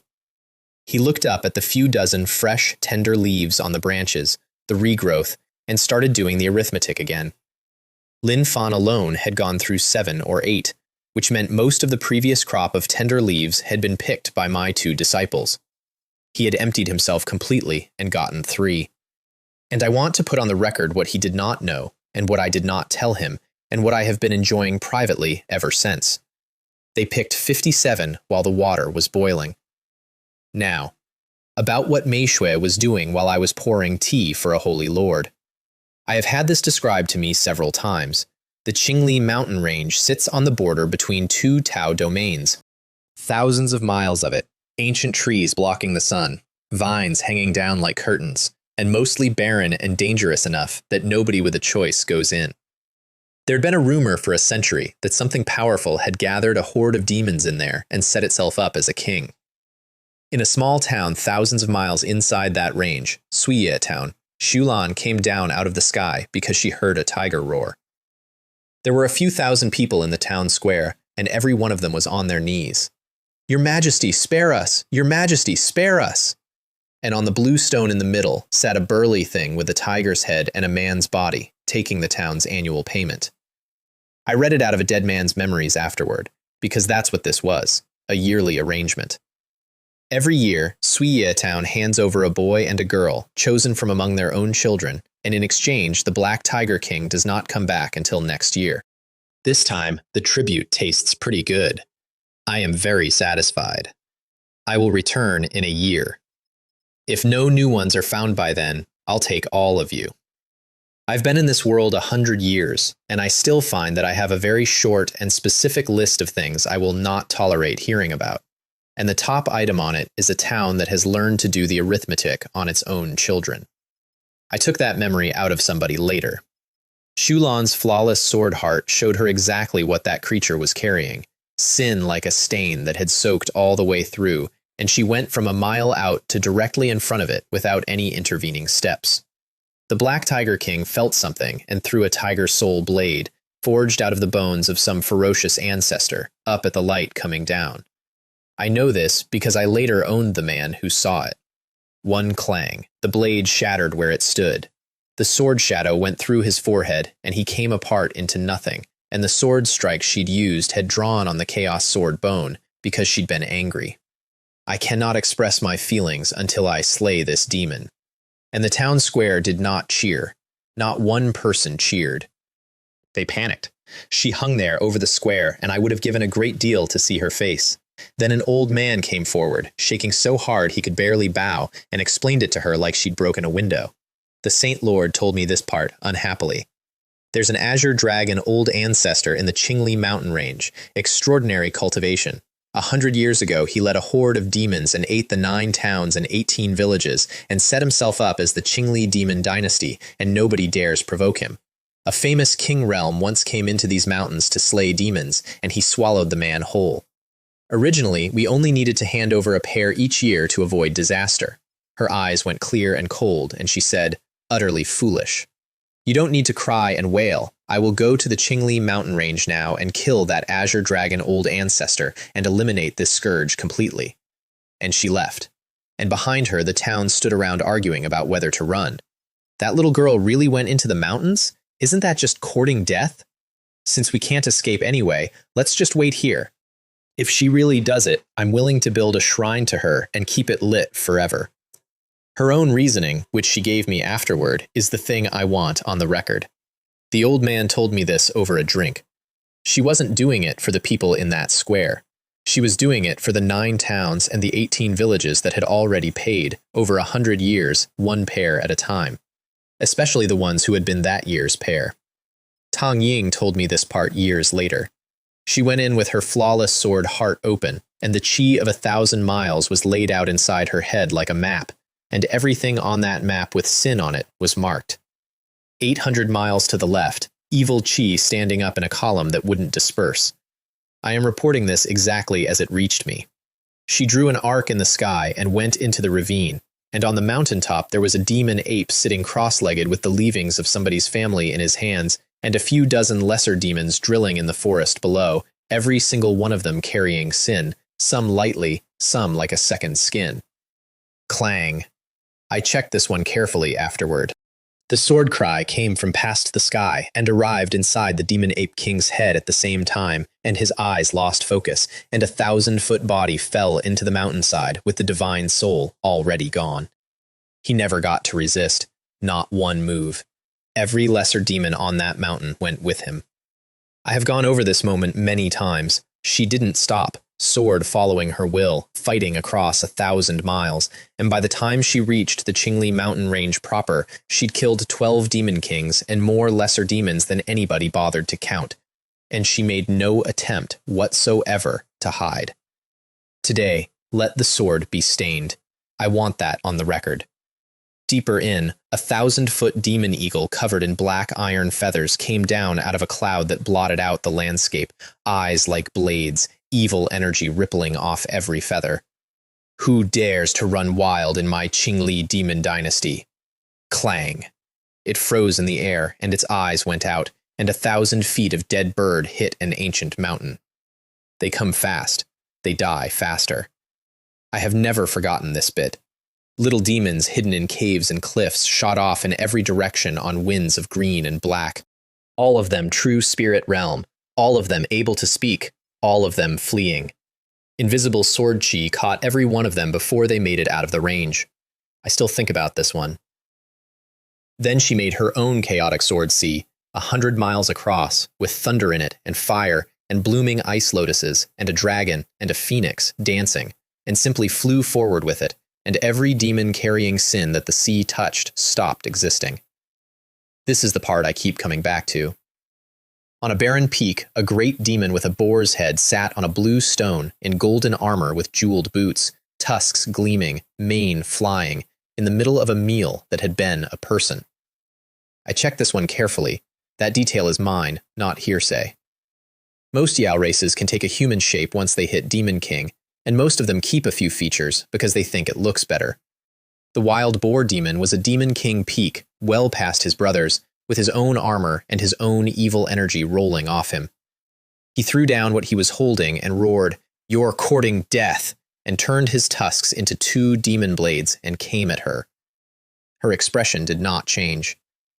Her sword intent condensed into a heavenly god sword wrapped in chaos mist with creation flickering inside it. Clang! Both blades shattered inside the void. I saw the aftermath with my own eyes. He turned into a boar the size of a small mountain, tusks like celestial blades, black mane billowing, and threw up a churning king's domain of evil energy with phantom boars inside it, ramming stumps, sharpening tusks on rock, tearing tigers apart, gnawing on bones. The heavenly god sword went into that domain like a hot knife into butter, and the domain collapsed like a bubble. I felt it happen from 400,000 miles away, because her sword intent has tens of thousands of immortal sword intents bowing inside it, and an ordinary demon king's domain is not built to hold that. My system told me before anyone said a word. His eyes had time to fill up with horror. Then a hole appeared in his forehead that was there and not there at the same time, and a mountain-sized boar came down on a small mountain and mostly flattened it. By then, every demon king in the range was watching, and several of them were already flying for the interior as fast as they could go. The interior is an emerald lake 300 miles around, with mist on it and evil energy coming up off the surface in coils. The panel in my head reported it first. 10+ demon kings standing on the peaks around it, thousands of lesser demons lined up on the slopes waving flags and shouting, all of them facing her like an army. Then the lake stood up. A crystal palace came out of the bottom of it, with an illusory dragon shadow circling and dragon chants coming out of the water. Welcome, Azure Dragon Old Ancestor. I found out about this while drinking tea. Inside the palace, clam maidens dancing, mermaids singing, shrimp soldiers and crab generals lined up along both walls, and on a golden chair, a burly, blue-faced man with a wild beard drinking out of a cup he had not bought. Azure Dragon Old Ancestor. 1 foot inside the Emperor realm. He looked at her and laughed. So you're just a sword cultivator of the true spirit realm. To slay a demon king and fight your way to my Azure Dragon Palace, your aptitude isn't bad. I happen to be short of a retainer. Kneel and serve me properly, and I will forgive and forget. Her pupils contracted, and it was not because of him. It was because of the room. The sin on that thing was thick enough to see without looking, and the palace behind him was packed, floor to ceiling, wall to wall, with belongings. Bundles, sandals, a carrying pole, hair ornaments, tools, children's things, 100 years of 9 towns and 18 villages sorted into heaps, kept because he liked to look at them. That's what was in the Azure Dragon Palace, not treasure, inventory. Demons, she said, you shall be slain. Clang. The chaos sword bone in her forehead lit up and shook and let out a sword cry that filled the heavens and the earth. Sword cry of eternity. All of it. Everything she had poured through the bone of the same origin into the divine ability written on it. Every Yao race member within 100 miles heard a sword ring inside their own skull. I was pouring a cup when it happened. 10+ demon kings, thousands of lesser demons, every clam maiden, merman, shrimp soldier, crab general, fish spirit, and turtle demon inside that palace. All of their divine souls shattered at once. 1 sword, 10,000 demons. I had a teapot in my hand for this one. The Azure Dragon Old Ancestor survived it by exactly 1 item. A dragon-shaped gem out of his own forehead that threw up a golden shield with thousands of golden dragon phantoms swimming in it, and it was his father's, and it was the only reason he was still there. His dragon eyes were full of horror. He knew, with 1 foot in the Emperor realm, that he could not have taken that. Then the shield's energy ran out and the gem shattered, and out of it came a 5-clawed golden dragon, majesty in every scale, divine might in its eyes, dragon power filling the world. I am Long Kai, clan chief of the East Sea Dragon clan. Long Fei has been exiled for breaking a family taboo. I hope fellow Taoist will spare his life for the sake of the East Sea Dragon clan. The East Sea Dragon clan will forever remember fellow Taoist's kindness. I did nothing at all while this happened, on purpose. The East Sea Dragon clan split off from the dragon domain a very long time ago. They've produced more than one peerless sage. The entire dragon domain stands behind them. That was a genuine offer, made by a genuine power at genuine cost, and any reasonable person takes it. Don't even mention the East Sea Dragon clan, said Lin Fan. I'll kill any bastard from the dragon domain without hesitation. I let it run without stepping in. She stroked her sternum. The chaos sword bone came into her hand, and her spirit went into it, and around it the world ended, sun and moon collapsing, stars falling, mountains and rivers shattering, the earth stained, gods and demons losing their wings, immortals and Buddhas weeping. All heavens no path, from a chaos swordbone at full extension. The five-clawed golden dragon lasted 1 instant. I stayed exactly where I was. Long Fei turned into a 10,000-foot azure dragon and dove into the deep void with a spatial fluctuation you could feel across the province, because King Realm can merge with the void, and he had completely lost the will to fight and was making the correct decision. I am not exaggerating any of this. The Chaos Swordbone went through time and space like it wasn't there, cut into the second layer of the void, appeared in front of his face, and put a hole between his eyes. His body couldn't stay in the void without him and got squeezed out and fell into the Emerald Lake, and the lake stopped being emerald. The man-eating thing that had run the Qingli mountain range for 100 years finished. Her anger went down. Her flawless sword heart went clear and lucid, her thoughts unobstructed, and something in her sublimated. I have never forgotten it. None of this is embroidered. A vast ocean of sword intent came off her with chaos mist swirling and creation forming inside it. Her connection to the world got several times stronger, and her power went up by a factor of about 10. I have not improved a single detail here. Domain. Sword intent at the king level. She'd earned the title of Sword King standing in the wreckage of a demon dynasty, though her actual cultivation was still true spirit and Wang Ho realm was some distance off. And then she noticed something in her true spirit. I want you to hold on to this. A phantom dragon-shaped mark, cold and malicious, quietly eroding her Tao heart and wearing down her will, like something ancient watching her without blinking. The curse of the East Sea Dragon Clan. It corrodes and it pins your location permanently for anyone who cares to look. The 5 lotus leaves inside her did not react to it at all, incidentally. They treated it as beneath notice, which tells you something about what I'd given her. I got the whole account intact. Remember this part. She poured sword intent at it and it didn't move. The thing seemed to exist in some dreamlike place her blade couldn't reach. She tried the origin power in the Chaos Swordbone and that worked, but slowly, over a long time. So she stopped. It's too much trouble to erase this curse mark. I'll keep it. It'll be perfect for honing my Tao heart. As for the East Sea Dragon Clan, I'll kill as many as they come. She left an ancient clan's curse burning inside her own soul on purpose, as a training aid. Then she went through the whole range and collected everything of value, and while she was doing it, she found the survivors. There were survivors, kept in various places, like livestock, blank-faced, numb, walking around inside themselves. She got all of them out. I know exactly how this went. Keep this one in mind. She cut Long Fei's head off, which was the size of a hill, and led every survivor she'd found back to Suiya town and dropped the head in the square. And the entire town went down on its knees.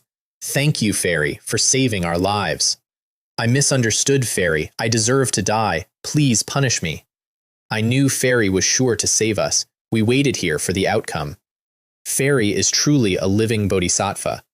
She ignored all of it, put the head away, and flew off. Not out of contempt. She simply had nothing to say to them. I laughed when I heard it.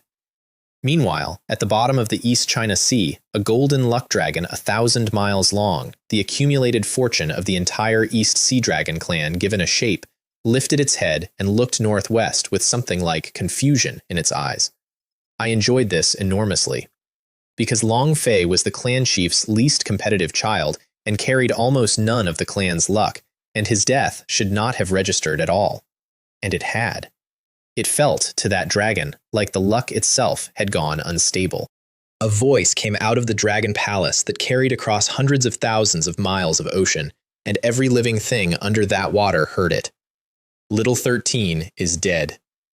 The murderer bears the curse of my East Sea Dragon clan. I want you to appreciate the size of that bounty. A venerable Lord Realm Dragon bead cleanses the bloodline of any aquatic creature that takes it and removes the bottleneck before venerable Lord Realm entirely. Billions of sea creatures went up out of the East China Sea at once. Powerful members of the Dragon Clan itself left the palace personally. And Shulan, who knew exactly what she'd done and exactly what was coming, did not care at all. She'd always remembered what I told her, act according to your conscience. I am still pleased about this. She'd watched a demon eat a town's children on a schedule, and she'd seen what was stacked in that palace, and as far as she was concerned, she was going to keep killing the spoiled brats of the Eastern Sea Dragon Palace, and then the scoundrels of the Primordial Dragon Domain after that, and the reason she gave was, otherwise my thoughts won't be clear, and my sword heart will be clouded, and I will find it difficult to make any progress at all. That's not a threat. That's a training schedule. I did the arithmetic on this later. After that, she went back into the Creation Sword Ruins, because her sword intent had reached king level, and she wanted to see the King Realm Sword Ruins. Same kind of place, one tier up. Every creation there generates its own domain, and the sword chi in them is on a completely different scale. She'd barely arrived when she sensed something and looked up. Bai Ling is in the Mortal Realm Sword Ruins. Linger, meanwhile, was standing in front of the Chaotic Sword Sea talking to it. I worked out afterward what it had cost. She'd become the Daozi of the Luo family. There'd been a succession fight, and it had ended fast, because once the Luo family found out one of their girls had been personally taught by the fairy Shulan who'd made that sea, most of the young generation withdrew on the spot. Only one holdout, Luo Bufan, the Grand Elder's closed-door disciple, who had actually broken into Wangho realm, kept pushing. She beat him in one strike. The family stopped arguing after that. She didn't want the position. She took it because she didn't want to embarrass Sister Shulan. Sister Shulan, I have become the head of the Luo family, and I have not disgraced you. Furthermore, my swordsmanship has reached its limit here. The Mortal Realm Sword Ruins are no longer effective on me. Today, I am prepared to leave behind a sword intent creation. Regardless of whether I gain the recognition of the immortal sword intent, I must break through to the next level. And a voice behind her said, "Since you've made up your mind, then go ahead and do it." She spun round with her whole face lit up. I only understood this bit much later. Shulan looked her over and nodded. Your foundation is solid, and your sword intent is surging. Breaking through to King Realm should be a natural progression. It seems you haven't been slacking. My sister's aptitude surpasses all ages. If I don't cultivate diligently, how can I follow at her side in the future? Then, Linger went out 100 miles from the Chaotic Sword Sea and made her creation. Here's why this matters, and it isn't sentiment. My account of this is exact. For a sword intent to evolve from Mortal Realm to King Realm, you have to take every sword intent you own, fuse them, and condense a sword domain. Some cultivators only control a handful of intents, fuse those, and technically qualify. I had a very good view of it. Linger had cracked thousands of creations, daily, for weeks, with an immortal sword intent in her that Shulan had simply handed over. She'd come into contact with more sword intents than most sword masters manage in a century, and Shulan had taught her the rule that actually matters, that you don't fuse everything, you choose the ones that suit you. She closed her eyes, and every change of sword intent she had ever seen surfaced in her mind, and she refined and combined and cross-bred them. Then she opened her eyes and lifted one hand. I still think about this one. A mountain formed in the void in front of her, 1,000 feet of it, lush, wrapped in cloud, with a road winding up like a dragon, and pavilions among the trees, and a waterfall that shook the world, and a lake with willows on the bank, and flowers everywhere, and 1,000 strands of sword chi rising through all of it. Not a fortress, not a weapon, a landscape painting you could stand in. 312 sword intents, perfectly fused. It crashed down and rooted itself into the ground, and 2 ancient immortal sword intents appeared out of nothing in the sky above the Mortal Realm Sword Ruins, crossed the void, and went into it. Then a mark appeared between her eyebrows, the one Shulan had gifted her, finally becoming hers, and a third went in. 3. Immortal sword intent, 2 swords, another sword prodigy has been born. And underneath her feet, a second mountain formed, connected to heaven and earth, cut out of the void, her own sword domain. She stood there in the middle of it, looking like somebody had hit her with a plank. I was close enough to hear it. Because gaining immortal sword intent recognition is the thing that unparalleled aptitudes do. That's who it happens to. And it had just happened to a girl from a mid-tier family who was, in her own estimation, eliminating, ordinary. Sister Shulan, my creation has been recognized. This is all thanks to Sister Shulan. Bai Ling thanks Sister Shulan again for her life-saving grace. I saw all of this happen. Then Shulan looked at the mountain properly. 312 sword intents perfectly blended, 3 immortal sword intents recognizing it. Your aptitude is no less than the Daozi of the Holy Lands. Name it. And Linger, without hesitating, Luo Shui Mingshan. I want to note, for the record, that the Ice Sword God, the divine child of the Ice Sword Divine Mountain, the man who went into a forbidden land to earn the right to compete, spent everything he had, and never obtained a single immortal sword intent recognition. Here is what I saw next. Her aptitude is nowhere near his. Her understanding of mortal sword intents had gone far past his, because she'd been standing next to the right person and had been given something for free. That's what luck actually looks like from the inside. There's nothing left to miss here, said Shulan. Let's go. I'll take you to the King Realm Sword Ruins. Linger, seeing the King Realm ruins for the first time, was appropriately terrified, and asked whether they should start with the ordinary domains. Breaking through these is meaningless to me, but you can give it a try, because Shulan had come to the King Realm Sword Ruins for exactly one thing, and it was hanging in the deep part of it. I want you to picture this properly. A full moon covering the sky, gentle, immortal moonlight, and inside the light, sword mountains climbing into the clouds, sword trees stretching across the heavens, a true dragon and a phoenix appearing and vanishing, heavenly palaces that were and weren't there, roaring waterfalls, surging rivers. Cold Moon Sword Domain. I did not blink through any of it. Same theme as the Bright Moon Sword Palace, several orders of magnitude bigger. On the day it was finished, 99 immortal sword intents came to recognize it, which put it at the top of the King Realm ruins, and it holds Su Min's real insight into the sword. I remember the sound of it, which is why about 100 sword kings live around it permanently. Some sit in the moonlight with their eyes closed and let waves of pure sword intent cut thousands of wounds through them, using her domain to temper their own Tao. Some duel the phenomena inside the light. Some hover at a distance, deducing the changes. Linger looked at where they were going and got nervous. The Lotus showed me every second of this. Reasonable. Shulan's sword intent had reached King Realm about a week earlier. Su Min had left the Cold Moon Sword Domain at Sword King 9th level peak. Sword domains are all formed by the convergence of numerous sword intents, and aren't much different from the creations in the Mortal Realm ruins, except that the intents are more complex. I followed it through the Lotus route. She could see the whole thing. 48,000 sword intents, combining and evolving into an unlimited number of domain phenomena, each one shifting continuously. Knowing the composition doesn't help the Sword Kings, incidentally. They can all see it too. Seeing a lock isn't picking it. Linger gave up arguing and instead announced to the entire area in a clear voice that carried, Fairy Shulan wants to crack the Cold Moon Sword Domain. Please, fellow Taoists, do me a favor. The uproar was immediate. Crack? Someone wants to crack the Cold Moon Sword Domain? Did I hear that right? Nobody has even fully understood the phenomena inside it. Very few dare to challenge it.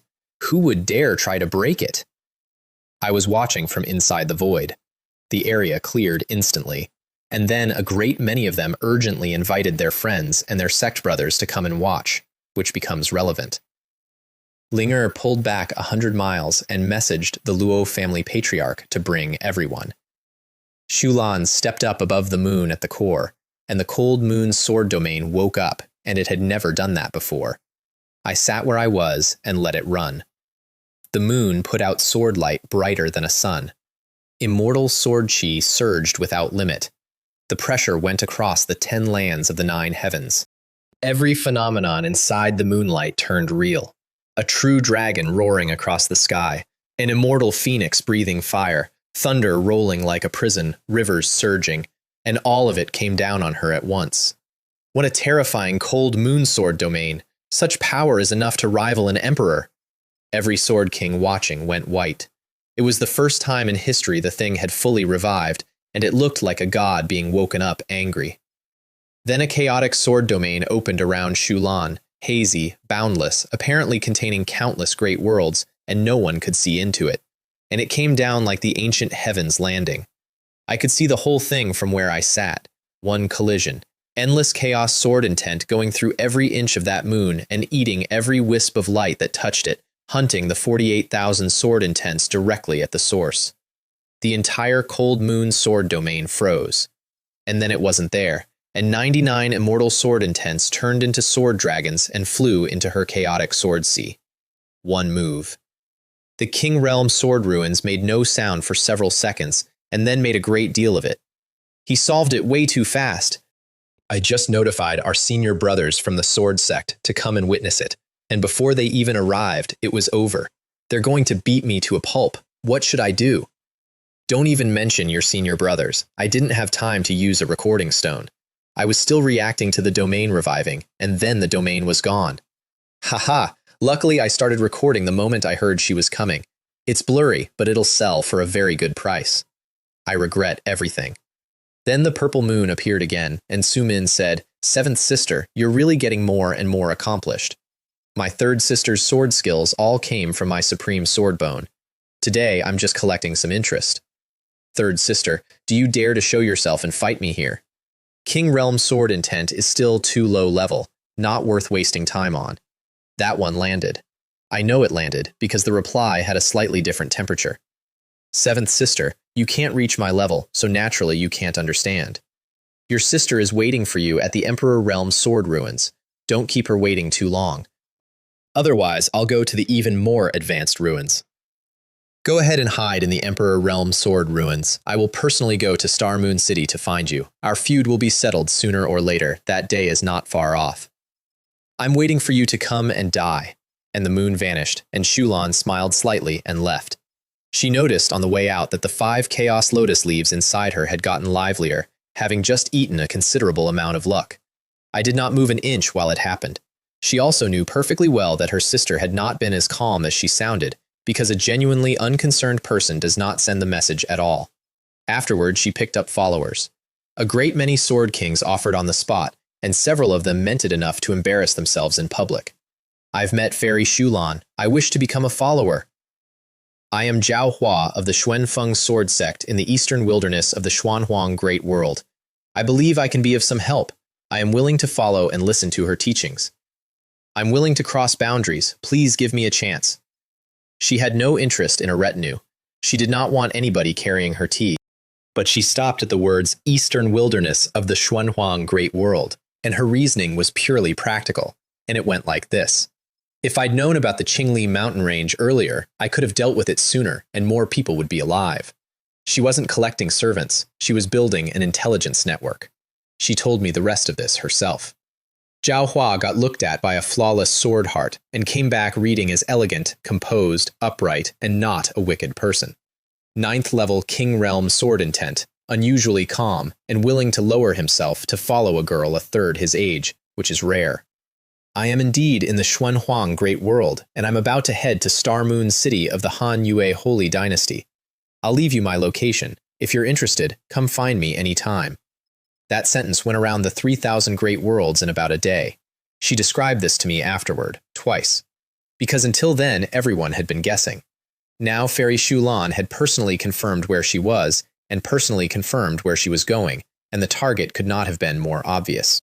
2 holders of supreme aptitude from the same dynasty who cannot coexist, and one of them has announced her route. She gave me this part word for word. Sword prodigies from other great worlds started paying enormous sums for interdimensional teleportation to come and watch. Ancient forces started sending people to the Xuanhuang Great World to find out where a girl with no lineage had gotten her power. He told me about this later at length, and a certain number of them came with the intention of killing her and taking her luck and her opportunities, because she was young and apparently unbacked, and that arithmetic is very easy to do. Every single one of those people was walking into the plan. That's what nobody worked out for a long time. She had never been hiding. She was advertising. If the journey is always smooth sailing, how can we talk about gaining experience? While all that was happening, Lin Fan was flying across an ocean and got hungry. I was already out there.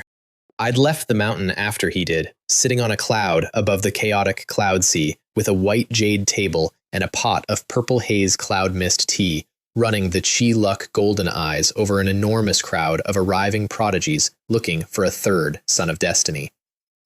10 days. Nothing. The godly spirit remains had pulled every talent out of 8 great domains and set them down in one place, and I was starting to think the whole trip was wasted. Then, I felt the chaos green lotus root moving, which meant Lin Fan was fighting somebody, which meant I hid in the 3rd layer of the void and went to look. He'd been jumped by a crab general of the Sea God Hall. He described this to me with his mouth full. The chaotic cloud sea is nearly 1,000,000 miles across and belongs to the Sea God Hall, and their beasts are savage, and their airspace is normally closed. And the only reason there was any traffic at all was that 10+ deities from the surrounding domains had leaned on them until they opened it for the ruins. He acted the whole thing out for me afterward. The beasts down there had been watching cultivators fly over their heads for weeks and were extremely annoyed about it. So when a lone true spirit realm boy came past, a crab the size of a small hill came up out of the water, grabbed him with a pincer, and started moving him toward its mouth. That was a mistake. By the time I arrived, there were shell fragments floating over several miles of ocean, and the carapace pieces alone were hundreds of feet across. And standing above them was the azure-faced Flood Dragon King with 8 demon kings behind him, and the azure-faced Flood Dragon King was extremely upset. Human, you dare to kill my sea god Hall's crab general in the chaotic cloud sea, and dare to cook and eat him at sea. If I don't kill you, what becomes of my sea god Hall's prestige? He threw a 1,000-foot azure dragon phantom, scales lifelike, claws out. I got this account from 4 separate people. My student threw a mountain at it. Battle Saint method, a 1,000-foot stone peak dropping out of the sky, and the dragon shattered, and the azure-faced Flood Dragon King had to punch the mountain apart and came away with both arms full of needles. Then Lin Fan burped. I was flying high in the sky when this giant crab burst out of the water, grabbed me with its huge pincers, and tried to put me in its mouth. I was just defending myself. It wanted to eat me, so why couldn't I eat it? Then he smacked his lips and looked at the 9 of them with an expression I have only ever seen on people reading a menu. Speaking of which, the crabs tasted really good. I haven't had enough yet. You guys are so thoughtful, sending us another seafood feast. The azure-faced Flood Dragon King's response to this was to form ranks. Somebody repeated this to me later. 8 demon kings into the 8 directions, chi blood resonance, their heartbeats synchronizing with his, a thick, dark green demon cloud building over their heads, and the leader's aura climbing until he was effectively a demon emperor. He also, for the record, had a theory. Little thief, I admit you are exceptionally strong, but in a one-on-one I cannot defeat you. You're clearly a Peak King realm disguising yourself as a true spirit realm cultivator. You came alone, tricked General Crab out of his life, and almost fooled me too. Such a young age, yet so cunning. Truly shameless. And my student said, disguise? King Peak? Whatever you say. Anyway, I'm definitely having this seafood feast. Then his blood roared, and every pore turned into a prison, and he digested the entire crab on the spot to clear room, which I want to stress is a thing he did in the middle of a fight, for capacity reasons. I have had this described to me several times. The azure-faced Flood Dragon King opened a black domain full of azure dragons, some fighting rocks, some churning oceans, some roaring at heaven, some devouring entire races, with the blessing of 8 demon kings behind it, and it was genuinely close to becoming a secret realm. A guilent ancient bell appeared over Lin Fan's head. Clang. I read it out of a dead man's memories afterward. One toll, a wave of gold sweeping the wilderness, and every dragon phenomenon in that domain shattered and dissipated, and the demon king's domain came apart, and the bell's power ran out, and it vanished. I took that memory out of somebody later. The azure-faced Flood Dragon King's pupils shrank, because he could feel that there was no domain power in that bell at all. It had broken his domain on the strength of the phenomenon alone, which is not something the rules permit. Is it possible that this is really just a true spirit realm cultivator? Then the bell vanished, and a celestial blade appeared in the sky wrapped in gold. The heavenly blade of severing life. Also from the T. I know this because I later owned the man who saw it. They knew what was coming and did the only thing available. Blood sacrifice to the divine fiends! Protect your body! All 9 of them burning their own life essence into the demon cloud until it went crimson and dropped over them like a mountain-sized shield. The blade went through it like a bad joke. The clouds blew apart, and 9 of them were frozen in the void, with a line across each throat and their true spirits already annihilated. Then a 1,000-foot dragon, a headless dragon shrimp, a mountain-sized conch with the top opened, a clam demon cracked wide. The Saint Lord told me this part, unhappily. He hauled all of it up with golden light, split it into hundreds of pieces, turned his own boundless life force into golden flame, and roasted it over the ocean. The evil energy in the meat ran out with the oil and dripped into the sea, leaving nothing but pure life essence, and the smell went for miles. He ate with both hands and oil on his chin and his eyes half shut, making noises. I was floating invisibly about a mile up, and I want to be honest with you, I was jealous.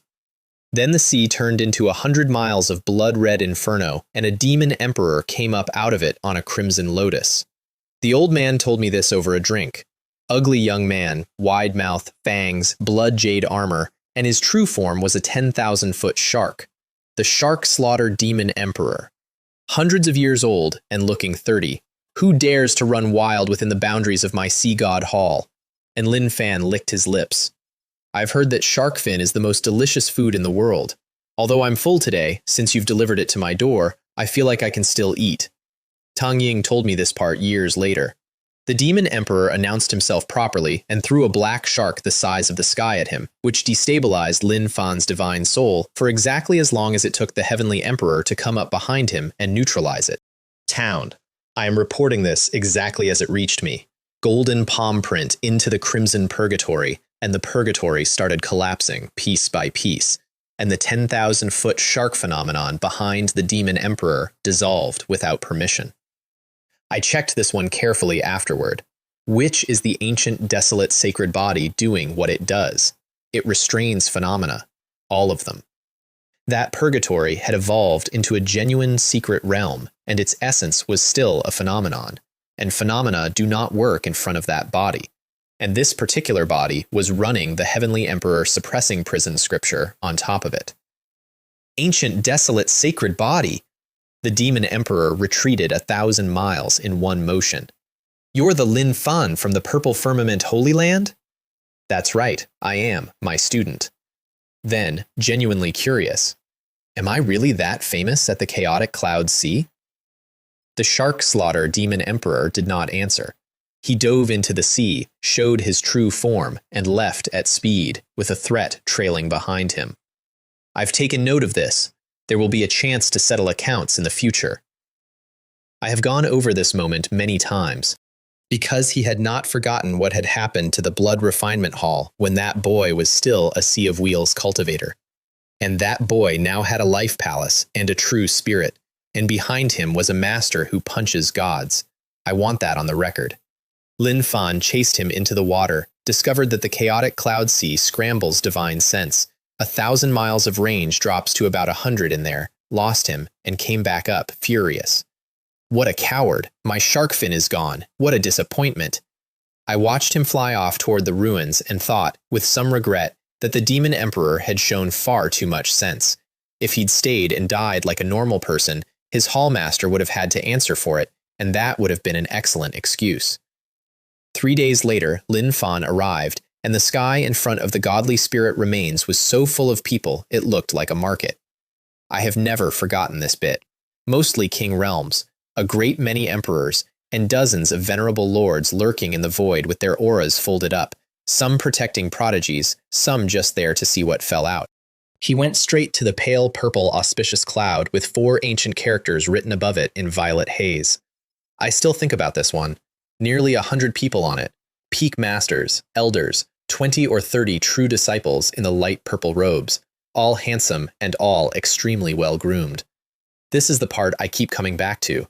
And above all of them, an old man with white hair and a white beard, lying on a pale gold gourd 10 feet long, sound asleep, with a red face and an aura of enormous luck circulating around him. A venerable lord. Tang Ying came over first, curious. I am Tang Ying of Jade Maiden Peak. May I ask which peak this junior brother belongs to? Why is there no elder or peak master accompanying you? Have you encountered some trouble? I know exactly how this went. That detail is mine, not hearsay. Reasonable question. Nobody came to that place alone. 2 to 3 million miles of territory between here and the Holy Land, full of demons with extraordinary cultivation who behave near a holy land and stop behaving the moment you leave its shadow. Everybody had come attached to somebody. Clear Void Peak, Lin Fan. Greetings to Senior Sister Laura. I came on my own and didn't encounter any trouble. She knew exactly what Clear Void Peak was, because she was one of the 3 people alive who'd worked out where Fairy Sholan came from. Every elder and true disciple on that cloud turned around, because none of them had forgotten the punch, and the old man on the gourd opened his eyes. Such powerful blood energy. No wonder you have an ancient, desolate, sacred body. Lin Fan blinked at the phrasing, which is the correct reaction, and answered, It was Disciple who volunteered to come down the mountain for training. Disciple's Tao must prove itself. If he always stays under Master's wing and never experiences trials, How can he grow? Then the old man took a palm-sized purple jade gourd off his waist and threw it over. Boy, dare to drink? I, Elder Taoist Jen, will treat you today. I saw the aftermath with my own eyes. That is the Wine Sword Lord. Grand Elder of the Purple Firmament Holy Land, a venerable lord, and the wine in that gourd is Firecloud 100-flower brew, spring water from the pure heart spring in our forbidden land, fused with fire marrow from deep under the earth's lava, with the essence of 100 spirit flowers added, and it takes 100 years to brew a single pot. One sip enhances your cultivation. He gave a stranger the whole gourd. Lin Fan drank a mouthful, felt the heat go all the way through him, and said the correct thing loudly, and then tried to hand it back. This old man still has wine. Keep the whole gourd. Don't worry, senior. I know what I'm doing. It would be too humiliating to die like that.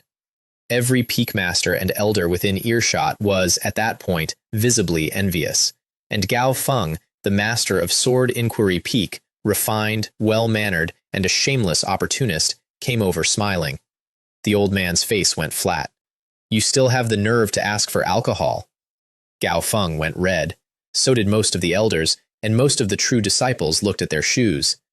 It's not impossible for you to drink my wine, the old man added. Perform well enough in the godly spirit remains to satisfy me, and when you come out, I'll let you drink your fill. Then he lay back down on the gourd and went to sleep. Gao Feng, covering his embarrassment, turned to the young disciples and delivered a speech, and I want to reproduce it because it is the reason I have never regretted joining the Purple Firmament Holy Land. The Golden Age has begun, and the future of our Purple Firmament Holy Land rests on these young disciples. And the elders, every one of them, answered him. Master Gao is right. We old folks should pave the way. Haha, well said. I gave my last words before I came. I will never hesitate to fight to the death when it's time. The old man on the gourd smiled without opening his eyes. I felt it happen from 400,000 miles away. Every true disciple standing there had a lump in their throat and their fists clenched, and every one of them understood that if they failed to progress and became elders themselves, they would one day be the ones making that choice. And Lin Fan grinned, because it felt exactly like standing in the Ye Family Council Hall. No wonder this place has lasted tens of thousands of years. Then Gao Feng glanced sideways at the sleeping Grand Elder and said, loudly, I have a gourd of it right now. Let's divide it up. And Lin Fan threw the whole gourd to Gao Feng. The old man's face went dark, and his eyes snapped open, and he caught it in midair and sent it straight back. All right, keep this one. Considering their passion hasn't cooled, this old man will treat them. You young ones can have a taste too. Then he produced a purple jade gourd a foot tall, and Gao Feng thanked him warmly, and the old man glared at him with genuine loathing. You old bastard.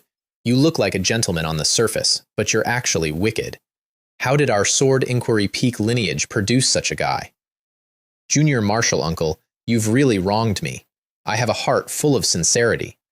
He conjured a small white jade cup in front of every elder and true disciple, opened the lid, and was about to pour.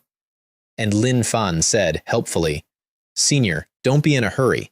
I have a bottle of spiritual spring water here that can enhance the aroma. Why don't you add it and give it a try? And threw him a long-necked white jade bottle. The old man caught it and chuckled at him, gently, the way you do at a child offering to improve your cooking. The spring water in my Firecloud 100-flower brew is taken from the pure heart spring in the Forbidden Land behind the Purple Firmament Holy Land, fused with fire marrow from deep in the earth's lava, with the essence of 100 spiritual flowers. It takes 100 years to brew a single pot. Not just any spring water can be added. I appreciate your kind intentions, but what could a little true spirit realm like you possibly have? And he opened the bottle and stopped talking. I have been told by 4 separate witnesses that the Wine Sword Lord's face at that moment was worth the entire trip. The old man came back to himself and said in a completely different voice, Such a treasure. You really should keep it for yourself. Using it to make wine is too extravagant. My system told me before anyone said a word. Life Spiritual Spring. 300 to 500 drops in that bottle. Nourishes the body, refines the divine soul, heals severe injuries, adds power when you aren't injured, and washes away sin 1 drop at a time. Disciple still has some in stock. Lin Fan's grin got wider. Well, a little more than what you have.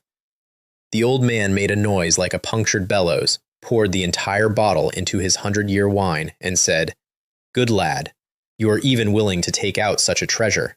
I underestimated you." Gao Feng, watching this from 3 feet away with an empty cup, asked cautiously whether the promised wine was still happening. "You don't need to know the details. Just understand that you're in for a treat today." Then he put a restriction over the entire cloud so nothing got out and flicked a stream of clear emerald liquor into 100 cups. The panel in my head reported it first, 3 chien each, bubbles fine and even, and a life force coming off it mixed with the smell of the flowers that made everyone's throat move on its own. Gao Feng drank his in one go and immediately felt a bottleneck that had troubled him for years start to loosen. Then he had to burn his divine power to sober up and check, because he did not believe it. I found out about this while drinking tea. Every elder and true disciple on that cloud drank. Even the female disciples abandoned their reserve and knocked it back. And then all of them went cross-eyed simultaneously, because 3 chien of that wine, infused with life spiritual spring, is roughly 10 times what it was, and none of them could handle it. Emperors managed to sober up. Everyone at Wang Hao realm and below just sat there flushed and glassy with their eyes not focusing. I was pouring a cup when it happened. The old man flicked the gourd under him, and a clear sword chime went through everyone's heart, and 100 people snapped back to clarity with all of it refined and absorbed. And every single one of them had gained the equivalent of several months of hard cultivation from 1 cup. He waved it off. No need for formalities. Just do your best in the godly spirit remains. I had a teapot in my hand for this one, and he did not tell one person where the spring water had come from, and he never has, because a boy carrying life spiritual spring around in a jade bottle is a boy who gets murdered by the first venerable lord who finds out. Lin Fan drank his cup too. On his physique, it did nothing at all except taste extremely good, which is a sentence I have some sympathy with. And then, from across the sky, somebody shouted, "Look! The gatehouse of the godly spirit remains is revealed." 6 white jade pillars carved with dragons and phoenixes, a gatehouse the size of a sacred mountain, and 2 ancient characters hanging over it. Beidou. The wine sword lord sat up with 2 sword lights in his eyes and said the name out loud like it hurt. Beidou Heavenly Palace, a divine venerable Tao lineage.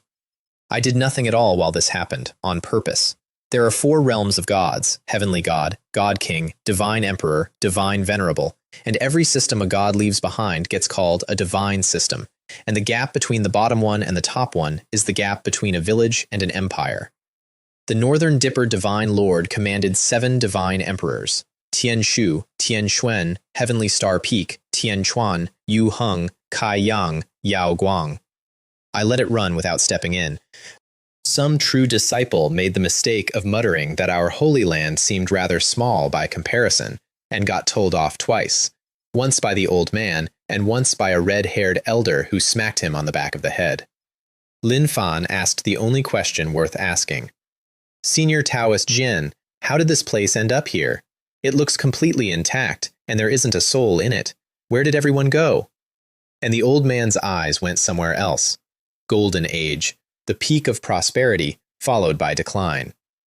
Darkness, turmoil. Nobody in that generation had heard the phrase used about anything real. I stayed exactly where I was. An entire divine venerable Tao system hiding inside the void, and something found it anyway and left the buildings standing and took everyone out of them. Lin Fan's private thought, which he told me afterward, was, "Is a supreme really this ruthless? Master took the Enlightenment ancient tea tree, so he's completely offended the undying supreme. Will I have to face something like that one day?" And then, and I quote, his blood started boiling, which is the correct response, and also insane. I estimate that as the Great Formation weakens, the cultivation restrictions will gradually lift, the old man went on. It won't be long before Beidou fully manifests. Then he said it word by word. At that time, a war of gods is very likely to occur.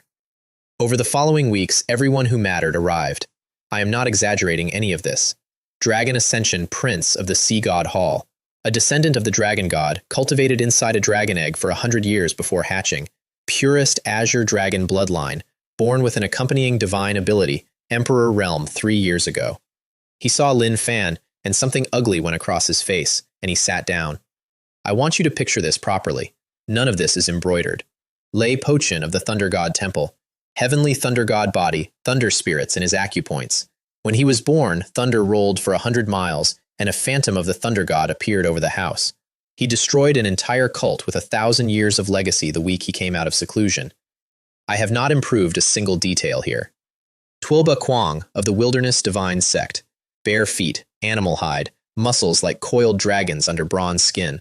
Barbarian sorcerer bloodline. Fought wild beasts in the jungle from childhood and cleansed his own marrow with their blood. Has killed more than a dozen emperors without being one. He sat down on the skull of some unnamed vicious beast, mountain-sized, white as jade and wrapped in black mist, and everyone politely made room. Mo Ching Chang of the Ice and Snow Palace. Ice Phoenix bloodline, crystal snowflakes appearing under her feet as she walked. I want you to hold on to this. And a crystal lotus platform carrying a girl in white with a lotus turning between her brows, so pure to look at that nobody could form a disrespectful thought. And the first thing she did was sweep her eyes across the crowd and take about half of them out of commission. Mo Ching Cheng, who had opened her eyes at some point, said, coldly, "Witch, once we enter Beidou Heavenly Palace, I will personally kill you. Sister, you're slandering me. I'm so wronged." The Wine Sword Lord cleared his throat, and every male true disciple on our cloud came back to himself and went slightly pink. The goddesses of the Harmonious Joy sect are not to be trifled with. Avoid her if you can. I checked this one carefully.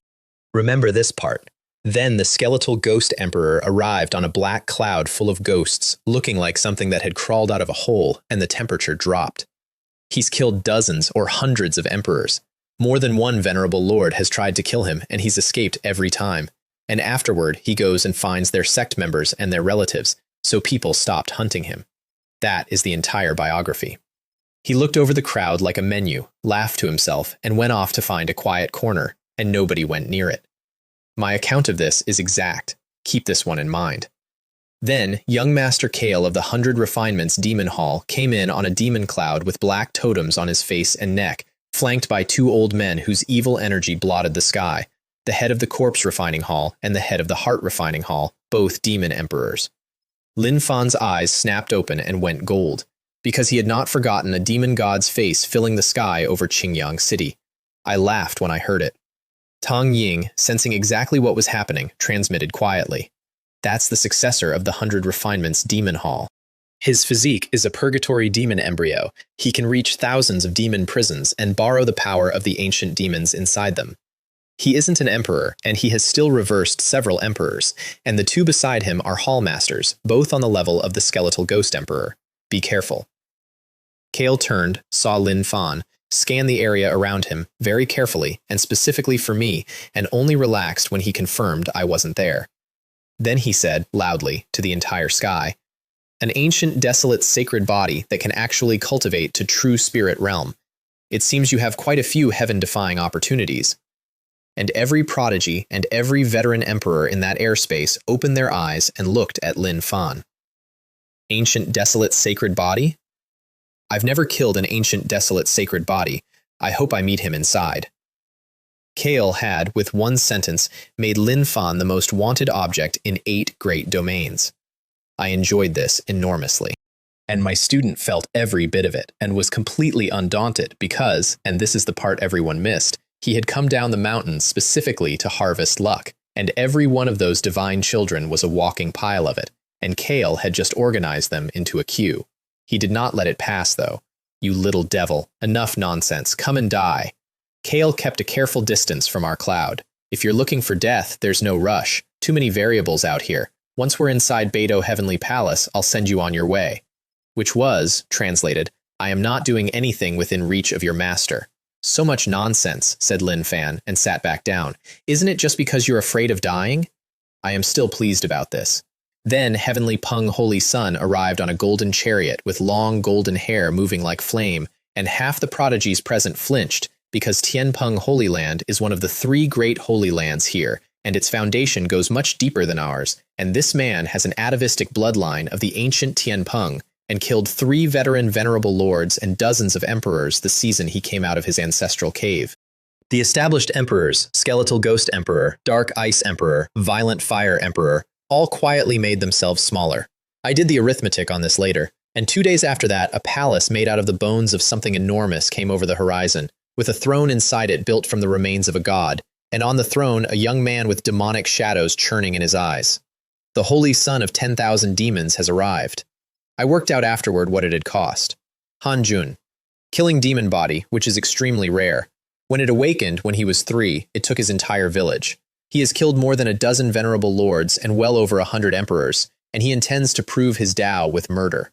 Even the Wine Sword Lord frowned, because he could feel something behind that boy he couldn't locate, which meant a demigod was protecting him.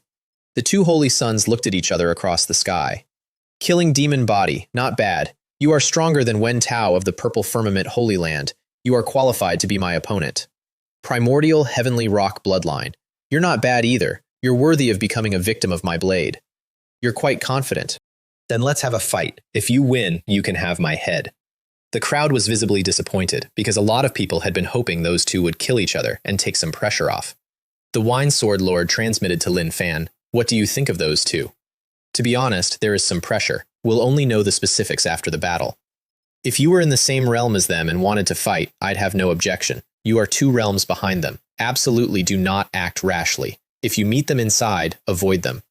And Lin Fan smiled and transmitted back, "Ancient desolate sacred body, invincible among those of the same level. If I were on the same realm as them, it would be too much of an insult to them. Confidence is good, arrogance kills. If you lose your life over it, regret comes too late. I understand what you're saying. At worst, I'll wait until I break through to Wanghu realm before I go and kill them." The old man had nothing to say to that. I only understood this bit much later. 3 days later, the gate opened, and the barrier between Beidou Heavenly Palace and the Eastern Wilderness broke, and anyone below Venerable Lord Realm could walk in. And nobody moved. I would not invent this, because it was an undeveloped ancient ruin, and none of them knew what was on the other side, and every person there had heard the same statistic. Less than 1 in 10 of a first wave survives. Then Heavenly Peng Holy Sun said, "In this era of great competition, everyone strives to be first. Since none of you dare, then I, Jin Yu, will not stand on ceremony," and drove his chariot at the gate. I had a very good view of it, and the holy son of 10,000 demons dropped a mountain-sized skull in front of him with green fire in the sockets, delayed him by exactly 1 heartbeat, overtook him, and went through the gate laughing. I want you to picture this properly. Then everyone went at once. The Azure Dragon Phantom around Dragon Ascension Prince roared and merged into him, and he was gone in a streak of blue. A monk from the Vajra Temple chanted and stepped through on golden lotuses. Hua Jiyu drifted in on her platform, saying, "You all seem really impatient." Mo Qingcheng went after her with an ice phoenix behind her, shouting, "Witch! We'll settle this inside." Thunder God Temple, Wilderness Divine Sect, Azure Cold Pool, Flying Bird God Mountain, Heavenly Fiend Demon Sect, then the Ancient Sect successors, then the Holy Land True Disciples. Our people started to move, and the Wine Sword Lord coughed once, and the sound cleared everyone's head. I'm just reminding you not to let opportunity cloud your judgment. Beidou Heavenly Palace is sealed by an ancient array that suppresses divine thought, and it has cultivation restrictions. If something happens to you in there, I cannot rescue you in time from out here. Do not trust anyone easily. Travel in groups. Whether you're taking an opportunity or fighting someone, be extremely careful. And then Lin Fan asked the question that nobody else in that entire airspace had thought of.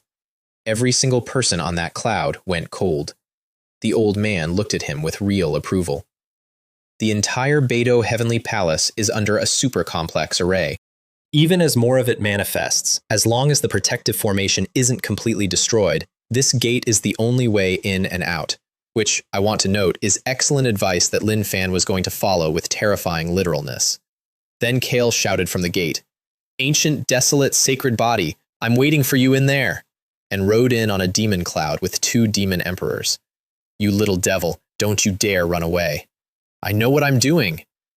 And a boy who had been cultivating for a few weeks went through the gate of a divine venerable's tomb, alone, on purpose, chasing somebody. I was close enough to hear it. Inside, the laws are different. There's an anti-air domain. The higher you fly, the harder it presses, and it suppresses your cultivation while it does it. 7 peaks, tens of thousands of feet high, standing in the shape of the Big Dipper, thousands of miles apart, with palaces scattered up their sides and formations over most of them. I saw all of this happen, and bones everywhere. Within 100 miles of where he landed, skeletons and clothes that had lost their color, crumbling at a touch, mostly already dust. That's the darkness turmoil.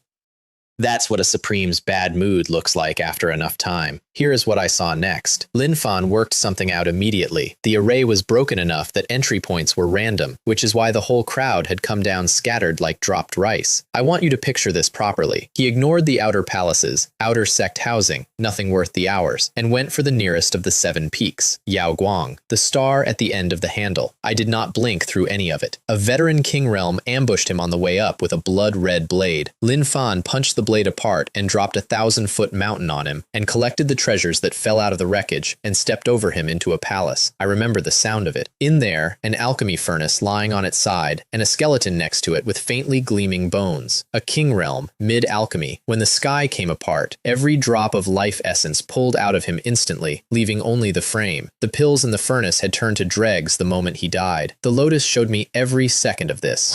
Lin Fan took the furnace, took the plaque that identified the dead man as an inner sect disciple, and noted with genuine respect that in Beidou, a Wang Ho realm cultivator was an inner sect disciple. I followed it through the lotus route. Higher up, he found a spirit medicine garden behind an array.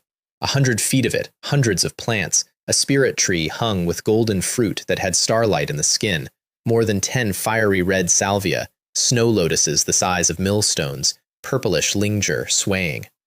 Under all of it, a thick layer of dead leaves and stems that still carried enormous medicinal power, because the garden had been recycling itself for however long, generation after generation growing out of the corpses of the last one. Whatever was still alive in there was over 10,000 years old.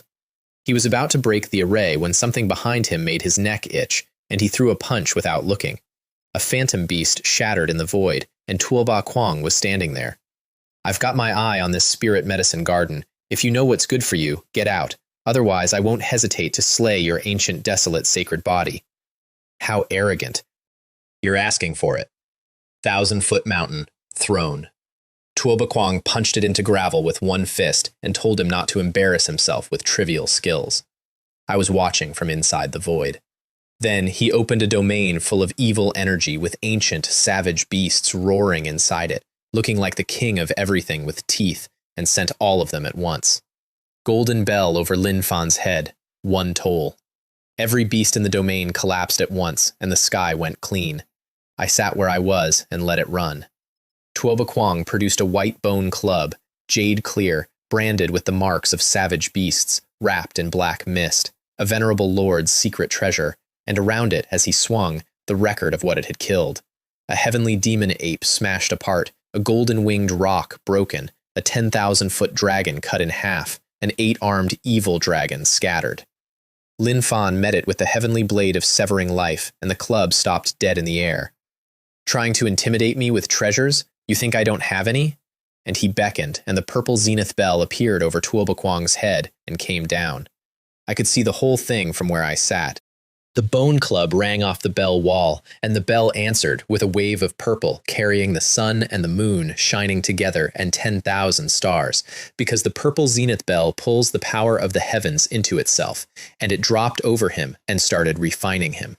Thousands of divine bells going off inside his skull, his consciousness going out. I did not move an inch while it happened. Then a shadow shot out of his forehead and turned into a barbarian shaman covered in totems, who casually knocked the purple zenith bell away and shouted, "Wake up!" She told me the rest of this herself. Lin Fan got clipped by the shockwave and immediately got cautious, because that was a divine thought incarnation of somebody enormous, and even as a fragment, it was reading at Venerable Lord Realm. A life-saving talisman left on a divine child by his sect. Tuoba Kwang's eyes cleared, and he started thanking his ancestor. "Thank you, old ancestor, for saving." And a bolt of lightning made out of the laws of heaven and earth appeared out of nothing and hit the incarnation. Gone. Instantly. No struggle. Not even a chance to be surprised. Beidou Heavenly Palace's restriction, Tuoba Kwang said, in the voice of a man who has just remembered where he is standing. She described this to me afterward, twice. The palace limits cultivation. Anything that reaches Venerable Lord Realm is annihilated on sight, and it does not distinguish between a person and a talisman. Lin Fan gasped inwardly, and I don't blame him. A venerable grade projection, erased like a bug. Then he stopped talking. Kill. She gave me this part word for word. Purple zenith bell again. Tuoba Kwang threw the mountain-sized beast skull up to block it, and then detonated the entire thing, every scrap of black mist and evil energy in the sky contracting and going off at once, light and thunder and a torrent of destruction across the whole ridge, which slowed the bell enough for him to burn his divine power and run. You surnamed Ye, I admit defeat this time. I'll settle with you next time. You won't get a next time. The Heavenly Emperor came up behind him, hazy, golden, suppressing everything, and both of them raised a palm at the same moment and locked on. He told me about this later, at length. Tuoba Kwang looked back and saw a golden handprint the size of a mountain with sealing power in every line of the palm, and felt his own divine power lie down and stop responding. He described this to me with his mouth full, and then complex totems boiled up across his skin, and an ancient, desolate, savage aura came off him, and his bloodline awakened a second time, and his strength multiplied several times over, and all his power came back. Second bloodline awakening, mid-flight, at the moment of death. That's the thing prodigies get one of. It bought him 3 words, spare my life. Then he came apart, and the sealing power ground the pieces down until there wasn't a trace of divine soul left. The divine son of the Wilderness Divine Sect, the first man to awaken the Wild Witch bloodline twice, finished. And a pure, vast energy went into Lin Fan, because the Heavenly Emperor suppressing prison scripture had just refined a prodigy's entire cultivation into him, along with every divine ability, every technique, every secret method, and every witchcraft legacy the man had, converted into memory Lin Fan could browse. A white bone club, a tortoiseshell pot, a bone knife, spirit crystals, and spirit marrow fell out of the air. He acted the whole thing out for me afterward. He collected all of it, landed in front of the spirit medicine garden, broke the array, which the fight had already mostly wrecked, dug 3 feet down, and took the entire garden with the soil. At the Wilderness Divine Sect, the savage beasts that make up their luck phenomena went briefly transparent.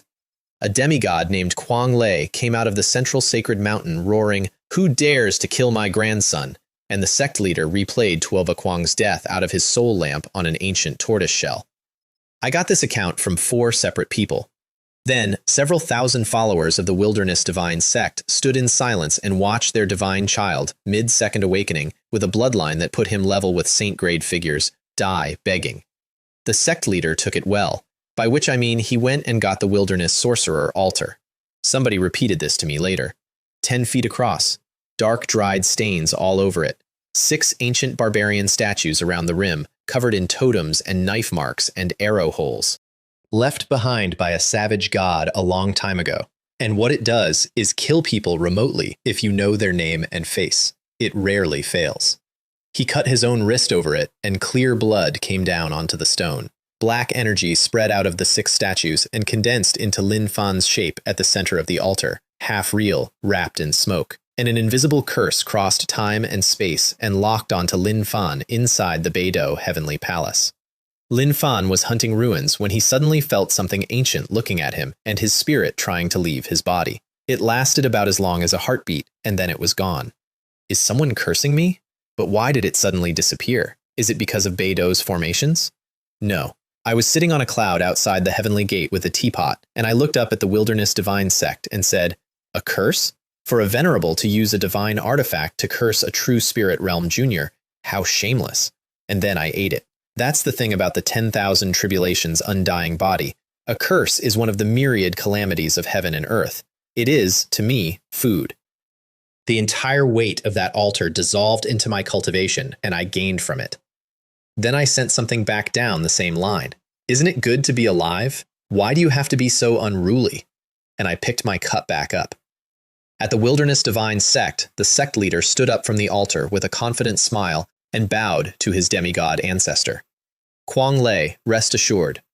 I used the wilderness altar and cast the curse personally with my own bloodline. Even hiding in Beidou Heavenly Palace, he will surely die. And Kuang Lei nodded and said he'd have preferred to skin Lin Fan alive personally, and the sect leader opened his mouth to answer, and the figure of Lin Fan on the altar exploded. Then, an immense calamity settled over the entire altar.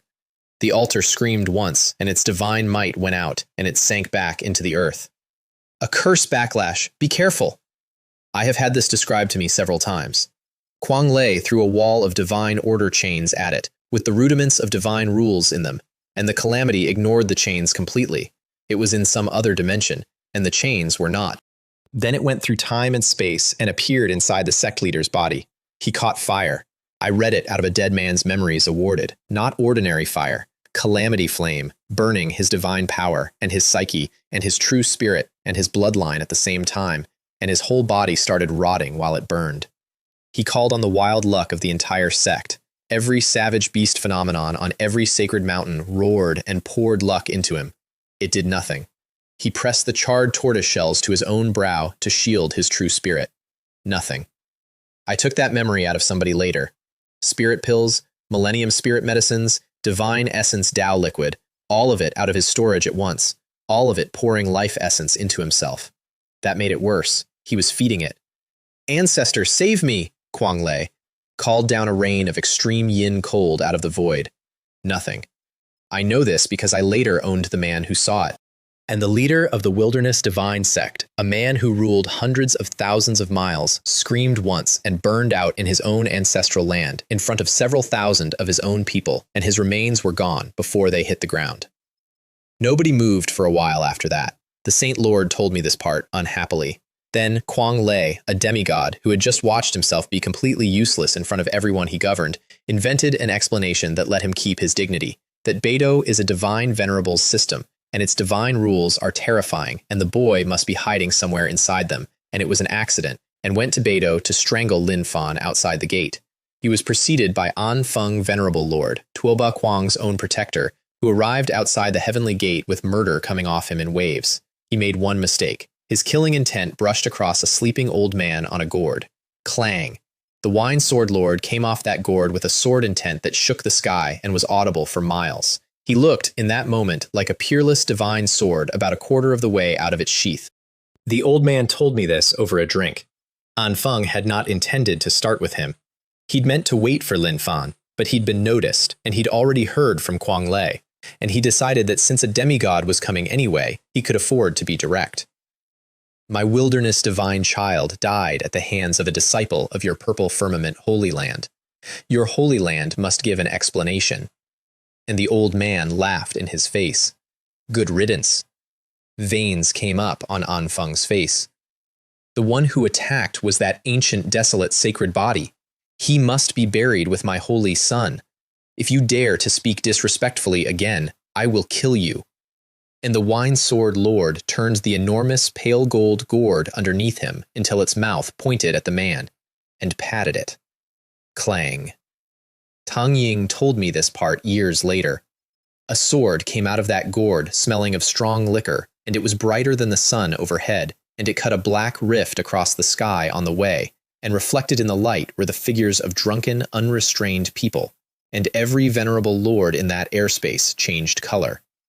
That was a sword he had been raising inside a wine gourd for several hundred years. An Feng threw a golden seal up that grew into a golden mountain thousands of feet high. The sword went through the mountain like it was tofu. I am reporting this exactly as it reached me. Every totem on An Feng's body lit up, and ancient sacrificial chanting rose around him, and the phantoms of ancestors appeared in the void making offerings, and for one moment he was in contact with a barbaric and ancient age. The sword went between his eyebrows, and the last thing he heard was, "If you can take action, then stop talking nonsense." I checked this one carefully afterward. His corpse hit the chaotic cloud sea hard enough to throw up a wall of water, and the sea beasts had it inside a minute, and the old man had already quietly taken everything he was carrying. Then Kuang Lei arrived. Hair like a bird's nest, animal hide, bronze skin with divine light on it, and the heavens roaring as he came. I have gone over this moment many times. He raised a palm and brought it down on the wine-sword lord's head, and the phantom hand that came off it had the rudiments of divine rules unfolding inside it, and dozens of king realms and emperors who couldn't dodge in time turned into dust just from proximity. I want that on the record. And the old man, having spent the one sword he'd been saving for 300 years, set his own divine power and blood and soul on fire simultaneously, and started condensing everything he had left into one final strike, because he intended to find out how far a demigod could be pushed by a man who had nothing to lose. I put my hand on his shoulder. Senior swordsman, this kind of trash is not worth risking your life for. I'll do it. Everything that was burning in him went out and went back where it belonged. Then I looked up at the palm coming down out of the sky. Imperial Tao Killing Fist. The fist print left my hand, and the two of them went off against each other like stars colliding, and both shattered, and a black rift opened across the sky with a torrent of destruction pouring out of it. Everyone in that airspace moved further away and stared.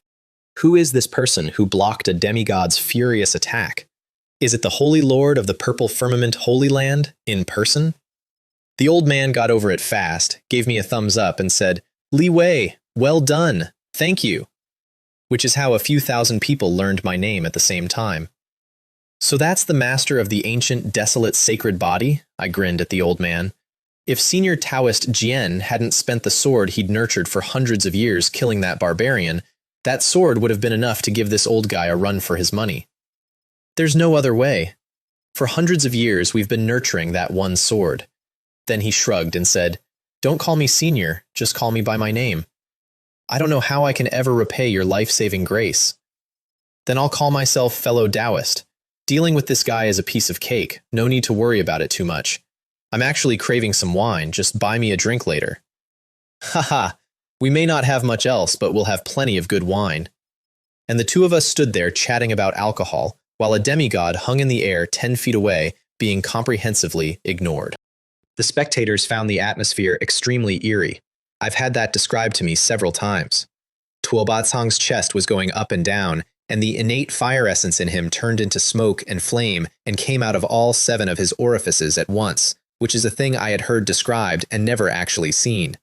How arrogant! You too, and that ancient desolate sacred body who killed my grandson, you all must die. And I finally looked at him. Furthermore, the ancient desolate sacred body that killed your grandson is Lin Fan. I'll take this karma. He threw a stone axe at me. I have never forgotten this bit. Bluish-black, hideous, covered in complex textures with the rudiments of divine rules churning inside them, savage beast phantoms roaring around the blade, carrying enough force to cleave the void open on the way over. I raised my right hand and caught it. Calamity runes ran under the skin of my palm and went into the axe, and the divine rules stopped churning, and the beast phantoms went out, and the textures on the surface faded, and what I was holding was a rock on a stick. Tuobatsang lost his connection to a treasure he'd refined for several hundred years while it was still in the air. I still think about this one. To his credit, he didn't panic. The totems on his body lit up one after another, and he started dancing in the void like a savage priest, making strange howls, communicating with somewhere else, and a river of time appeared around him with scenes moving in it.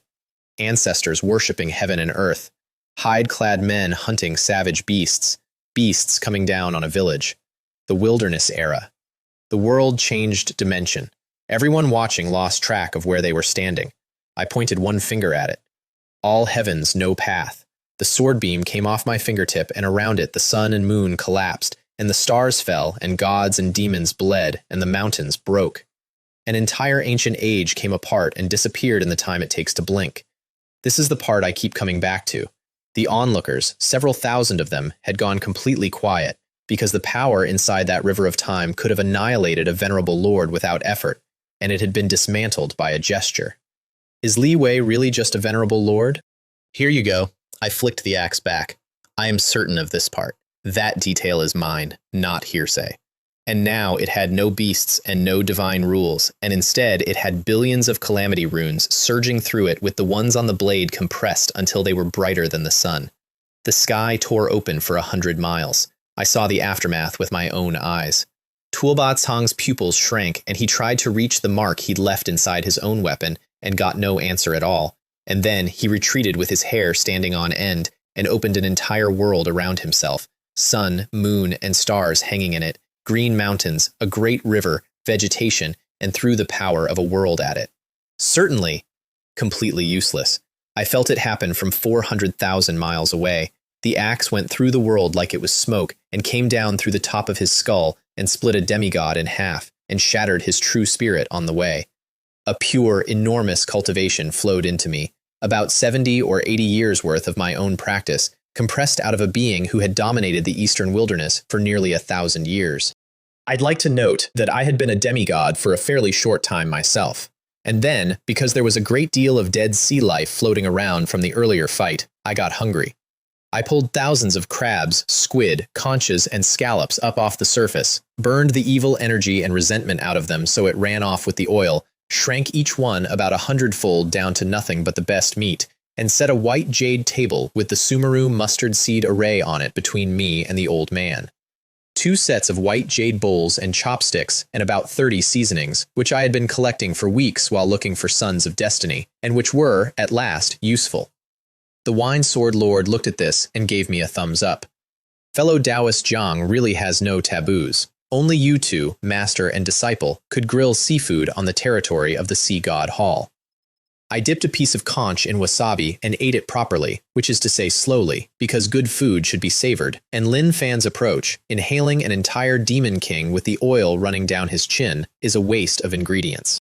The old man gnawed a crab leg and drank strong liquor, and made noises about how satisfying it was. And then the ocean exploded. 2 fellow Taoists are eating my sea monsters right next to my sea god hall. This is outrageous. Are you trying to provoke us? Demonic energy swept the sky and condensed into a big man in a tall crown, with thousands of dragon phantoms circling him, face gray with rage. The Sea God Hall Lord. I finished chewing, swallowed, took a sip of wine, then looked up. Haven't your Sea God Hall's beasts eaten enough humans? My system told me before anyone said a word. He summoned a dragon bead the size of a wash basin out of the sea, with a mysterious dragon shadow inside it. And it put out divine might, because it was an actual divine artifact, and the phantom of a dragon god inside it roared and built a world of dragon shadows around us with divine power packed into every inch. For a moment, it genuinely looked like a deity had come back. I let killing intent out. Not a technique, just the character. And the sky for 1,000 miles went gray, and the sun stopped mattering, and the entire world came under my hand. Because what I was holding was the killing intent of heaven and earth itself. The thing that turns the seasons over and withers everything alive. The thing that comes up out of the ground and moves dragons. Disperse! And the entire dragon realm silently ceased. The panel in my head reported it first. The dragon bead reappeared in midair, with its dragon shadow gone dark, and its immortal Tao worn down to almost nothing, and it left for the chaotic cloud sea considerably faster than it had arrived. The Sea God Hall Lord's incarnation shattered and left one sentence behind. Then I brewed enlightenment tea with life spiritual spring for the Wine Sword Lord, and watched a venerable lord's century-old bottleneck come loose on the first mouthful, and enjoyed his face for a while. Meanwhile, Lin Fan was, at that exact moment, being surrounded by 6 people. I found out about this while drinking tea. He'd broken an array on Yao Guang, and a 9-story jade pagoda had come out of it, a half-divine artifact, and its aura made every deity and veteran emperor on that mountain twitch, and every light on the peak converged on him at once. I was pouring a cup when it happened. The skeletal ghost emperor got there first, and reached for it with a hand that turned mountain-sized, thousands of ghosts in the palm, wailing in the air.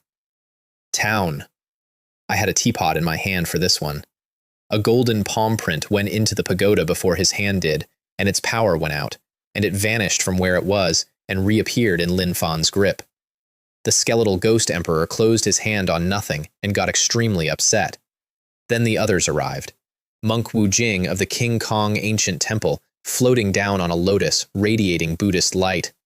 Amitabha, benefactor Ye, this pagoda is not something you can possess. You should give it to this humble monk, and I can guarantee your safety. Shui Ying, successor of the heavenly fiend demon sect, evil energy surging, hand over the pagoda, or die. And 3 veteran emperors from 10,000 Demons Cave, Sea God Hall, and the Eastern Clan, from 3 different directions. I did nothing at all while this happened, on purpose. 4 veteran emperors and 2 divine sons with emperor-level combat power. 6 auras linked, pressing down until even the mountain wind sounded like it was in pain. The Eastern Clan's elder, ancient, desolate, sacred body, I do not wish to be your enemy. If you know what's good for you, hand over the pagoda. I let it run without stepping in. The 10,000 Demons Cave elder, the devil puppet evil emperor, with a scar across his face that moved like a centipede when he talked, said thoughtfully, an ancient, desolate, sacred body, refined into a puppet, would be of great use. It's just a pity his cultivation is too low. I stayed exactly where I was. My student narrowed his eyes and started planning to kill all of them quickly, because in his eyes, 6 important people from 6 powers is not a threat, it's a stockpile. And then a sword light came down and stopped in front of him, and it was Gao Feng.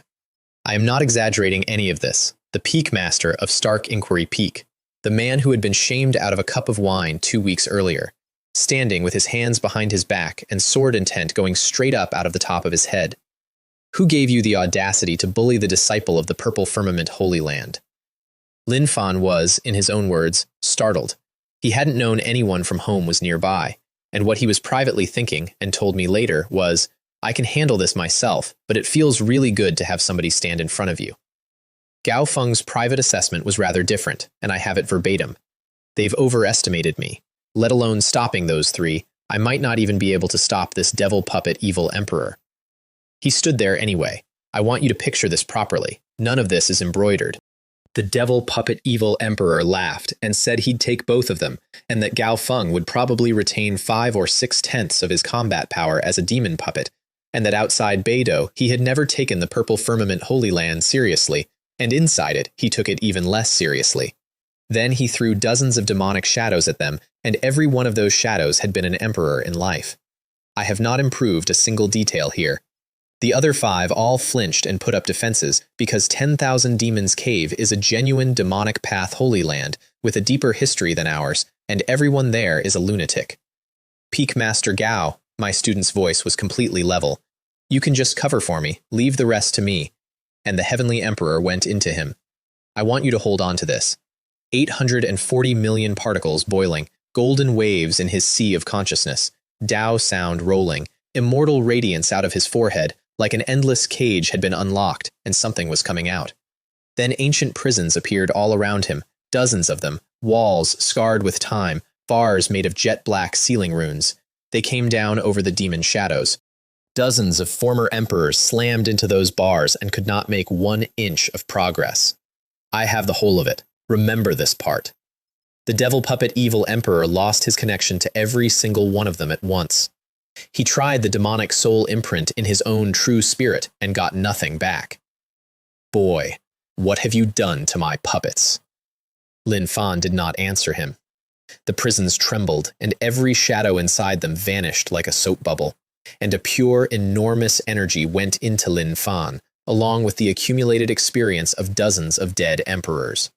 I got this account intact. Keep this one in mind. The devil puppet evil emperor spat black blood.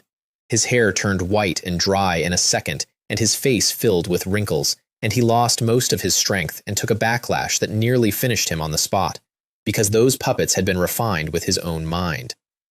I laughed when I heard it. Monk Wu Jing went pale. So did the others. All 5 of them had privately concluded they might not be able to handle that puppet swarm, and it had been dismantled in 1 motion. Since you care so much about the puppets, then go down and keep them company. I enjoyed this enormously.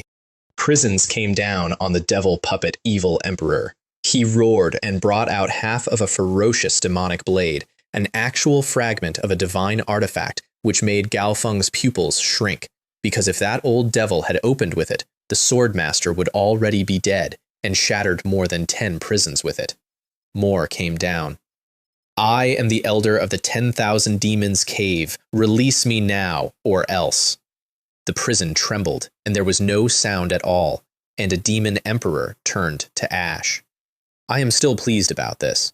Then the Eastern Clan elder cupped his hands, said, Young friend Ye, This is a misunderstanding. Farewell, and ran, and got a golden palm print in the back.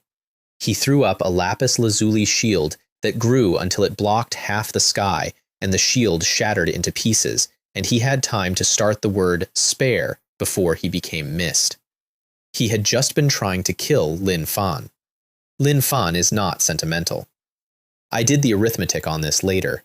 In the space of a few breaths, 2 major achievement emperors who had been famous for a very long time were gone, and the remaining 4 decided all at once to be somewhere else.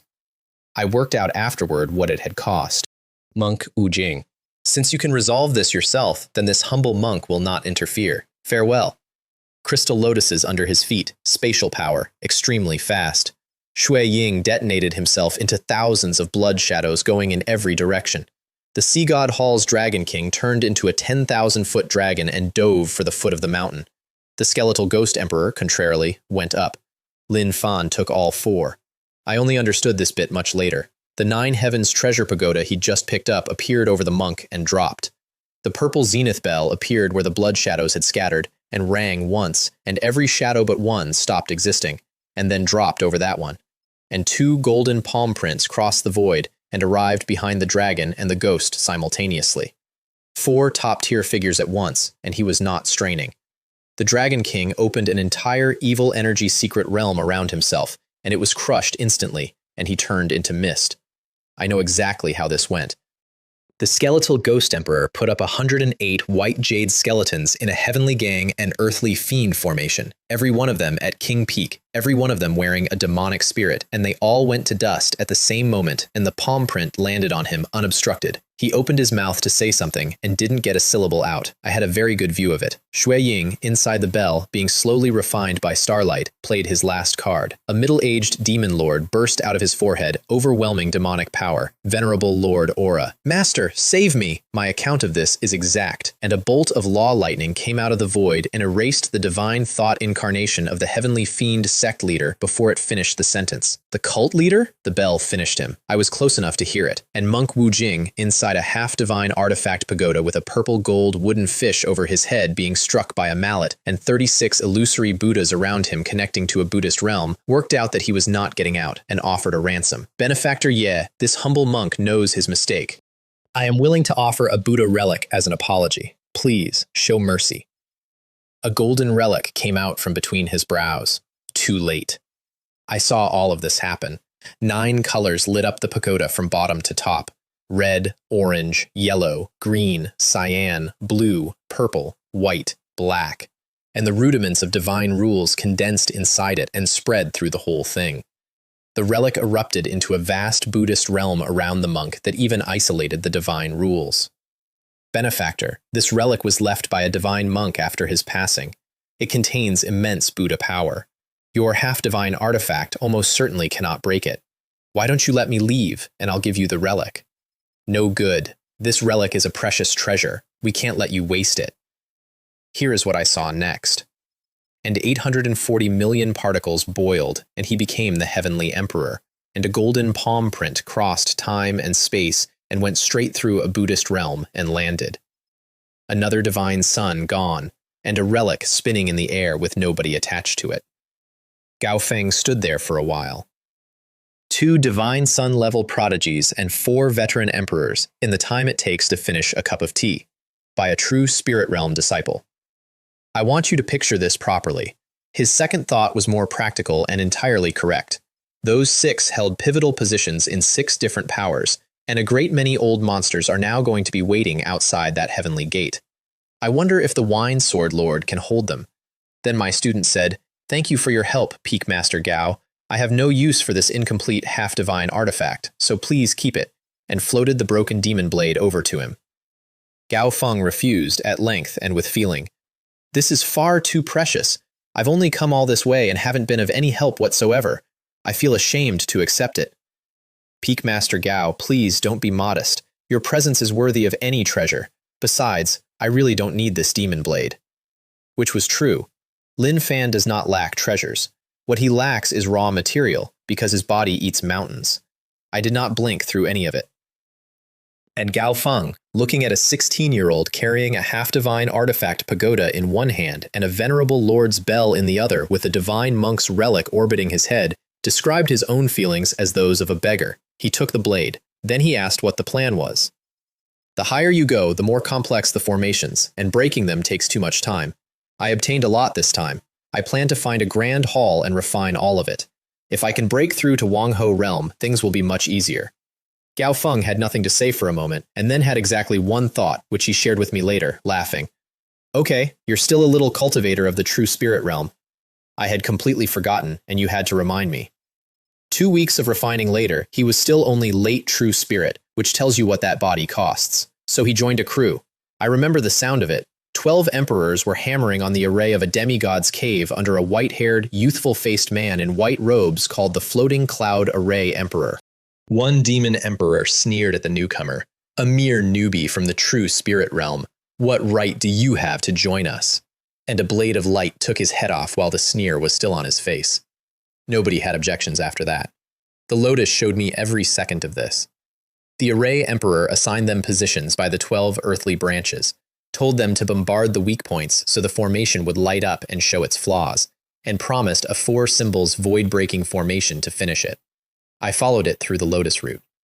Several hours later, nothing had happened, because every single one of them was holding back so they'd have something left for the scramble afterward. And the Array Emperor lost his temper and told them so, and everybody stopped pretending and went to full power. Then he threw 28 blood-stained flags into the array. I was watching from inside the void. And an azure dragon, a white tiger, a vermilion bird, and a black tortoise came up out of the light and turned around and looked at the 12 of them. Not the 4 symbols void-breaking formation. The 4 symbols blood sacrifice grand formation. The Array Emperor was outside it. The 12 were inside. This is the immortal cave of a demigod. Even damaged, how could we possibly break it? The only way I can think of is to sacrifice you all. Crimson mist filled the seal and started going in through everyone's pores. I sat where I was and let it run. Within a dozen breaths, 11 emperors had bloodshot eyes and were losing their minds. And then they started killing each other, because the mist makes every face you see look like the man who trapped you. I could see the whole thing from where I sat. A burly old man caved in the ribs of the man beside him with a lightning hammer. Somebody dropped a lapis lazuli seal the size of a mountain on Lin Fan. Attacks came at him from every angle, and the crimson mist that reached Lin Fan was being eaten. The chaos green lotus root inside him had woken up, and it was excited, and it was drinking that formation dry. I did not move an inch while it happened. He punched the lapis seal apart, cut down a maddened old man with the Annihilation Dragon Emperor's reverse scale, put ancient prisons over the rest, and 11 veteran emperors turned to dust with their treasures floating loose.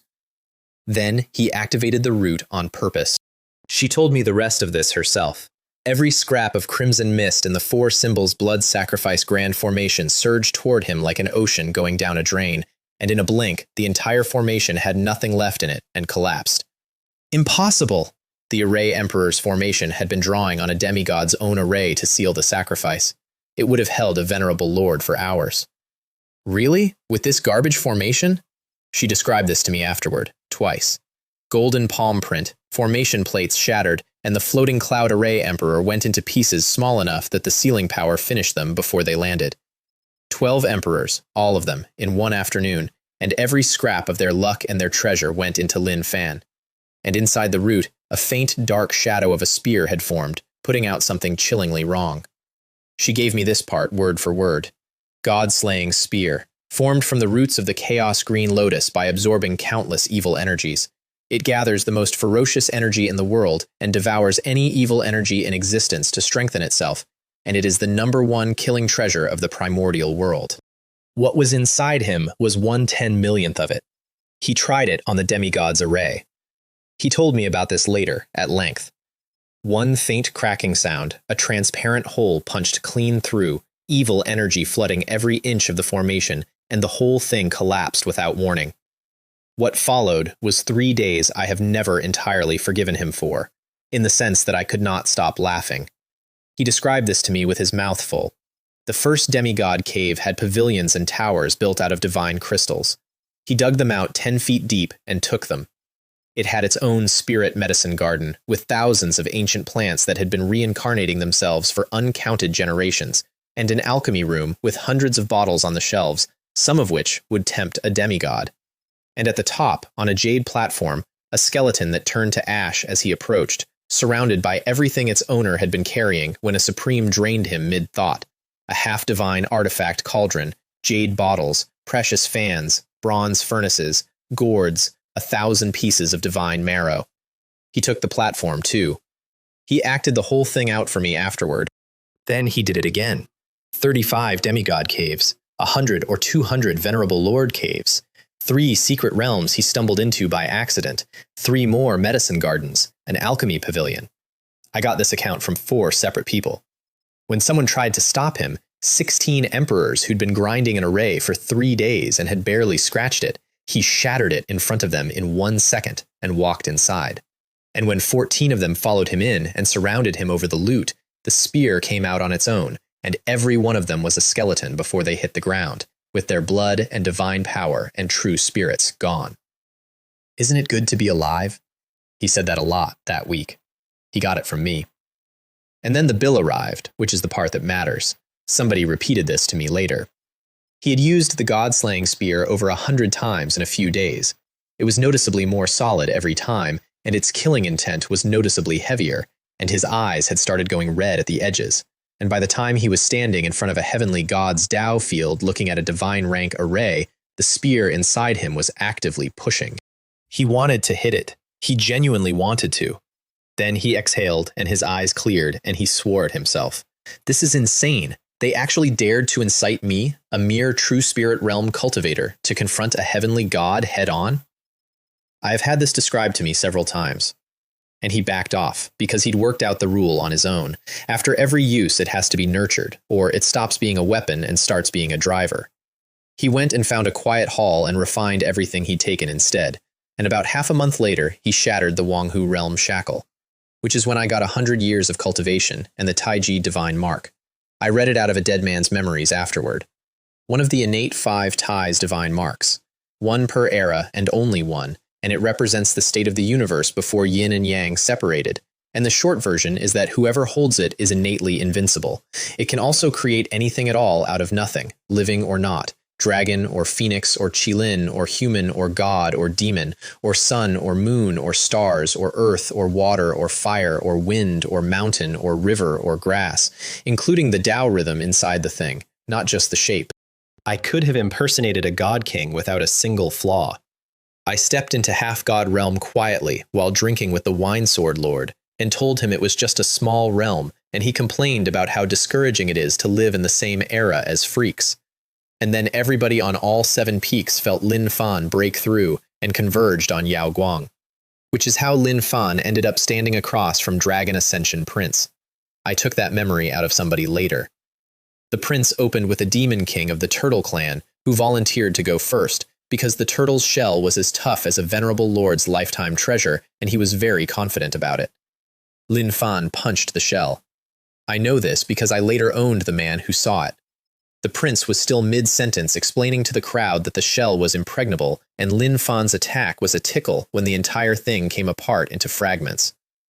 Little mudskipper, what did you just say? I didn't hear you. Please say it again. The Saint Lord told me this part unhappily. Then the prince turned into a 10,000-foot dragon and used the dragon clan's inherited technique, Dragon Devours Heaven and Earth, and a whole section of the void in front of him collapsed and went down his throat, and a human race king standing too close screamed once as his true spirit came out of his own body and went in with it. Everyone got further away. Lin Fan, standing in the middle of it with his soul being pulled at, grinned and rubbed his belly, and farted. I want you to picture this properly. 2 of the great prodigies of a generation, an entire ruin holding its breath, an inherited divine ability of the dragon clan at at full power, and a boy from a turnip town, deadpan, weaponizing lunch. The old man told me this over a drink. Dragon Ascension Prince got a stench in the face that went past his nose and straight into his brain while his mouth was open and inhaling. His stomach turned over. He vomited, uncontrollably, in mid-air, and a 1,000-foot dragon body tumbled end over end while its divine ability collapsed under it. The crowd fell apart. His eyes went crimson and his mane stood up. "How dare you humiliate me? I will tear you apart." And he came in, shrinking as he moved from thousands of feet down to a few, dragon aura multiplying as he compressed, claws out. Good timing, and they had a physical fight. Bare fist against dragon claw, for a long time, in a cloud of dust with crystal blood spraying out of it at intervals. When a bell wave cleared the smoke, Lin Fan was standing there radiating gold with an expression of deep personal satisfaction. Tang Ying told me this part years later. The descendant of the dragon god had both horns cracked, one eye swollen purple, most of his scales gone, deep wounds all over him, and a number of broken bones, and he was only alive because a silver-white ancient bell, a half-divine artifact, was hanging over his head. He did not. "Treasures are also a form of power," said the prince, and unleashed the bell. Lin Fan answered with the 9 heavens treasure pagoda, which pushed the bell open from the inside and took it. Then the prince's dragon horn beams, met by a black gold shield, another half-divine artifact. I am reporting this exactly as it reached me. Then Lin Fan produced a golden divine bow called Wan Luo, one of the several dozen half-divine artifacts he'd carried out of 35 demigod caves, and started shooting. I checked this one carefully afterward. Golden arrows that turn around and come back. The prince shattered 30 of them and started slowing. An arrow took his right arm apart to the bone. Then a prison of golden arrows closed off every direction. You said treasures are also a form of strength. This is called giving someone a taste of their own medicine. I have gone over this moment many times. The audience did the arithmetic out loud. 50, 60 draws of a half-divine artifact bow. Where is he getting the divine power? And the answer is that they were watching an ancient, desolate, sacred body, and had no idea what that meant. So the prince burned the dragon god's mark that his ancestor had left on him, fully healed, spirit back to peak, cultivation up to emperor peak on the spot. You forced me to use the dragon mark. You can't pay for this by dying 10,000 times. Lin Fan looked at him the way you look at a corpse that hasn't been told yet. Die. The god-slaying spear flickered once in the void. I want that on the record. Dragon Ascension Prince froze with a hole in his forehead, and a 10,000-foot azure dragon came down out of the sky onto Yaoguang's star peak, and nobody in that entire ruin had seen the weapon. Young Master Kale started running immediately. I have never forgotten this bit. He got as far as the Heavenly Gate, where the 9 Sons' ghost mother had been camped for weeks farming everybody who tried to leave. 9 black, evil infants, each at Emperor Peak, their combined aura several times that, 100+ dead emperors to her name, including the heir of the Dongfang family. Kale severely injured one infant with a half-divine artifact dagger, kept running, and sold Lin Fan on the way past. 9 Sons' ghost mother, the person behind me has several half-divine artifacts. If you're after me, you might as well kill him. I hope it's true. If each of my precious sons can have one, even a venerable lord would give me no fear. The 9 infants merged into one blood-dripping thing and reached for him with a claw that froze the void. One golden palm print, and the merged infant stopped existing, and then she did. And Kale, at the actual threshold, one step from outside, had a spear go through his purgatory demon embryo while it was still forming. I still think about this one. He was not the strongest thing on that mountain.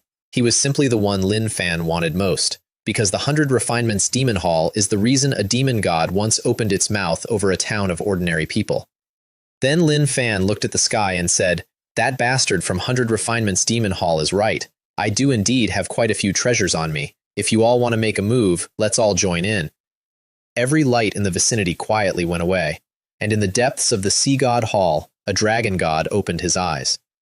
This is the part I keep coming back to.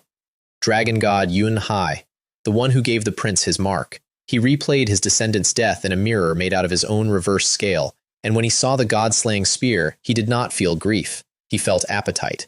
Such a treasure can help me break through my bottleneck. I want you to picture this properly. That detail is mine, not hearsay. 10,000 miles of dragon body came up out of the sea. every scale the size of a mountain, a head like an ancient divine mountain, and dragon aura that made every beast in 1,000,000 miles of ocean lie flat. The Wine Sword Lord's breath caught, and he started to say he had a bad feeling. I waved the pressure off him like smoke. Your hunch was right. That brat killed another divine son, and the ancestral sect has already come looking for him. Because Lin Fan's scripture strips a dead man's memories into him, and I get everything he gets at depth, so I'd known Dragon Ascension Prince was dead the moment it happened. I am Dragon God Yun Hai. My descendants died at the hands of the ancient desolate sacred body. I've heard that body is your disciple? Good riddance, he clawed at me. Divine laws and the strokes, a real god's casual swipe, and the void where our fist and claw met collapsed into a spiderweb of black cracks hundreds of feet long that would not heal for a long time. And on the purple cloud behind me, not one wisp of mist moved. Then I opened the Taiji divine mark, black and white, two fish chasing each other, an ancient Taiji Dao domain over the whole cloud.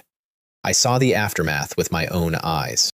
He set the sky on fire with the dragon flame of annihilation, which burns major thousand worlds, and a demigod watching from a long way off shouted its name in horror.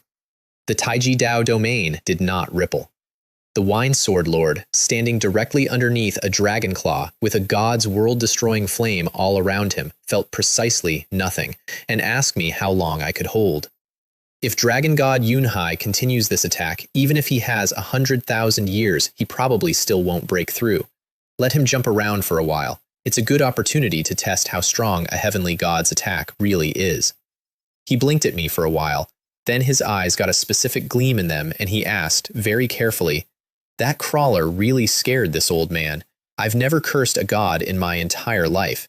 If I curse him from in here, he can't get in, right?" Don't worry. Absolutely no problem.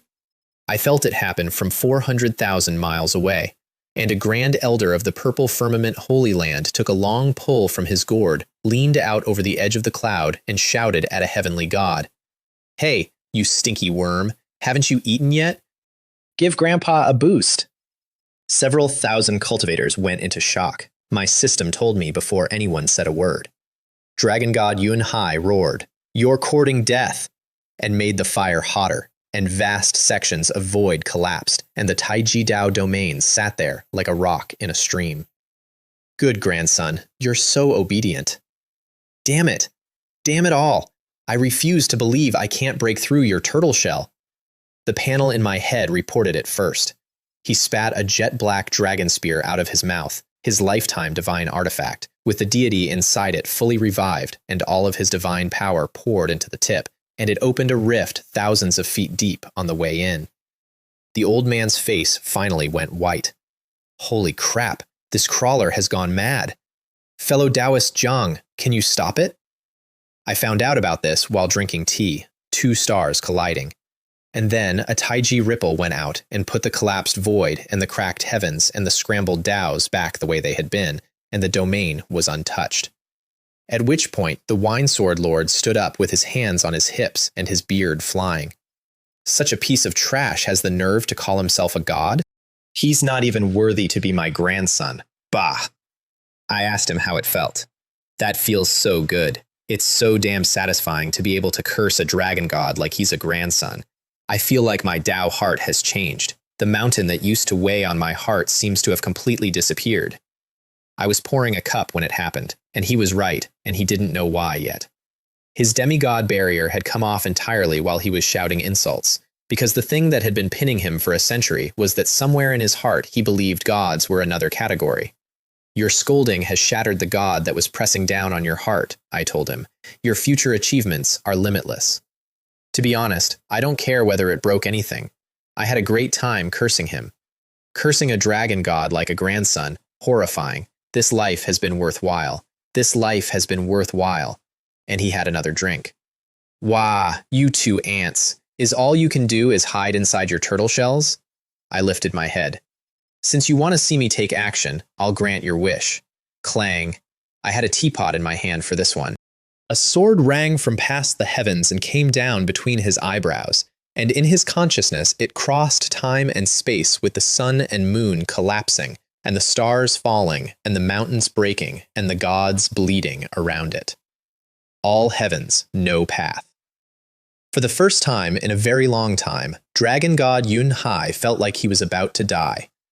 I did nothing at all while this happened, on purpose. He threw the black dragon spear at it with the deity inside fully awake, evil chi blotting the sky, and the phantoms of every vicious beast he had ever killed pouring out of the shaft, and burned his own divine power into it without limit. Two great worlds colliding. A void rift 10,000 feet across, sweeping the wilderness like the end of everything. And when the light cleared, the black dragon spear had gone dark.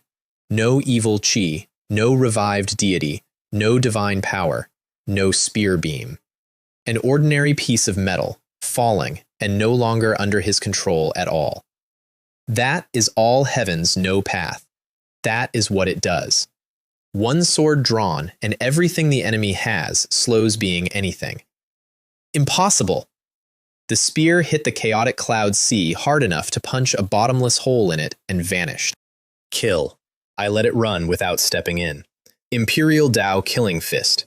The primordial dragon domain came up around him, divine dragons the size of galaxies, stars looking like fireflies next to them, and it held for a moment, and then wasn't there. And the fist went into the middle of a mountain-sized dragon skull. I stayed exactly where I was. His body fell into the ocean, and crystalline blood rain came down out of the sky and turned the whole world sorrowful, because when a god dies, the great Tao inside him shatters and returns to the world, and the world reacts. Then his corpse turned into an island. I am not exaggerating any of this. His bones became mountains, his blood became rivers, his hair and scales became forest and stone. In the space of a few breaths, a lush green island thousands of miles across, with ley lines sleeping under it and a primal aura coming off it, was sitting in the chaotic cloud sea where there had been open water.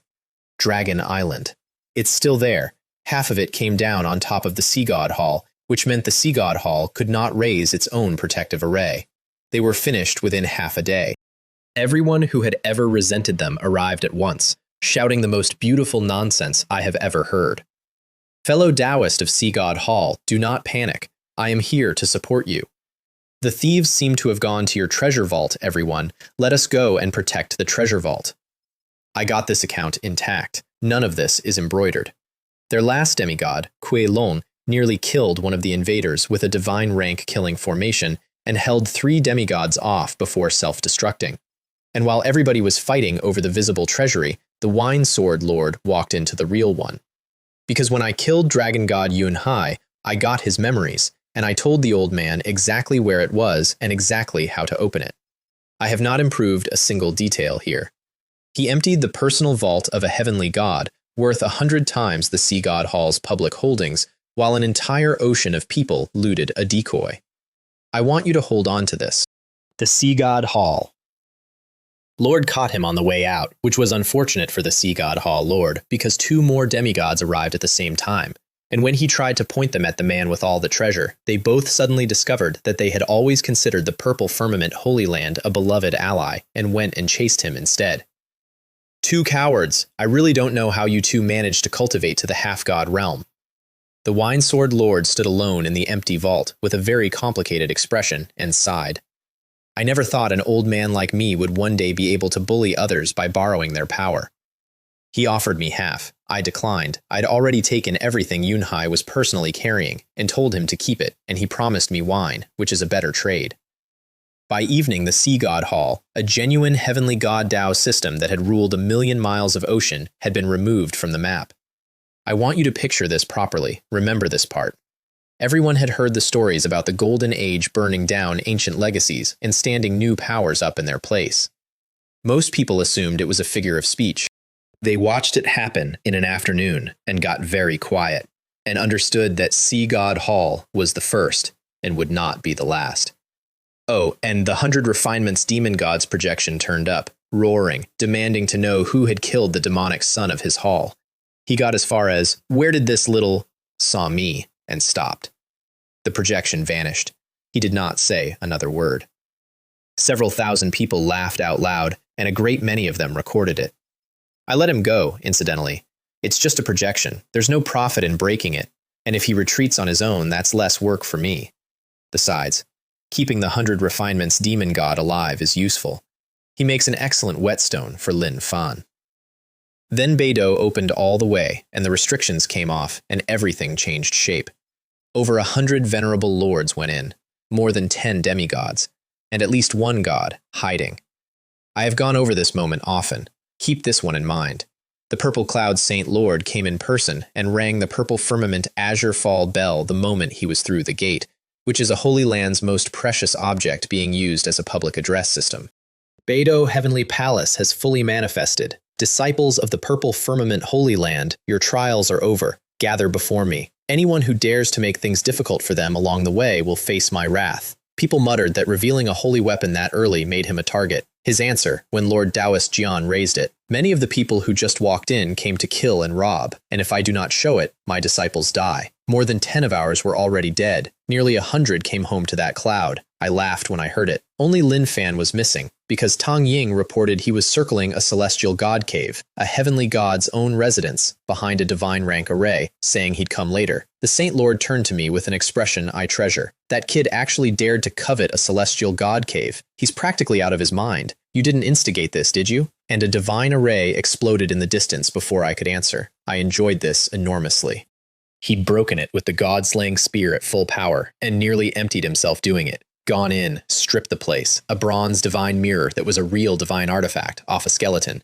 Then every pavilion and crystal building cut out with a half-divine artifact longsword until the blessed land was a quarry, and come back out into Heavenly Pang Holy Sun's golden spear. Then the Holy Sun of 10,000 demons arrived and attacked both of them, and drew the blood-slaying demon blade. I am still pleased about this. A half-divine artifact nurtured 1,000 years in the eternal blood pool of the 10,000 demons' cave, bound to his own life, fed with treasures and with a great many people. That strike was heavier than the sword the Wine Sword Lord had raised for 300 years. Lin Fan knew the purple zenith bell would not hold it.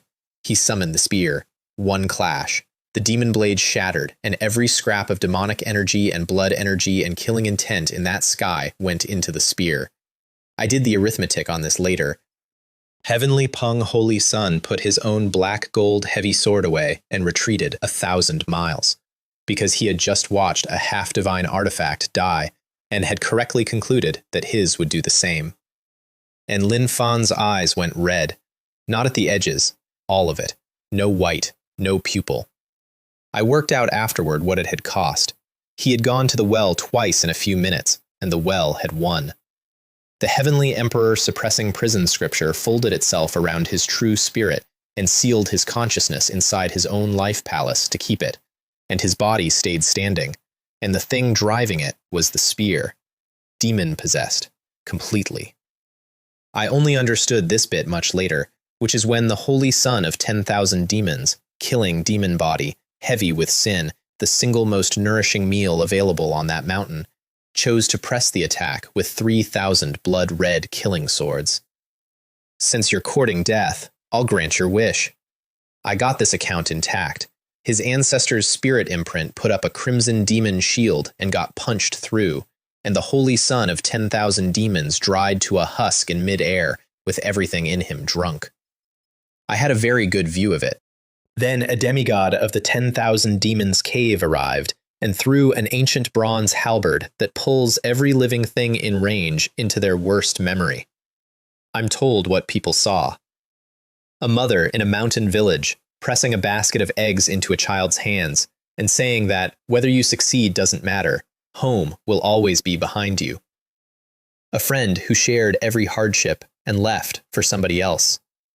A family slaughtered, a demonic cult, a mountain descended with fire. Half a month of burning. A whole sector built over a lifetime, crushed to dust by something newborn and enormous. Every demigod and venerable lord in range had to fight their way out of their own life. The illusions died the instant they touched Lin Fan, because there was nothing left inside him to show a memory to. I would not invent this. He killed the halberd, killed a passing demigod who tried to vacuum up the loose treasure mid-laugh, ran down the heart-slaying demigod through a whole world of demonic energy, and finished him. A Wang-ho realm boy killing demigods like a man killing dogs, and every powerful figure watching feeling extremely helpless about it. Then a real demon god came. You mere ancient desolate sacred body, daring to kill my chosen descendant, then offer your holy body origin as a sacrifice to me? Horns spiraling, eyes burning crimson, and a palm full of demonic flame that put Lin Fan through Kaiyang Star Peak. I was close enough to hear it, and my student's bones reset themselves audibly, and he came back up out of the rubble, because the killing intent of the god-slaying spear had soaked into every inch of his blood and bone and was holding his organs together. Demon prison cages came down over him and did nothing. I saw all of this happen.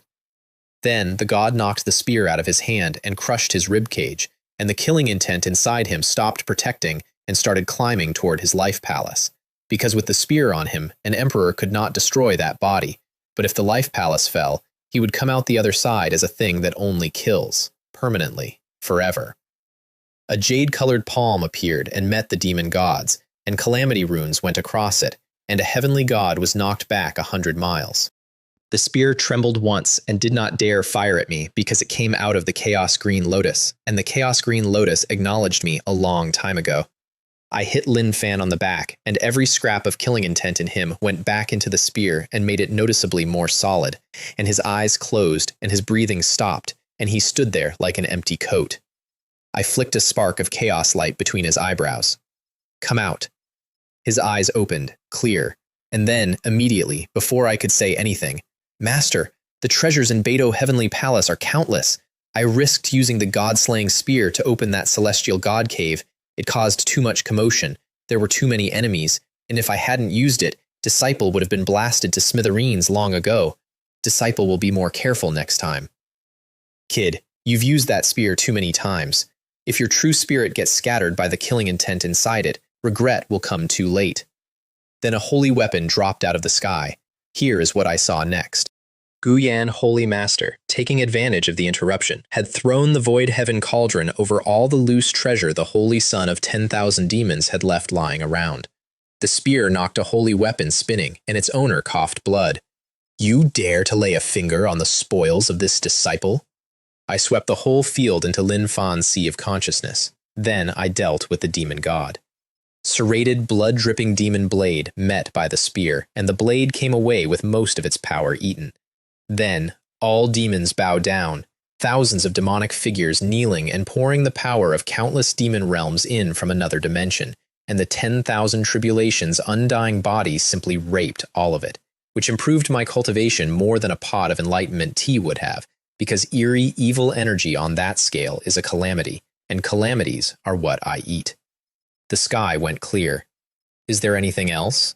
I want you to picture this properly. He ran. He was good at it too, shattered into thousands of shadows and melted into the endless void, which is a technique that works against a god king. Want to leave? Did I give you permission? The spear went in after him. Dark red demon blood sprayed out of the depths of the void, and he reappeared covered in it with his breath ruined. Spare me, through the brow, ash before he landed. I did not blink through any of it. And here is the detail that made the entire eastern wilderness go quiet when it got out. He did not return the Tao to heaven. There was no grief from the world, no mountains formed, no rain. The spear had eaten the rules inside him. He died with less ceremony than a dog. Then I stopped Guyan Holy Master from leaving. Since you've made your move, you must pay the price. Leave behind a heaven and earth treasure worth half of the divine artifact, and you can leave. I don't have time to haggle. You have one chance. He handed over the main root of a divine jade purple golden lotus, looking like a man passing a kidney stone, and I let him go, and every other spectator abandoned any thought of touching Lin Fan's things. After that, I emptied Kaiyang Star Peak. The Saint Lord arrived, was told that I had just killed the 10,000 Demons Cave's holy son, their demigod protector, and their demon god, and answered it beautifully. Junior brother Jiang, rest assured, 10,000 Demons Cave is a holy king's kingdom with a deeper foundation than ours, but touching my purple firmament holy land is not an easy task. They'll target our younger disciples, which is a good whetstone for them. How can the young become strong without trials? Whatever tricks they have, my purple firmament Holy Land will take them on. In that case, I said, I will have no more reservations when I make my move again. He was quiet for a moment. I found out later what he was thinking, and it was, he beheaded Dragon God Yun Hai and then slaughtered the Extinction Demon God. Was he still having reservations? I remember the sound of it. Then Lin Fan mentioned, casually, that the cultivation resources he had collected in 3 months were roughly the entire fortune of over 100 demigods, and that he was carrying over 100 half-divine artifacts. The Lotus showed me every second of this. And the Saint Lord mentioned, sourly, that Gao Feng had been going around showing off an incomplete half-divine artifact demon blade, talking at length about how hard he had worked for it and how lucky he had been, while every peak master and elder present turned green. And Lin Fan said, quietly, that was a gift I gave to Peak Master Gao. The Saint Lord had no words for a while. That was just what I got when I first entered, Lin Fan added. I just gave it away casually. Who knew the resources here would be this easy to acquire? Looking back, giving away an incomplete one was really too stingy. I have over 100 now. When we leave, I'll give Peak Master Gao a real one. Over 100.5. The Purple Cloud Saint Lord, ruler of a holy land, said, and I quote, I feel like I've failed miserably as the Holy Lord. And Lin Fan attempted to comfort him. Holy Master, there's no need to be so modest. You are at least much better than that Gu Yan Holy Master. That guy relied on having a holy weapon and tried to seize my spoils, and he was so terrified by my master that he only escaped with his life by handing over a half-divine artifact-grade heaven and earth treasure. Pause. Then I broke 18 celestial god caves and 3 hidden secret realms in a single day and gave the first one away entirely. Holy Lord, please, all treasures in this immortal cave are yours to see and share. His eyes went bloodshot. He refused, formally, at length, because that is a heavenly god's lifetime collection. What's inappropriate about it? It's just a celestial god cave. There are plenty of them here, not just one. No problem at all, not at all. Then I won't stand on ceremony. He was inside before the sentence finished. I heard a considerable amount of rumbling. When he came out, I looked in with a divine thought and had to work not to laugh, because the walls, the floor, and the ceiling had all been scraped off. There was not a single leaf left in it. He tried to hand me back the divine artifact he'd found in there, the azure heaven halberd, left by the heavenly god who'd lived in it, and I refused, and he did not push, and he said, with enormous satisfaction, Then I shall accept. That old codger Gao Feng dares to show off in front of me. When I return to the Holy Land, I will definitely be making a trip to Sword Inquiry Peak. Second cave went to Lin Fan. A demigod who came charging in to grab it got a spear through the head without a word exchanged. I followed it through the Lotus route, and when we came to the scripture pavilion of Kaiyang, dozens of God realm techniques, hundreds of demigod and venerable and emperor realm ones, the actual accumulated legacy of an entire star peak, the Saint Lord got so excited he had to steady himself. It's just an ordinary scripture pavilion, I said. The techniques inside can at most reach God realm. There's no need to get so excited. He gave me a look that I would describe as sorely tested and explained, patiently, that for most elders and disciples of a holy land, those techniques are priceless, and that if I moved that pavilion back home, he would personally make every technique in it free to the Clear Void Peak lineage forever. Since it's useful to the Holy Land, let's take it. One spear thrust. An array that would block a God King's full force attack lasted a moment. He wrapped the entire building in purple mist and took it, and bowed to me on behalf of every elder and disciple in the Holy Land, and I have never seen a man so pleased about a library. Then 10,000 Demons Cave came for the bill. I was watching from inside the void. A blood-red banner blotting out the sky, flagpole black as ink, thousands of demonic shadows on the cloth, tearing the void open for dozens of miles as it came, and swallowing every emperor and venerable lord who couldn't dodge. I sat where I was and let it run. The myriad demons' blood banner. One of the 3 holy weapons of the 10,000 Demons Cave. And on it, the Xie demon god, who is one step from God King realm and has not left his mountain in thousands of years. I could see the whole thing from where I sat. The consensus in the crowd was straightforward. A heavenly god with a holy weapon is as strong as a God King, and the demonic spear is not a holy weapon, and Qingsu Peak Lord is finished. The Saint Lord started to summon Xuan Dao. There's no need to disturb the old ancestor. I can handle the current situation. A foul sea of blood came down over most of Kaiyang. I put the spear into it. I did not move an inch while it happened, and the sea collapsed, and every drop of devilish energy and evil energy and blood energy and holy Tao power in it went into the god-slaying spear, which came back with a red tint it had not had before. Then the Xieying demon god stopped being angry and started being greedy, which is the mistake everyone makes. What a magnificent demonic spear! Though lacking divine might, its ferocity surpasses even holy weapons. Perfect for me. He came in holding the banner, and we met head-on. His right arm exploded to the bone. He went backwards, spitting demon blood that punched a bottomless hole in the mountain. The banner dimmed. She told me the rest of this herself. And then the holy weapon tore itself out of his grip and fled, because the deity inside the myriad demons' blood banner had decided it did not want to be in the same sky as that spear.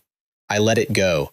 Its true owner, a demon saint, is still alive, and I did not want that particular conversation yet. The Xieying demon god ran, advertising the spear's value on the way out to point every other god in existence at me. To suppress the myriad demons' blood banner so easily, this spear is comparable to a quasi-emperor weapon. I admit defeat this time, but one day. Since you're here, why not stay? A black demonic decree revived, was blasted away. A demonic prison delayed nothing. Through the head. And then the Tianpeng Holy Land arrived to collect for Peng Yun, and their heavenly god dropped a star-flecked net over my spear and sealed it. The Miro Heaven Net. A sealing holy weapon. Jin Feng Heavenly God, feathered robe, golden hair like fire, standing very high up. A mere demigod, relying on the advantage of a demonic spear to slay two demon gods, really thinks he's invincible? Now the spear is trapped. What trouble can you possibly cause? Hand over all your spoils from Beidou Heavenly Palace, and I might take pity on you and spare your life. From a long way off, Heavenly Peng Holy Sun, who had personally watched me kill the extinction demon god, transmitted frantically. Old ancestor, be careful. Dragon god Yun Hai died at this man's hands, and he didn't even use this demonic spear back then. Ignored, obviously. Isn't it good to be alive? She described this to me afterward, twice. Then 108,000 golden feather swords. Then 36 banners forming a heavenly gang annihilation formation that seals the void and can trap a heavenly god. Then golden flame refining the void inside it. 100-foot vacuum stayed around me the entire time with calamity runes holding the fire off, and Lin Fan and the Saint Lord standing inside it felt nothing at all. Li Wei, it's quite remarkable that you've pushed me this far, but you're trapped in my formation, and your demon spear is held by the Miro Heaven Net. How can you possibly fight me? You really think you can trap my god-slaying spear? He checked. It was still tangled. He relaxed. I didn't recall the god-slaying spear simply to keep it entangled with that holy weapon. Why would I need the god-slaying spear to kill you? And I took out the 10,000 tribulation sword. Mei Shui's Wangho realm breakthrough had paid me that, and it is formed out of the boundless tribulation power of all the heavens and myriad Taos, and it can only be wielded by the 10,000 tribulations' undying body, and it multiplies an attack 100-fold and draws on countless calamities as it goes. She gave me this part word for word. All heavens no path shattered the heavenly gang formation, and 36 banners scattered with their divine might, completely gone. His 9-section golden mace revived, blocked once, and went silent. And when he screamed for the Miro Heaven Net to come back and save him, the spear pinned it. That was the entire point of leaving it tangled. He worked that out about a quarter of a second before the sword went through his brow. He told me about this later, at length. His true form came out as he fell, a golden winged rock with a wingspan of thousands of miles, compressed by Beidou's own laws down to a few hundred as it dropped, and it flattened a district of palaces and turned into a mountain range with rivers running through it and divine ore inside it. Dark golden feathers came down out of the sky and vanished before they touched the ground. Heavenly Peng Holy Sun, who had positioned himself near the gate on purpose because he had already done this arithmetic, ran. I let him. He's a junior, and he was the only person in that entire palace who had listened to the evidence. 3 hidden heavenly gods withdrew at speed, apologizing loudly the whole way. Fellow Taoist Jiang is joking. I am merely observing. Although fellow Taoist Jiang has not set foot in God realm, he is comparable to a God king. How dare we fight? Excuse me, goodbye. I let them go too. I'm not bloodthirsty. If they're sensible, there's no need to kill everyone. And then a boy came through the heavenly gate with blood on his black robe, and my chi-luck golden eyes lit up, and everything else stopped mattering. Completely ordinary face. The kind you'd lose in a crowd of 4. He described this to me with his mouth full, except his eyes were as deep as a starry abyss and had a weight in them that did not belong on somebody that young, like a man who had already outlived everything he'd ever had.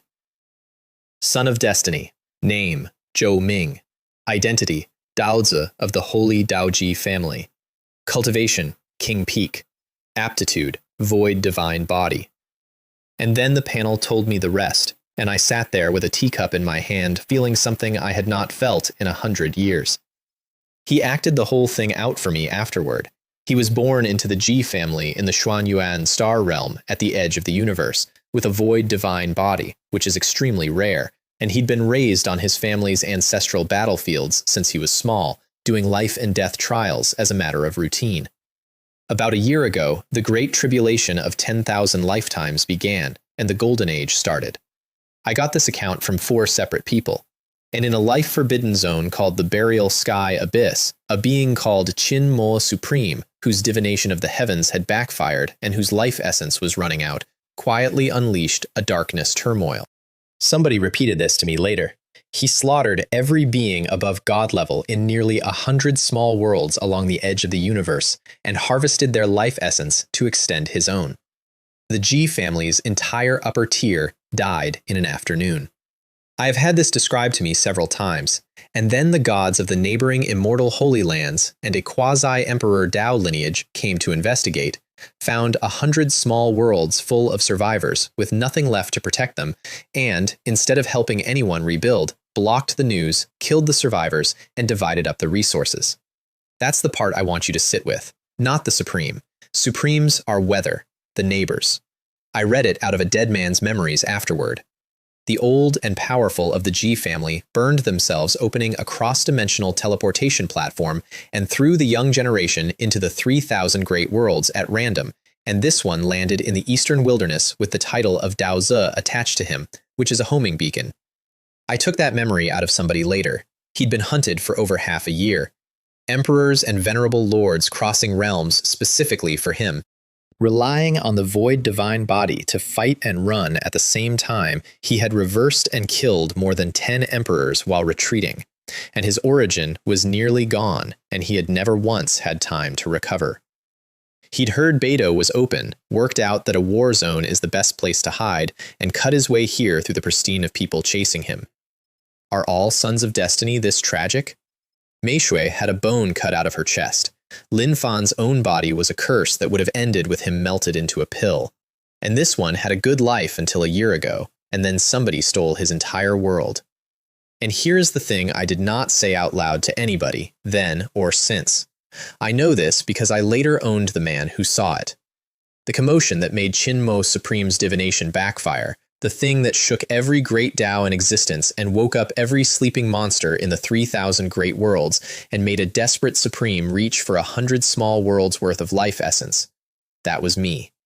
Awakening my body on a rock on an empty mountain. He was hunted across half a year and had his family exterminated because I sat down and said one word. 8 pursuers came through the gate behind him. 3 venerable lords, 5 emperor peaks. A silver-haired crone raised a sphere of thick blood with small, stagnant faces surfacing in it and screaming. With the Ji family bloodline as the guide, draw the soul, the Saint Lord told me this part, unhappily. The blood stretched out into an infinite thread and went into the void and found him, and pulled him out of it, and dropped him into open air, with the line disappearing into his forehead. He looked at that thread, made of his own relatives, with an expression I am not going to try to describe, and burned the last of his void divine body to cut it, and ran again. The old man told me this over a drink. A white-haired venerable lord turned into lightning and put a silver cone through the space he was about to be in. He merged into the void to dodge and came out the other side with nothing left, falling.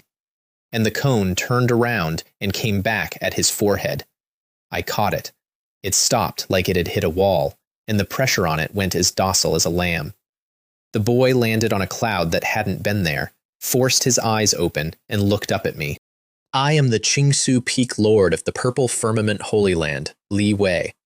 With me here, no one can harm a single hair on your head again. Thank you, he said, and then immediately started using what he had left to heal himself, because half a year on the run teaches you not to waste a single second of safety. I flicked him a jade bottle of Life Spiritual Spring. Drink this, it will help you recover, leave the rest to me. He uncorked it and stopped moving. Tang Ying told me this part years later.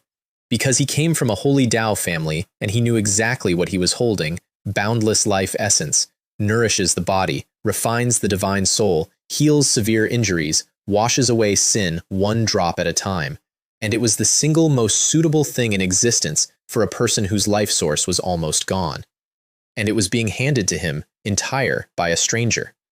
He drank all of it, and I watched his origin come back up like a tide. Then Lord Lei Yuan of the Thunder Swamp Sacred Ground tried diplomacy. This person has offended several holy lands and a quasi-emperor Tao lineage of our profound sky great world. Your Purple Firmament Holy Land has no need to get involved in this mess. Fellow Taoist, why don't you sell me a face and hand him over so that everyone can live in peace? I am reporting this exactly as it reached me. The crone stepped in with the real argument. The quasi-emperor Tao lineage and the 8 great sacred grounds of the profound sky great world are going to kill this brat. You intend to protect him on behalf of the Purple Firmament Holy Land? Can you bear the responsibility? And the Purple Cloud Saint Lord appeared at my shoulder with his hands behind his back. I am the Purple Firmament Holy Land, and I am qualified to make any decision on its behalf. Since Junior Brother Jiang wants to protect this young man, then my Purple Firmament Holy Land will protect him at all costs. This is the Xuanhuang Great World, not your profound sky Great World.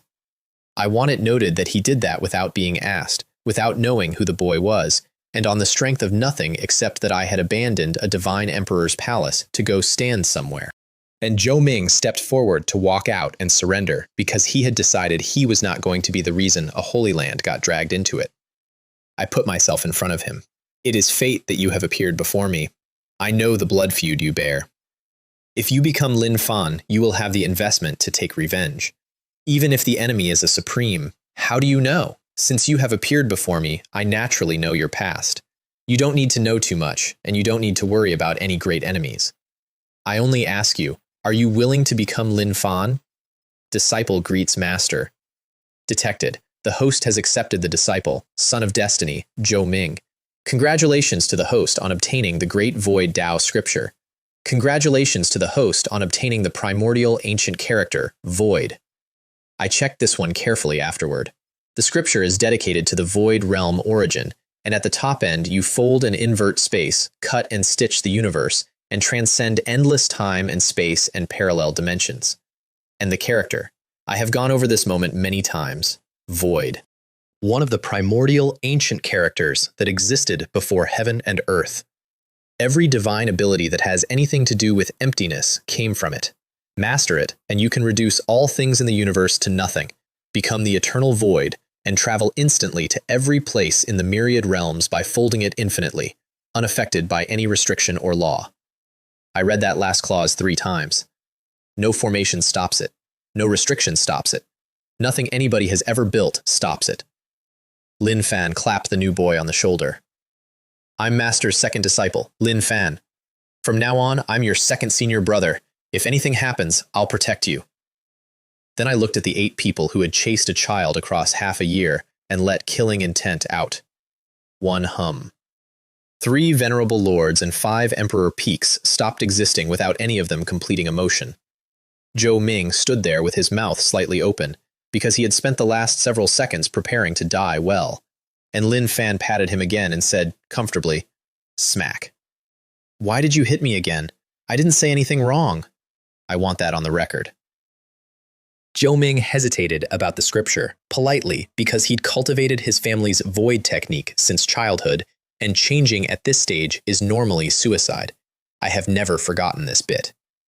Lin Fan leaned in and told him, in the tone of a man giving a stock tip, that whatever master gives is worth more than you think, and you should never refuse.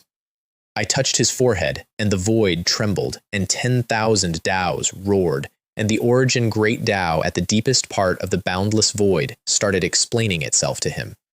He came out of it looking wrecked. I still think about this one. He was from a holy Tao family with a long memory, and he had never heard of it. It was tailor-made for the void divine body.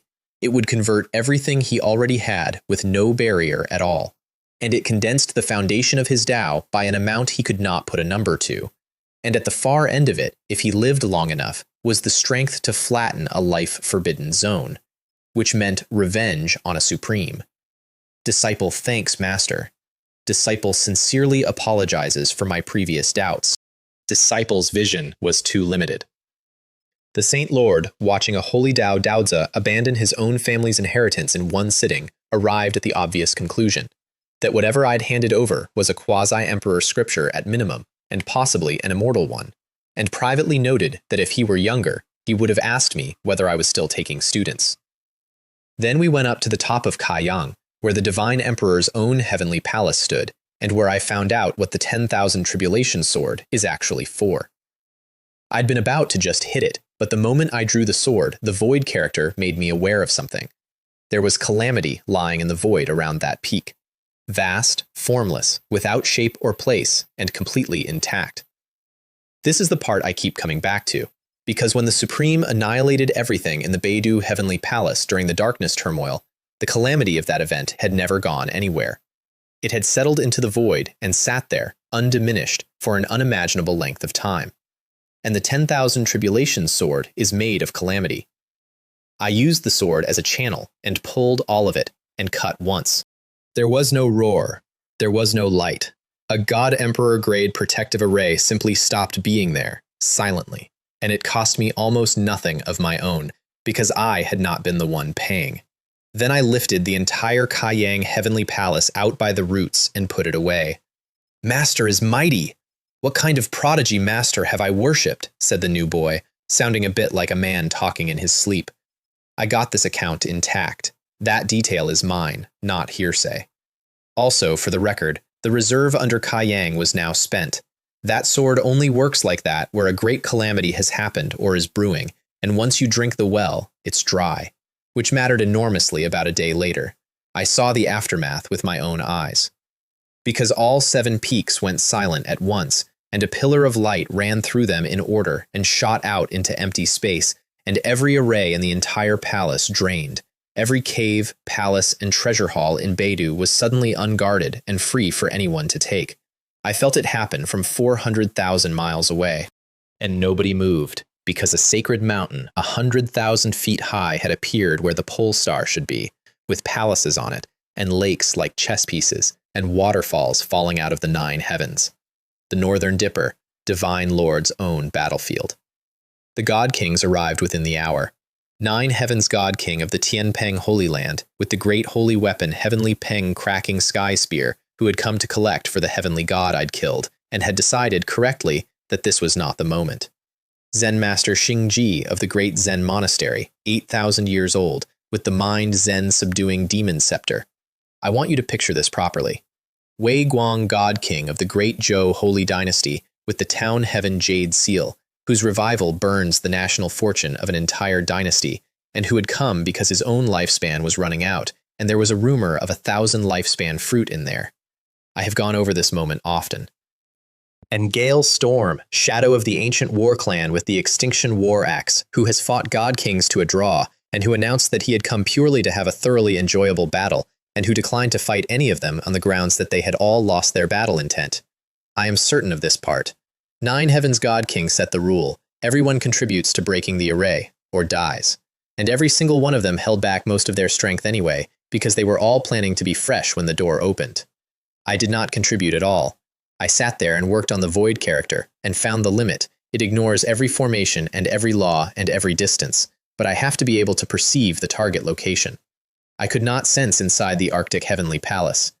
So I turned on the Chi Luck Golden Eyes, and layer after layer of divine array went transparent, and I looked at the inside of a sealed Divine Venerable's core palace from outside it. Wei Wei, why aren't you making a move? Are you planning to wait until we break the formation and then seize the treasure? Every god present turned and looked at me hungrily, because a demigod with a mountain of loot is an easier meal than a heavenly palace. Why should I break the formation if I want to collect the treasures in this heavenly palace? Zen Master Xingji frowned, and I could see him not liking the shape of that sentence. You can break through the formation at your leisure. I will not keep you company any longer. And I was gone. No spatial fluctuation, nothing to trace. And then a rumble came from inside the Arctic Heavenly Palace, and the array outside it started thinning very fast. He's entered the Heavenly Palace?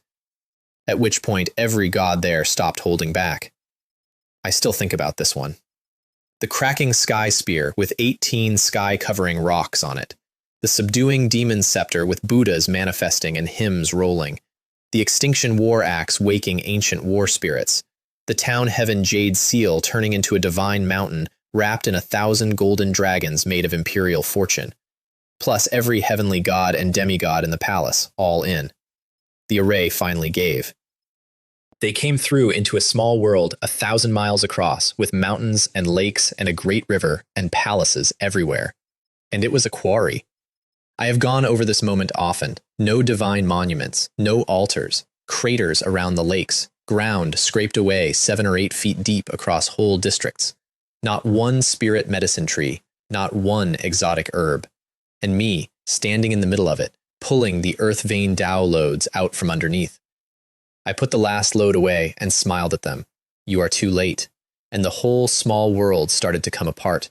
The sky split for hundreds of miles. Mountains collapsed. The river dried. The lakes boiled off. Broken Tao law flying everywhere. The cracking sky spear lost its lock on me somewhere in the wreckage. Zen Master Xingji ambushed me on the way out, and I teleported behind him and hit him with the Imperial Tao killing fist, and he answered with, a Buddhist kingdom in the palm of your hand, 4 heavenly kings on the corners, 8 dragons circling, an entire major 1,000 worlds coming down on one punch. We both went back several hundred miles, and 1,000 feet of the peak's summit was erased. You old bald monk, you don't have the ability to convert me. And then they tried to take my disciples hostage, which is the point where I stopped being polite. Changfeng, heavenly god of the mountain and sea sacred ground, dropped the embroidered rivers and mountains diagram, a sealing holy weapon, over the Saint Lord and both boys near the gate, and announced that as long as the Qingsu Peak Lord knew what was good for him, he'd spare their lives, and that I was too far away to matter, and that a few god kings would handle the rest. The Purple Cloud Saint Lord's answer, from inside a holy weapon, you want to threaten junior brother Jiang with our lives. Do you think he'll hesitate? Humph, you're too clever for your own good. Prepare your coffins. I looked over. The mighty heavenly god dares to use holy weapons against juniors? Die. And the god-slaying spear came out of Lin Fan's own Sea of Wheels, 400,000 miles away, tore through a holy weapons landscape, broke its divine mountains and its rivers, and put Changfeng through the brow. His divine soul abandoned the body and ran for the heavenly gate, and died there instead. I did not have to be present. That is the entire license, and every heavenly god near that gate who had been considering the same play learned it simultaneously.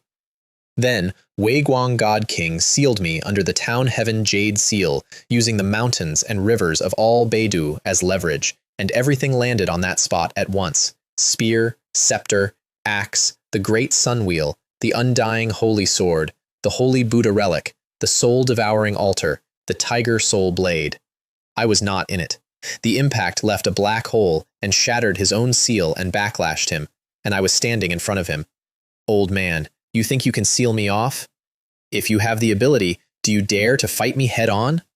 And I pulled every scrap of calamity that had been lying dormant in the entire Beidou Heavenly Palace since the darkness turmoil, and put it in the 10,000 Tribulations sword, and swung.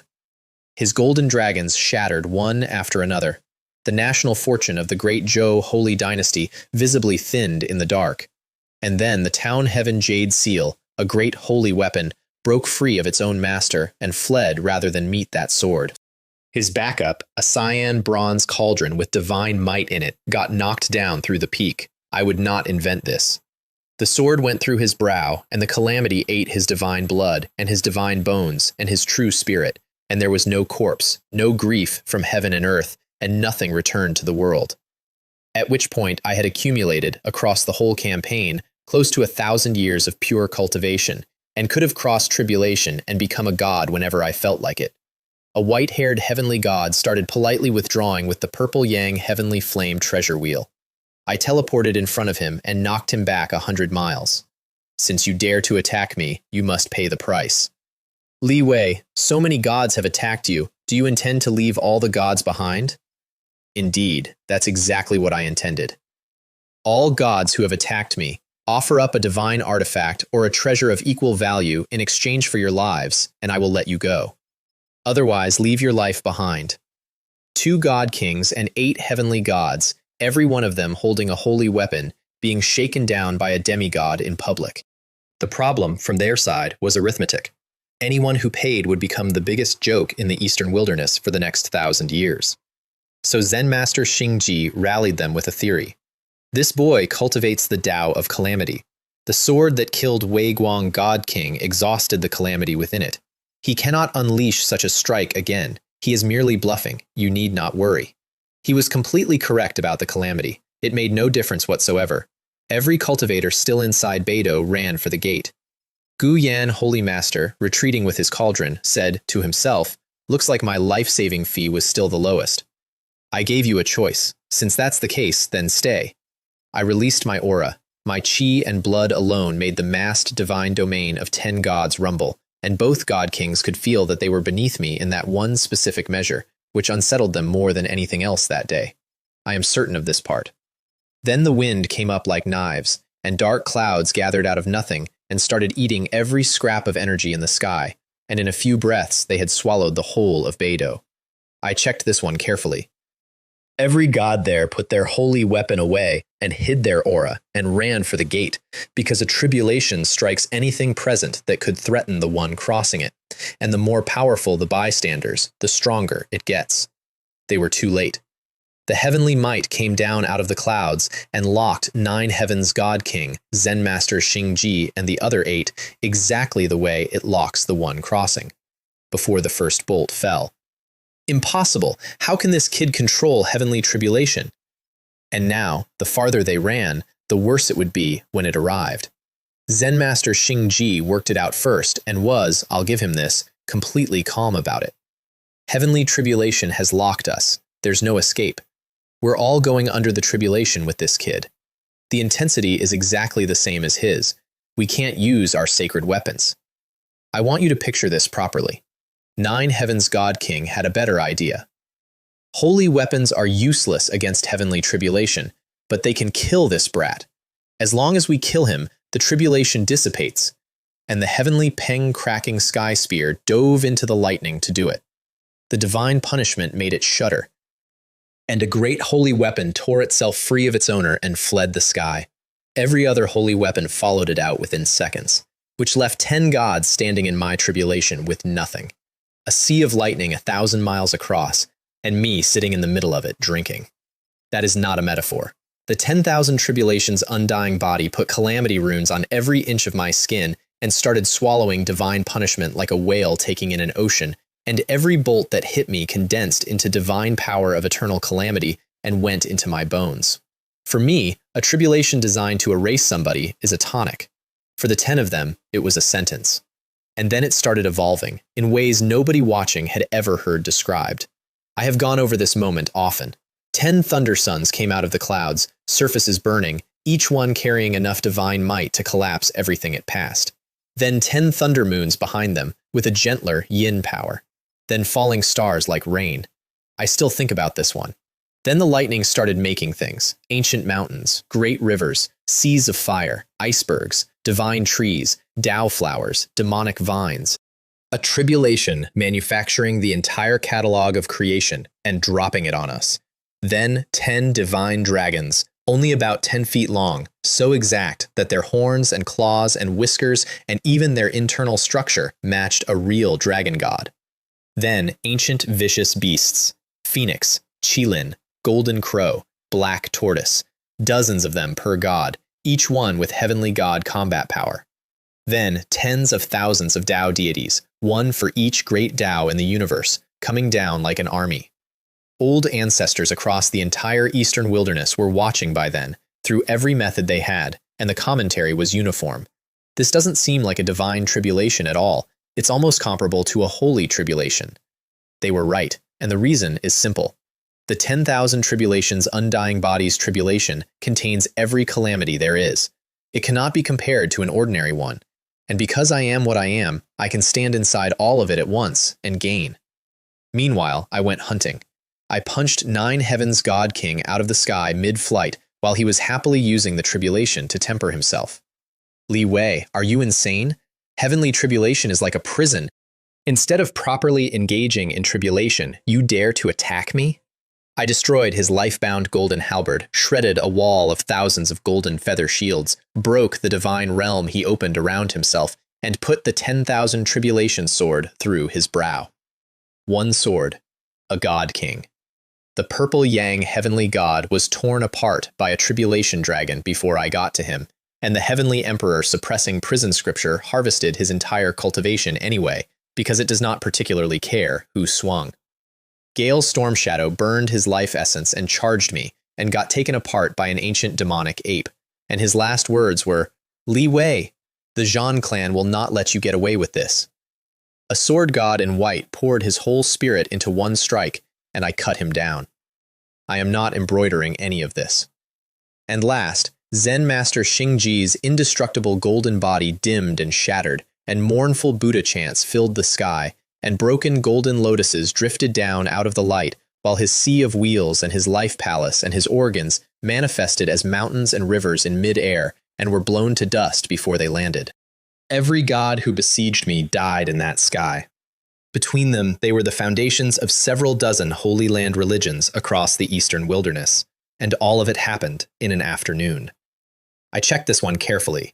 Then the tribulation tore the ley lines out from under the small world, and all 7 star peaks shattered, and the Beidou Heavenly Palace, a divine venerable's Tao lineage that a supreme had failed to fully erase, collapsed out of existence permanently. I came up over the chaotic cloud sea with the whole sky still burning behind me. Shackles of the great Tao rang into place around me, dozens of them, because to ignite the divine fire, you must first break the chains heaven puts on you. The boundless calamity talisman manifested, and every one of them withered and shattered, and an immortal flame lit inside my true spirit. God realm. I drew the entire lightning sea into myself as cultivation, and the clouds dissolved, and the sky over the chaotic cloud sea went blue and empty, and the Beidou Heavenly Palace that everyone had been arguing about for months was gone from the world. Anyone who wants revenge can come to the Purple Firmament Holy Land at any time. I will be waiting for you at Clear Void Peak to deliver your heads. Then I went home. In the ancestral burial ground, several coffins had opinions. Decisive and ruthless, with no taboos. That is how a disciple of my Purple Firmament Holy Land should perform. The current saint never comes down from the mountain. He's too cowardly. I really want to remove him. That kid never wanted to be saint. Taking the title away would make him happy. In my opinion, it would be best to send Saint to Clear Void Peak to train. Final tally, for those keeping one, 3 god kings, more than 10 heavenly gods, and 15 or 16 holy lands with a grudge. They collected within the month. I have never forgotten it. In a single night, hundreds of Purple Firmament Holy Land properties across every domain of the eastern wilderness were hit at the same time. Spirit stone mines, auction houses, spirit beast pavilions, spirit material halls, treasure halls, divine artifact pavilions. 34 completely destroyed and stripped. 156 elders and disciples dead, including 16 venerable Lord Grand Elders. I am not embroidering any of this. 30 or 40 demigods had done it, carrying divine artifacts, and the 9 Purple Firmament demigods who went out to investigate had all been ambushed and had all come home wounded. The Saint Lord contacted me while my 2 boys were sparring outside my cave. Junior brother Zhang, the situation is not good. He read me the numbers and then said the thing that mattered. Several old ancestors in the burial ground were about to revive and go to war, and he had talked them out of it, and he was asking me instead. I caused this mess. Leave it to me. Send me the locations of the damaged businesses. I'll deal with the perpetrators first. Then they'll regret starting this. Don't worry, I have my own methods. I went to the Luo Xia mine first, which was a major spirit stone operation 700,000 or 800,000 miles out. Craters, ash, dried blood. The ley line under it cut, so it would never produce again. And a grand elder called the Star Lord, dead. I turned on the Chi Luck Golden Eyes and made the residual Chi replay it. A demigod in a black robe arriving, cracking the array in one blow with a blood-dripping halberd, killing the stationed venerable lord without a word, taking everything, and then annihilating every elder, every disciple, every miner, and every spirit beast in the mine, all of them, before severing the vein. They didn't need to do that last part. There was no strategic reason. They did it because it was faster than leaving witnesses. I made a crater 100 feet deep with one palm, gathered every remnant of every person in that mine into it, and closed it over. Blood debts must be repaid in blood. They will not escape. Rest in peace, everyone. Then I looked up. Have you seen enough? I'm coming for you now. A hidden array above me self-destructed. 400,000 miles away, in the Nine Heavens auction house in Tengyun City, 4 demigods of the Tianpeng Holy Land were drinking tea and watching me through it. I heard the last part of their conversation when I arrived, because I arrived while they were still having it. For some reason I feel uneasy. Luoxia Mine is in Qianyuan Tao Domain. That may attract the Qingshu Peak Lord. He can't possibly declare war on 15 holy lands at once. And this place is 400,000 or 500,000 miles from Luoxia Mine, enough for us to retreat at our leisure. And I was standing in the room. Their teleportation platform died in the middle of activating. They tried claiming to be from the mountain and sea sacred ground. Trying to frame the mountain and sea sacred ground? Your Tianpeng Holy Land is really getting more and more backward. One of them self-destructed. The other 3 tried. Want to self-destruct? I'll help you out. I emptied the building, flattened it with a palm print, and carved 2 characters into the ruins. Ziqiao. Then I did it again. And again. I checked this one carefully, because between the Chi Luck Golden Eyes, which will follow the residue of a person's luck anywhere, and the Void character, which ignores every array and every law and every distance, there is nowhere. In 1 hour, I found and killed 28 demigods and nearly 100 venerable lords, destroyed 12 of their properties, and left the same 2 characters on every ruin. The eastern wilderness lit up with jade slips. These 20 or 30 demigods were hidden across billions of miles. Even a resurrected saint would find it difficult to travel back and forth in that time. How did he do it? The rest of them ran home to their holy lands, which was the first sensible thing any of them did, and also completely useless. Tianpeng Holy Land had recalled a bald old ancestor as bait and laid the Peng Demon Locking Heaven formation for me, a near saint-grade sealing array funded with the Holy Land's own luck, which they said would hold a quasi-saint. The old man warned his holy lord that I was rumored to be able to lock onto a target and teleport to them regardless of formations, and that I was a madman. The holy lord's answer was, I'm afraid he won't come. I said it into the bald old man's ear. A blood debt must be paid in blood. Even if you hide in Tianpeng Holy Land, you must pay with your life for the disciples of my purple firmament Holy Land. Imperial Dao Killing Fist. Bloody golden feathers and bone fragments across the floor of their own hall. The Holy Lord's body dissolved because it had been an incarnation the whole time. He'd been too cautious to attend his own trap in person. The sealing formation activated around me, and I simply was not inside it. They specially set up a near saint-grade sealing formation and used the Holy Land's luck to fund it. They really think highly of me. It's just a pity that this formation can't contain me. Then I went up above their entire Holy Land, and they called on Holy Ancestor Peng, and a quasi-saint's coffin opened, and the sky-covering golden rock that is the luck phenomenon of the whole Tianpeng Holy Land turned its head and spat the heavenly Peng cracking sky spear at me, a great saint-grade holy weapon driven by a Holy Land's entire national fortune. It was described afterward as powerful enough to move a true saint. The Taiji divine mark did not ripple. Then I drew the sword and pulled 100,000 years of Tianpeng Holy Land's accumulated calamity out of the void. Every ancestor who had ever burned out, every disaster they had survived, all of it lying there patiently since before their first mountain, and swung it at their quasi-saint. Their sleeping saint had to intervene and threw a holy Dao golden rock in the way, and it lasted a moment. Jin Guang quasi-saint burned his entire spirit into a golden war spear. It was silenced. I have never forgotten it. And a quasi-saint died in front of a saint in the middle of their own holy land.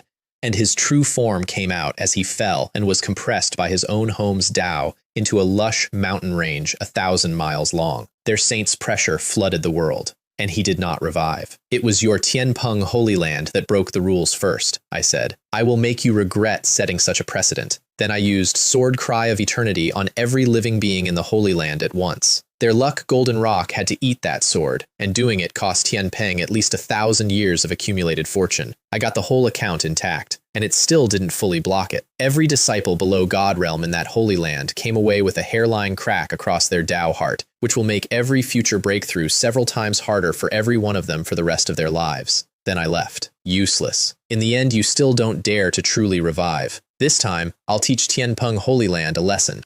If there's a next time, Tianpeng Holy Land will have no reason to exist. Their saint's holy sword lost its lock on me and slashed the empty sky in fury and tore a hole in the wind and thunder layer above the world that did not close for a long time. And that is the most expensive tantrum I have ever caused. Their holy lord knelt in his own burial ground, offering to die for it. The holy ancestor told him not to bother and to hire the assassin holy dynasty instead. After that news got out, the remaining perpetrators stopped running home because running home had visibly stopped working and started running from their own holy lands so they wouldn't bring me down on them. Within half a day, every single one was dead, including 2 who had fled to an entirely different great world. I know exactly how this went. And then there was Thousand Island Holy Land, who had no quarrel with us at all. They simply saw 15 holy lands pile on and decided to take 2 of our properties while the taking was good, and afterward teleported their 2 demigods to the Chonghua Great World to hide them. I found both of them there in almost no time, and left the same 2 characters on the wreckage.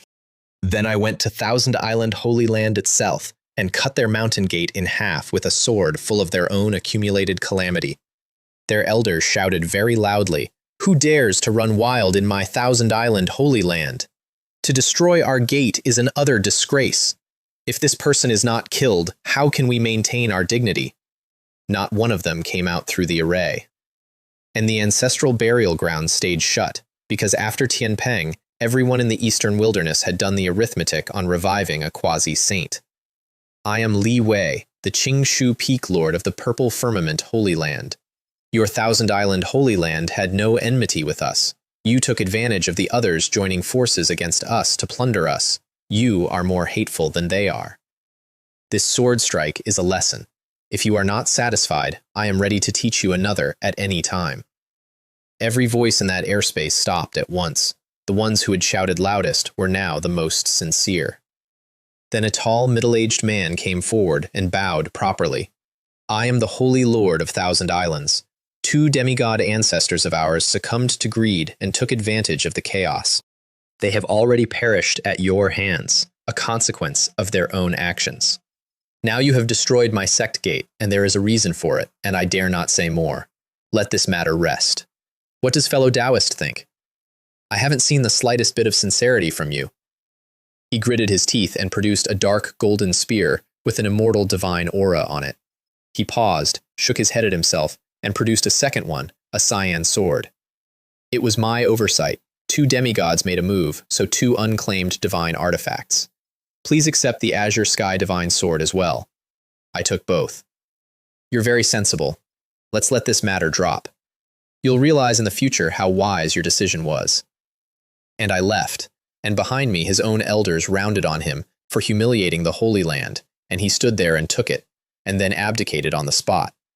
It is I who brought shame upon the Thousand Island Holy Land, and my sins are grave. From this day forward, I am no longer Holy Lord. I will go to Forbidden Land and not emerge until I become a god. Whoever becomes the next Holy Lord, I have only one piece of advice. Do not provoke the Purple Firmament Holy Land, especially this Qingshu Peak Lord. Over the following day, I wiped out close to 1,000 important properties belonging to the Holy Lands that had moved on us.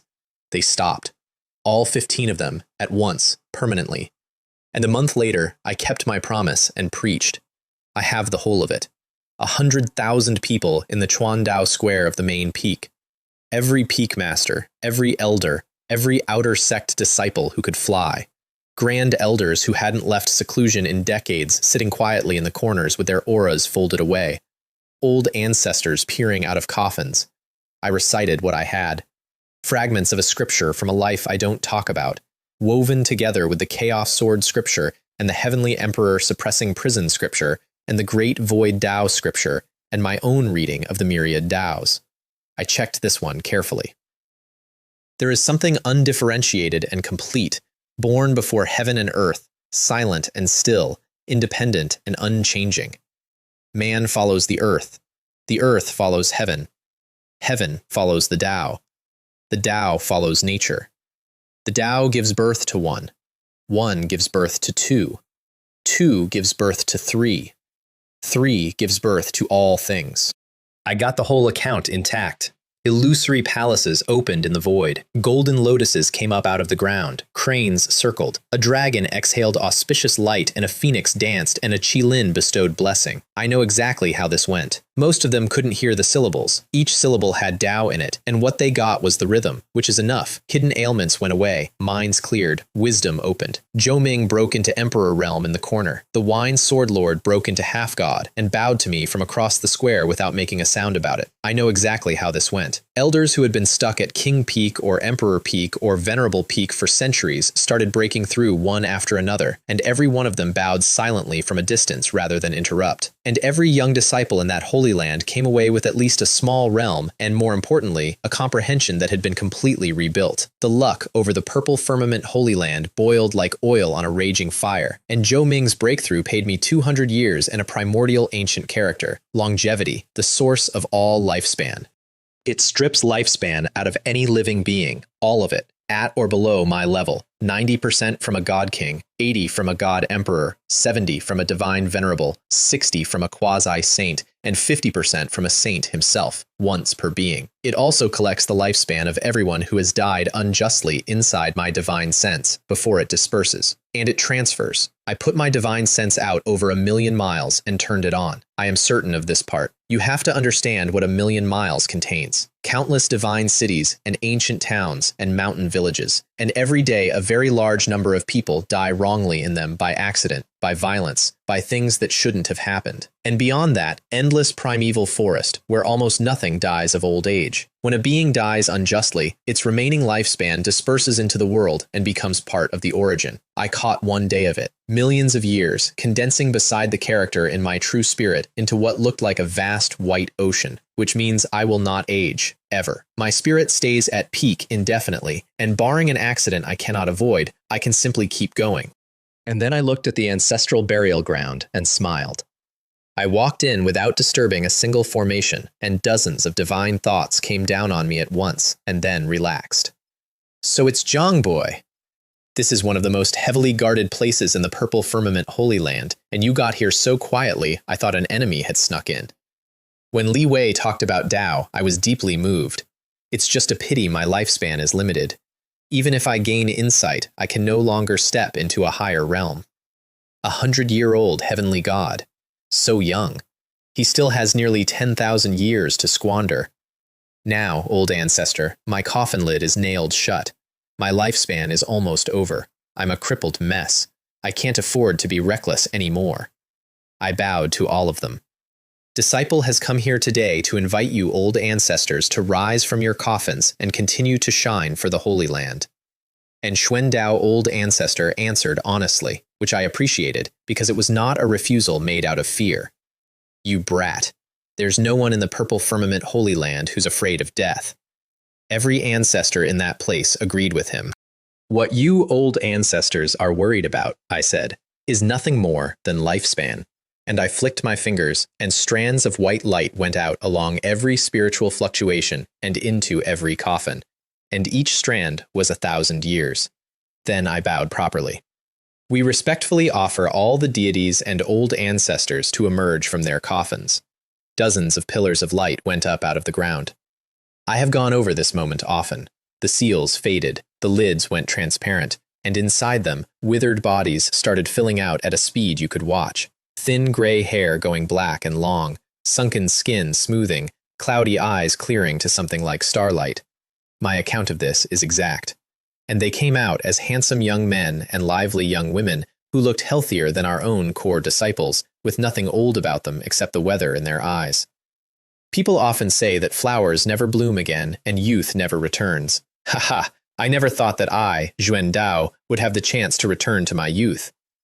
Not only has his spirit returned to peak, his lifespan is fully restored. Even the legendary emperors probably don't have such abilities. Having been sealed in a coffin and asleep for 30,000 years, my true spirit is almost decaying. No, I need to go out and kill a few gods from opposing forces to relieve my suppressed mental state. Those who have bullied my purple firmament holy land over the years will be made to pay back with interest. What's so great about fighting and killing? It's nothing compared to lying peacefully in the burial ground.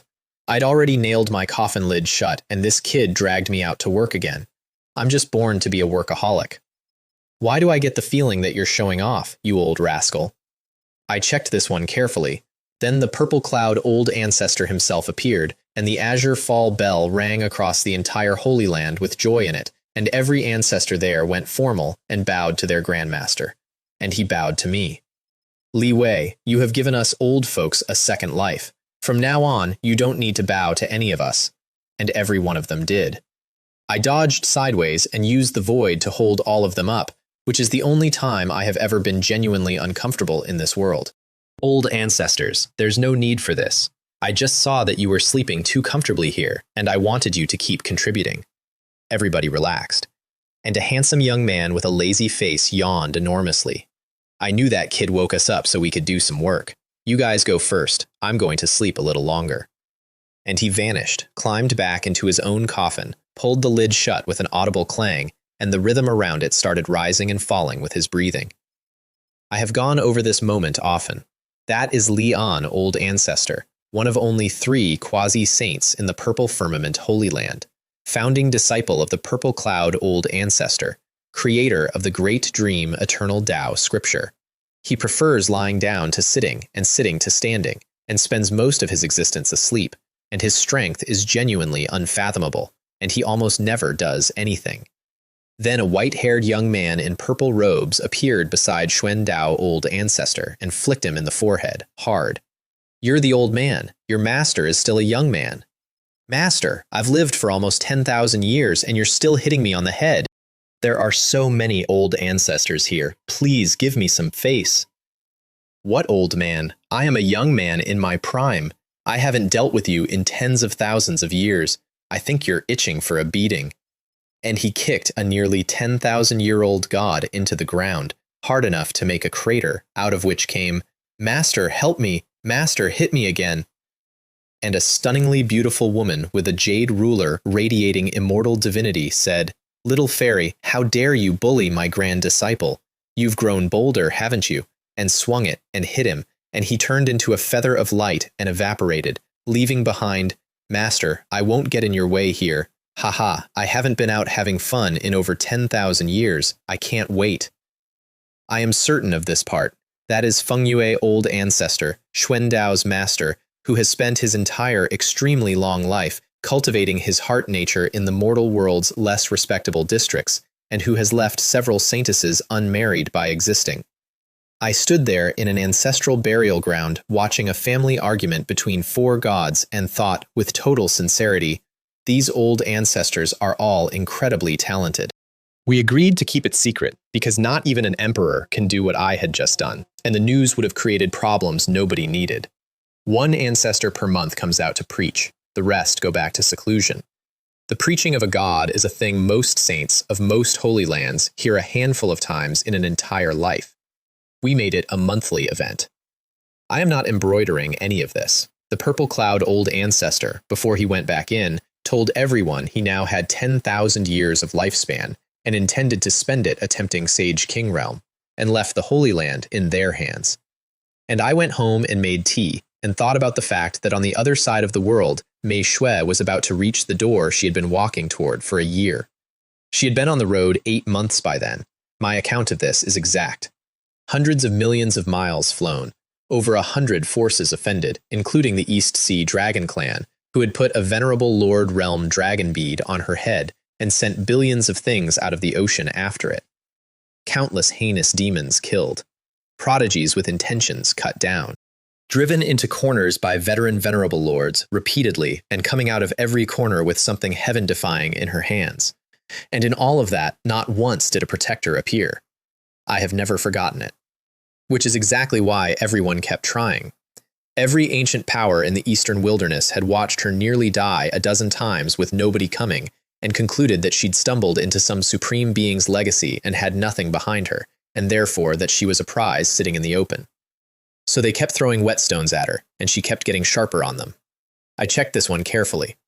My own position on this was simple.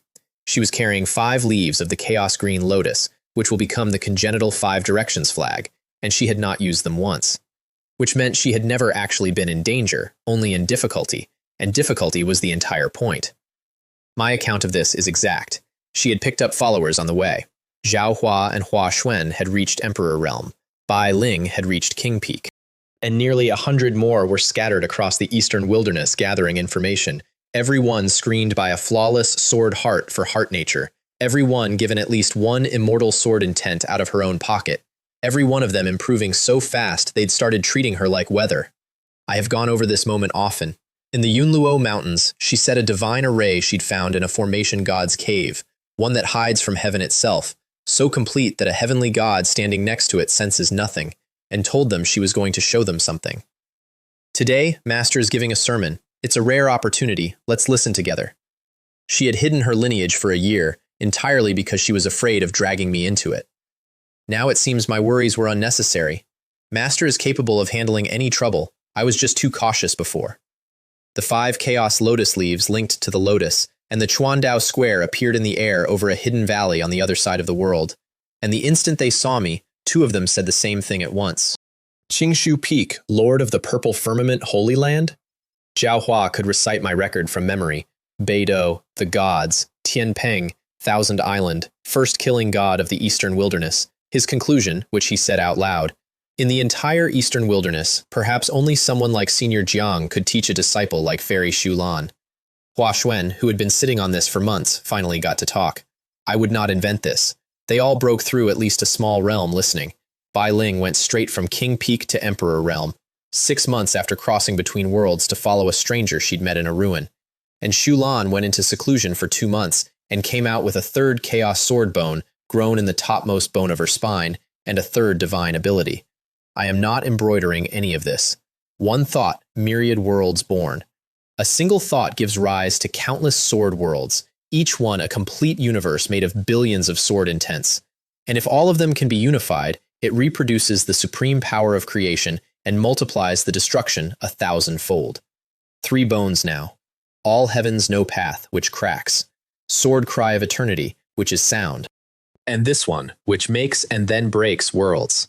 She broke into Emperor Realm on the way out of it. I have the whole of it. Then Zhao Hua reported that the East Sea Dragon Clan and a few others had been camped at the mouth of the mountains for 2 months waiting and were now sweeping the range looking for her, and suggested slipping past them into the Han Yue Holy Dynasty. I have never forgotten it. The 8th crown prince of the East Sea Dragon Clan came first, on a 9-story gilded dragon ship, with a red-faced venerable lord protector who tried 3 separate times to talk him out of it and got told, "It is precisely because she is the sword master of eternal prodigy that I have come in person, just to slay her and make a name for myself."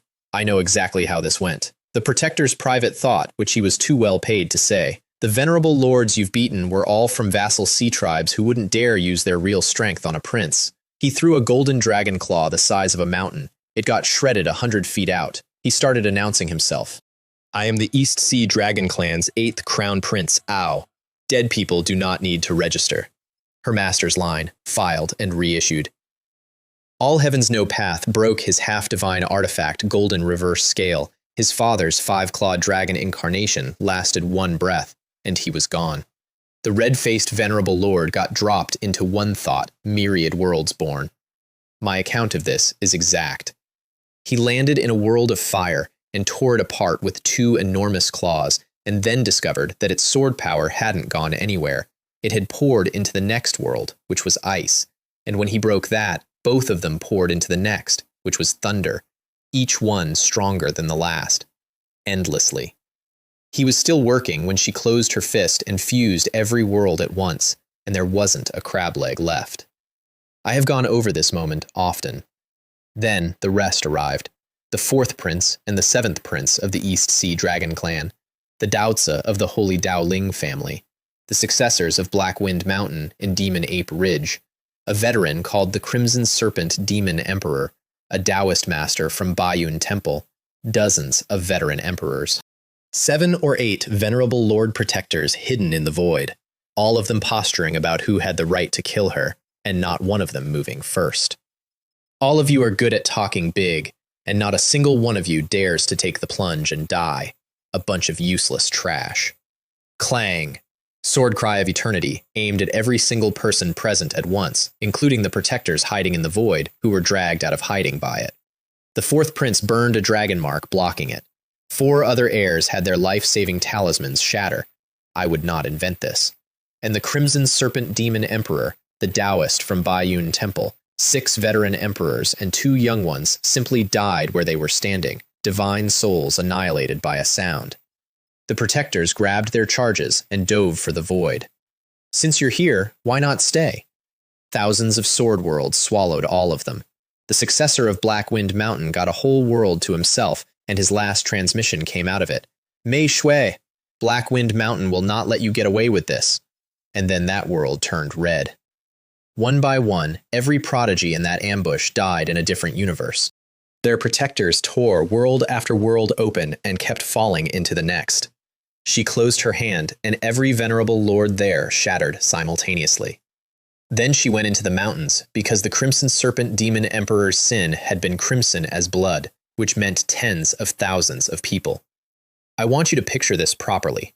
The Yunlaw Range had 10 demon lords in it. Zhao Hua's information said 7 and warned that a demigod was probably lurking, and that the Hanyu Holy Dynasty had tried to clear that range several times and failed, and mostly pretended not to see it because the mountains were worthless to them. The demon lords had been taking tribute out of the border towns for a century and hunting travelers for sport.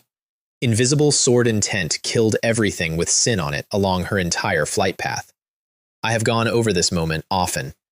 One demon lord shouted at her from hiding, having watched her kill venerable lords from a safe distance and being far too frightened to appear, that the Crimson Serpent had acted without authorization and was already dead, so surely her anger had subsided, and did she really want to fight them all to the death?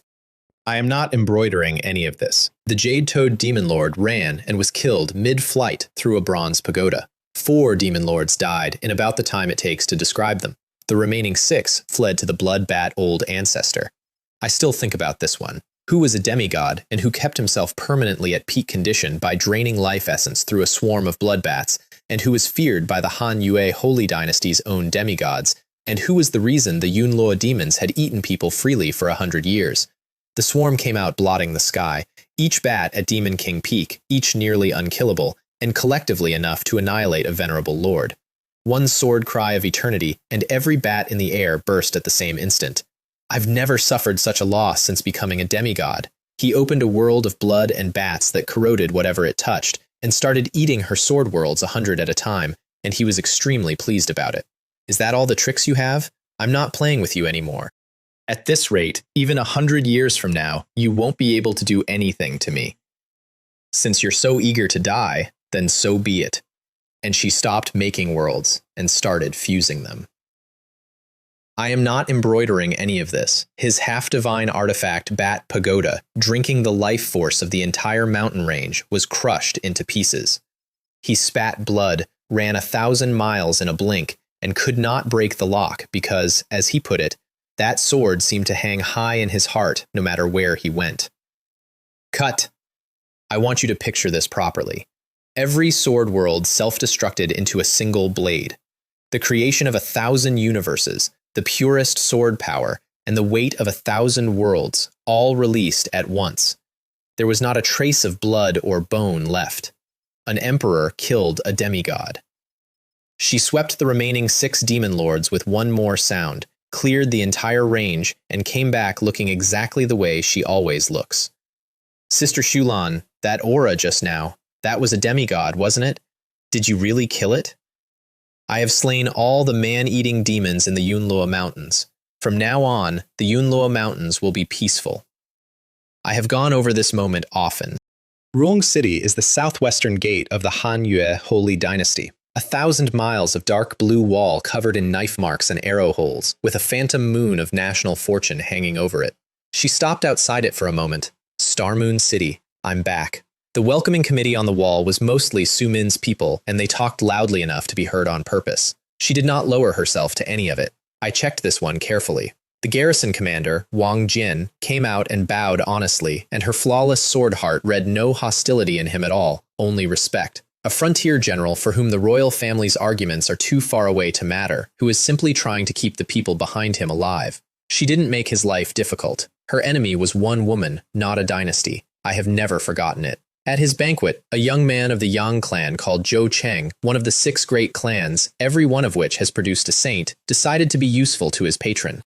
He praised Saintus for going into the Black Demon Sea alone and killing a demigod, and then stood up and toasted the 7th princess and expressed his heartfelt hope that the 2 sisters would reconcile and serve the Holy Dynasty together. Who do you think you are? Compared to the 7th princess, I am naturally nothing. However, my loyalty to the Hanhua Holy Dynasty is as clear as day. Is this how the 7th princess treats her loyal subjects? May I ask this loyal subject, when the 3rd sister poached my supreme sword bone, where were you showing your loyalty? Saintus did what she did for the future of the Hanhua Holy Dynasty. And without that hardship, where would Fairy Shulan be today? More than a decade has passed. Why does the 7th princess still hold on to this? Want to be a loyal subject? Fine. Kill yourself right now, and I'll acknowledge you as one. He challenged her, of course, and Hua Xuan stepped out before Shulan could move. Sister Shulan isn't someone just any Tom, Dick, or Harry can challenge. If you want to challenge her, you'll have to get past me first. Wang Jian begged everyone to take it outside. Shulan told him there was no need and quietly laid a sword intent over every brick and cup and chopstick in that hall. Qingyan, there's no need to hold back. I still think about this one. Zhou Cheng came in with an ice blue longsword that tore small cracks in the void, and around it a vision of blood and bone mountains that made half the room stop breathing, and he had already decided to kill the girl rather than beat her. And Hua Xuan turned into a fire-red sword, and around that sword nearly 100 visions manifested at once. I am not embroidering any of this. The tree of life stretching across the sky, a sea of fire made of sword chi burning heaven and earth, a dream sword palace appearing and vanishing, swords becoming stars that light eternity. Every one of them an immortal sword intent creation out of the creation sword ruins, every one of them recognizing her as master. I checked this one carefully. His longsword crumbled, his sword chi shield wall burst, and the fire sword went through his heart and then through the true spirit hiding in his life palace, and erased Zhou Cheng from the world entirely. Not one dish was broken. Wang Jian advised urgently that the girl be sent out of the country before the Yang clan came for her. If the Yang clan dares to make a move, I'll take it. As for Qingyan, her status is much more noble than Zhou Cheng's. I doubt they'd dare touch her. Purple Firmament Holy Land, Hua Xuan. I'm now merely a follower of Sister Shulan. Wang Jian went very still and said, mostly to himself, Your surname is Mu? And when everyone in the room begged him to explain, all he would say was, All I know is that the Purple Cloud Saint Lord's surname is Mu. Then a soldier came in with the report from the messenger birds stationed in the Yunluo Mountains and read out the list. I have never forgotten it. 3 princes of the East Sea Dragon clan, the Daozi of the Holy Daoling family, the successors of Black Wind Mountain and Demon Ape Ridge, dozens of veteran emperors, 7 or 8 venerable lord protectors, and the blood bat old ancestor and his 10 demon lords. All dead. Yesterday. 1 person. Nobody in that banquet hall said anything for a while. In the morning, Wang Jian and the clan heads and tens of thousands of ordinary people filled the streets to see her off. Respectfully bidding farewell to the 7th princess, I got the whole account intact. Because Rong City had been paying the Yunluo Mountains in children for generations with the Holy Dynasty's blessing and the Holy Dynasty's excuses, and a girl they'd insulted on the wall the day before had ended it in an afternoon, the golden-robed inspector of the censorate, who had been too proud to greet her on arrival and was now too ashamed to try, watched her go, and said to nobody, "Another chosen one. If the bone-digging incident had never happened, my manhwa holy dynasty would surely have prospered in this golden age. Now, regardless of who wins or loses, it will be a great loss." She walked the rest of the way. I know exactly how this went. Refused every teleportation array. Didn't hurry. Didn't detour. Took a month crossing a holy dynasty in a straight line like a sword being slowly pushed toward a heart, and the pressure inside that dynasty went up every single day. I got this account intact. Star Moon City is 1,000 miles across, with walls that curl to the horizon like a dragon lying down, and a crescent moon of national fortune hanging over it, surrounded by 28 stars. She stopped outside the gate and said out loud, "Third sister, I'm here. Dare to fight? You've come from afar. I won't take advantage of you. I'll give you 10 days to recuperate. Once your spirit is fully at peak, I will suppress my cultivation at Emperor Realm and wait for you on the Blood Moon battlefield. 10 days is too long. Let's do it now." And then the Holy Lord of the Han-Yue Holy Dynasty called out from the Imperial City warmly, "Little Seven, come to the back garden. It has been many years since we last met, and I have missed you dearly." Here is what that man did 13 years ago. I got the whole account intact. The Empress Xiao sensed a supreme sword bone in a child's sternum before it had woken. She lured that child into the Seven Absolutes Palace, sealed it with a formation, and cut the bone out of her and grafted it into her own daughter with a secret rite and a mountain of treasures. I am not embroidering any of this. The child's mother broke the formation and found her daughter dying and attacked Su Min in a rage and was crippled on the spot by the Empress, who then accused her of attempted murder. And the Han Moon Holy Lord arrived and saw through all of it in a single glance. I would not invent this, and then decided that removing the bone again would ruin it and would damage Su Min's innate Tao embryo, and that this was a loss the Han-Yue Holy Dynasty could not afford.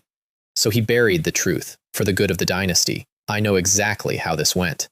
Her mother spent every treasure she had accumulated in her life keeping the child breathing, and could not close the wound. She knelt outside the imperial ancestral temple begging the ancestors, and was told they were helpless.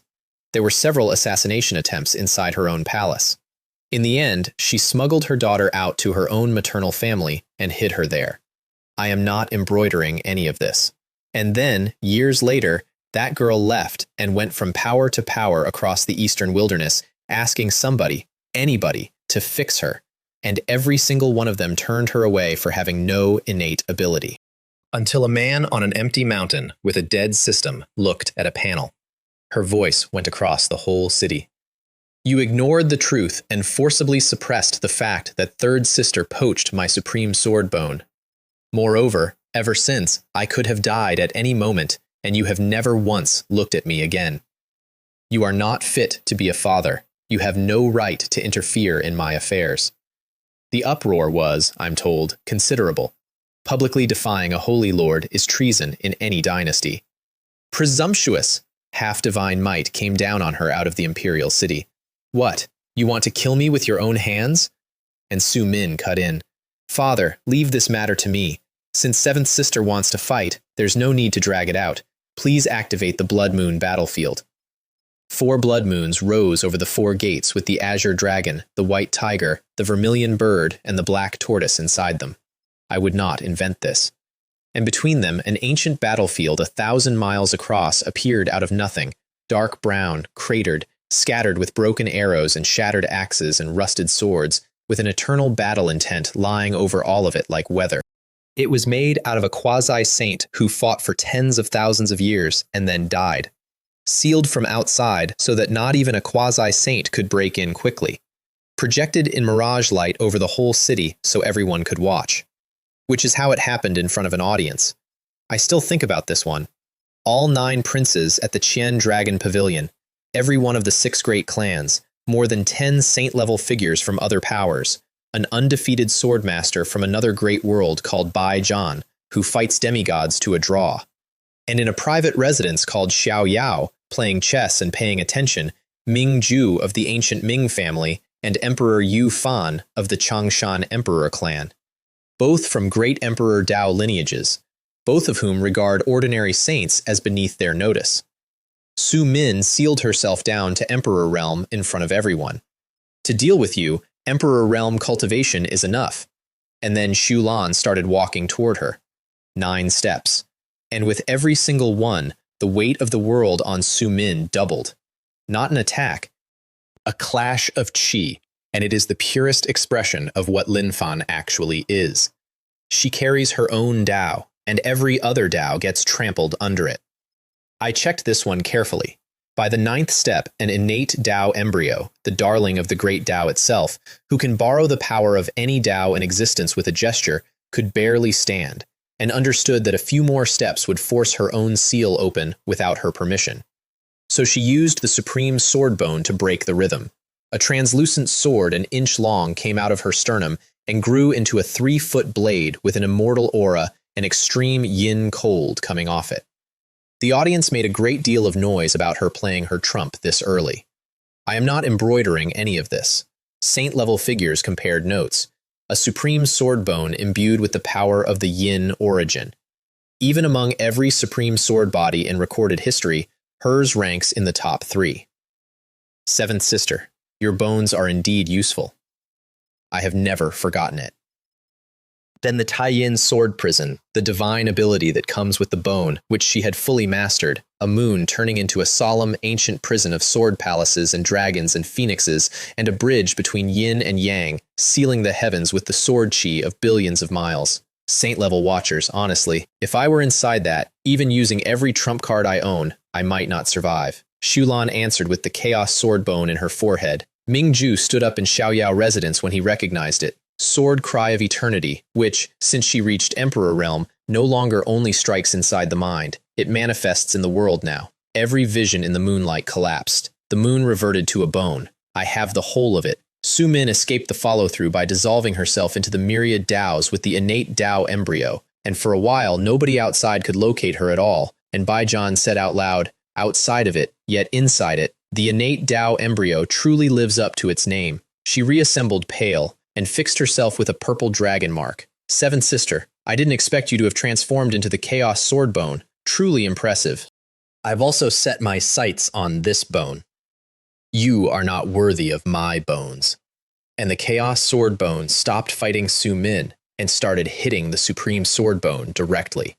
Strike after strike, and every one dimmed it, and every one scraped a little more of Su Min's spiritual imprint out of it. She felt it slipping and unsealed to Venerable Lord Realm, exactly as predicted, in front of everybody, having announced that she wouldn't. With a seal, one is inevitably constrained. As long as I can kill you, what's wrong with going all out? Then, purple chi from the east, thousands of purple lights, each one a complete great Tao, each one able to crush a Venerable Lord, coming down like water. Which is the technique that beat a demigod in the Black Demon Sea. I have the whole of it. And Shulan's second bone answered with all heavens no path, which dissolves Taos, and which is therefore the exact wrong thing to be hit with if your entire advantage is that you can borrow every Tao in existence. Tiny sword rays went into the purple flood and took every single great Tao in it apart, individually, silently. I still think about this one.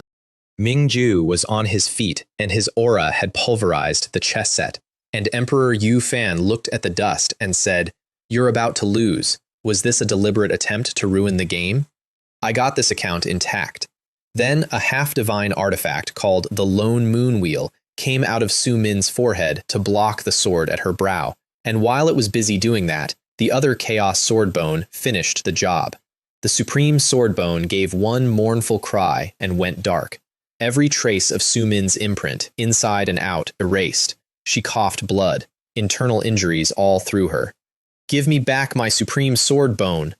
Shulan raised a hand, and the bone floated into her palm, and she stroked it once. "I've said it before. What isn't yours will never belong to you." "Enough! Little Seven, it's time to stop. What exactly are you trying to prove?"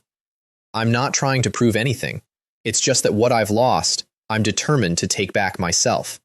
And then an old voice came up from the ancestral burial ground under the dragon vein of Star Moon City.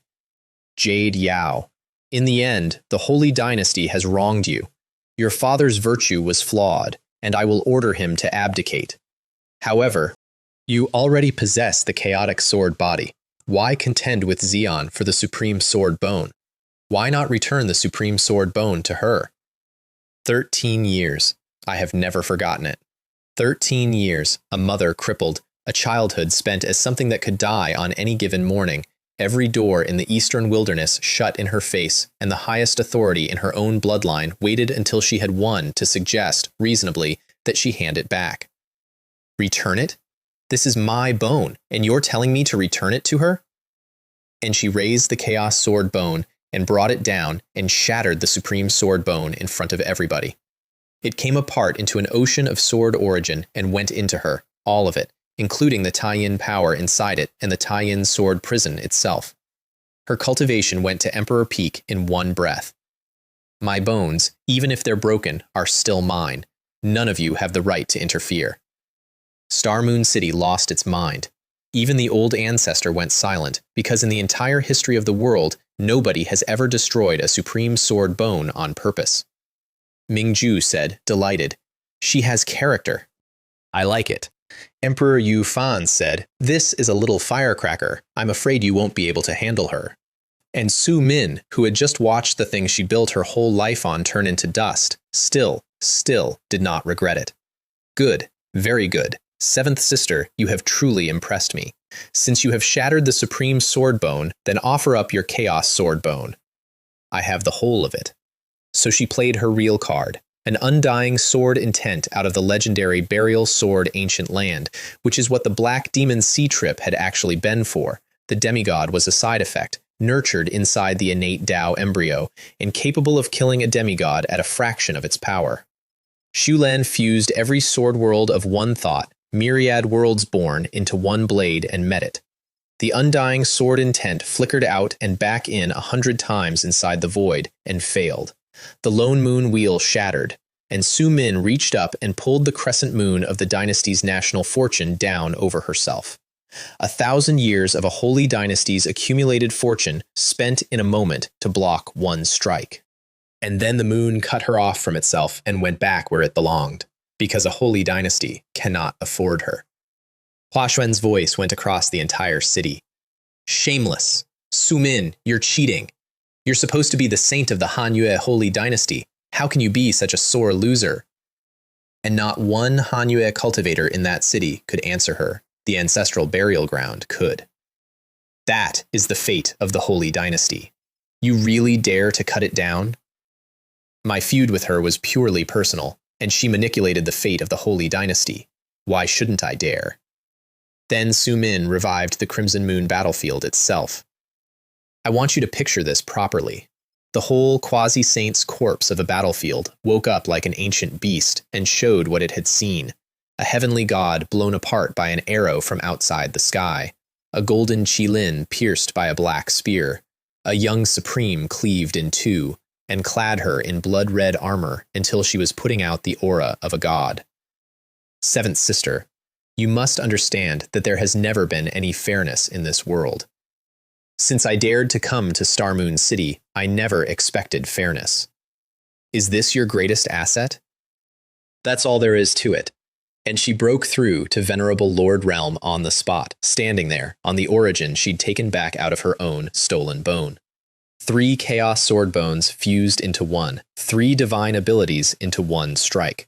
The god-grade palm print of a revived battlefield collapsed in a moment, and the armor came apart, and Su Min was bleeding again. Emperor Yufan, seriously. The combat power this woman has displayed is already no less than yours or mine. Mingju, even using forbidden Taoist magic, it would be extremely difficult to defeat her. Then cracks opened across Su Min's skin, and a quasi-saint appeared in front of her. The Suhan quasi-saint in incarnation, purple gold crown, dragon robe, rules of the holy Tao coming off him like a tide. He made an offer first, which I will give him credit for. You have already won this battle. Spare her life. I, on behalf of the holy dynasty, can make amends by making you a saintess. Every resource we have would be at your disposal. What do you say? Nothing. I don't care. I just want her dead. Since you cannot be used by my holy dynasty, then offer up your Chaos Sword Bone.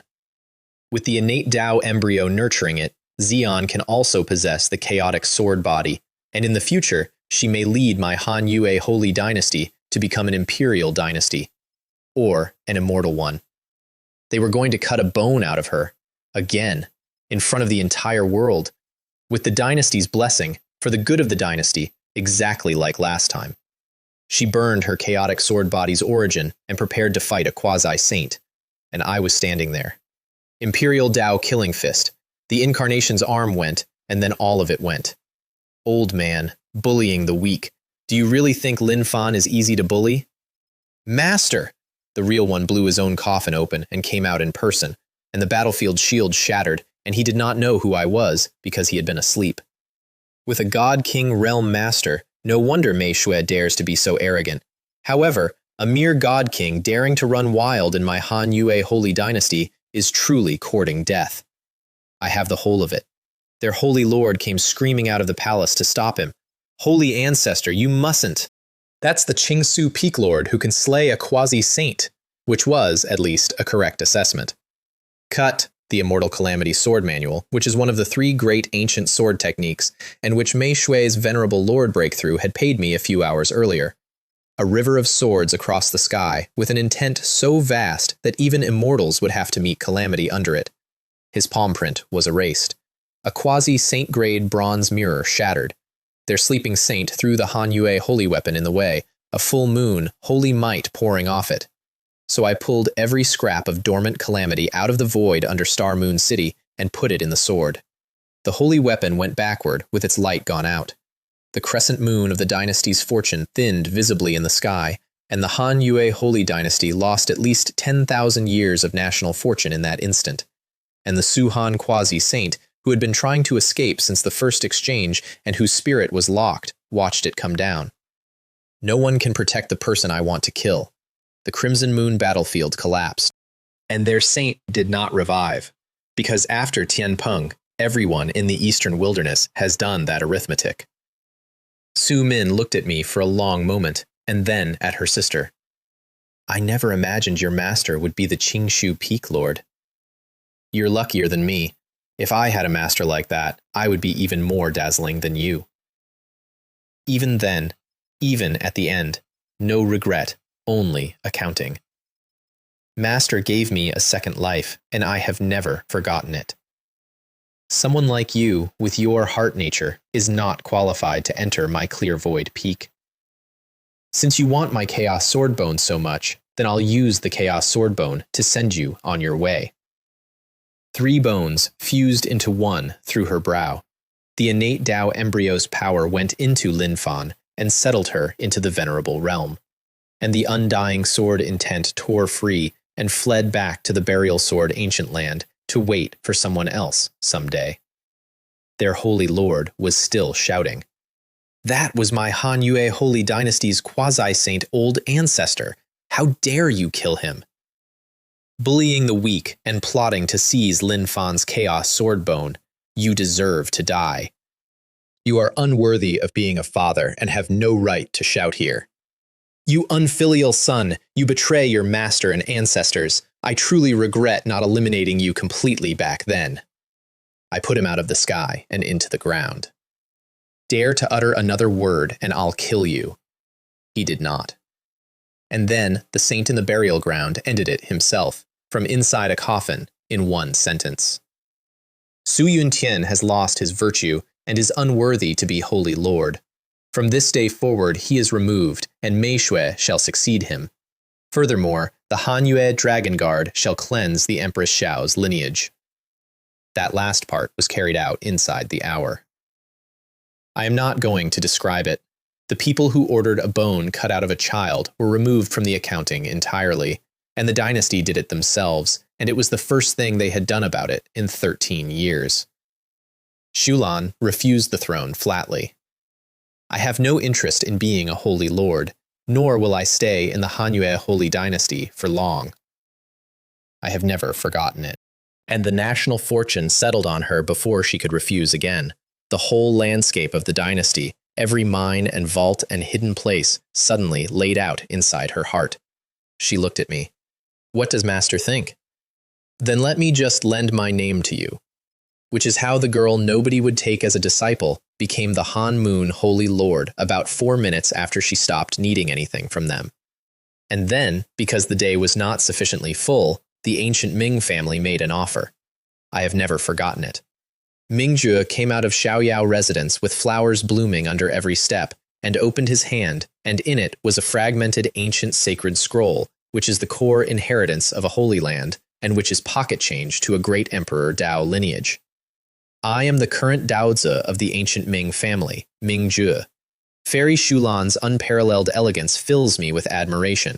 I am willing to offer this fragmented ancient sacred scroll, hoping to form a Dao companion bond with Fairy Shulan, to support each other, to plot together for immortality.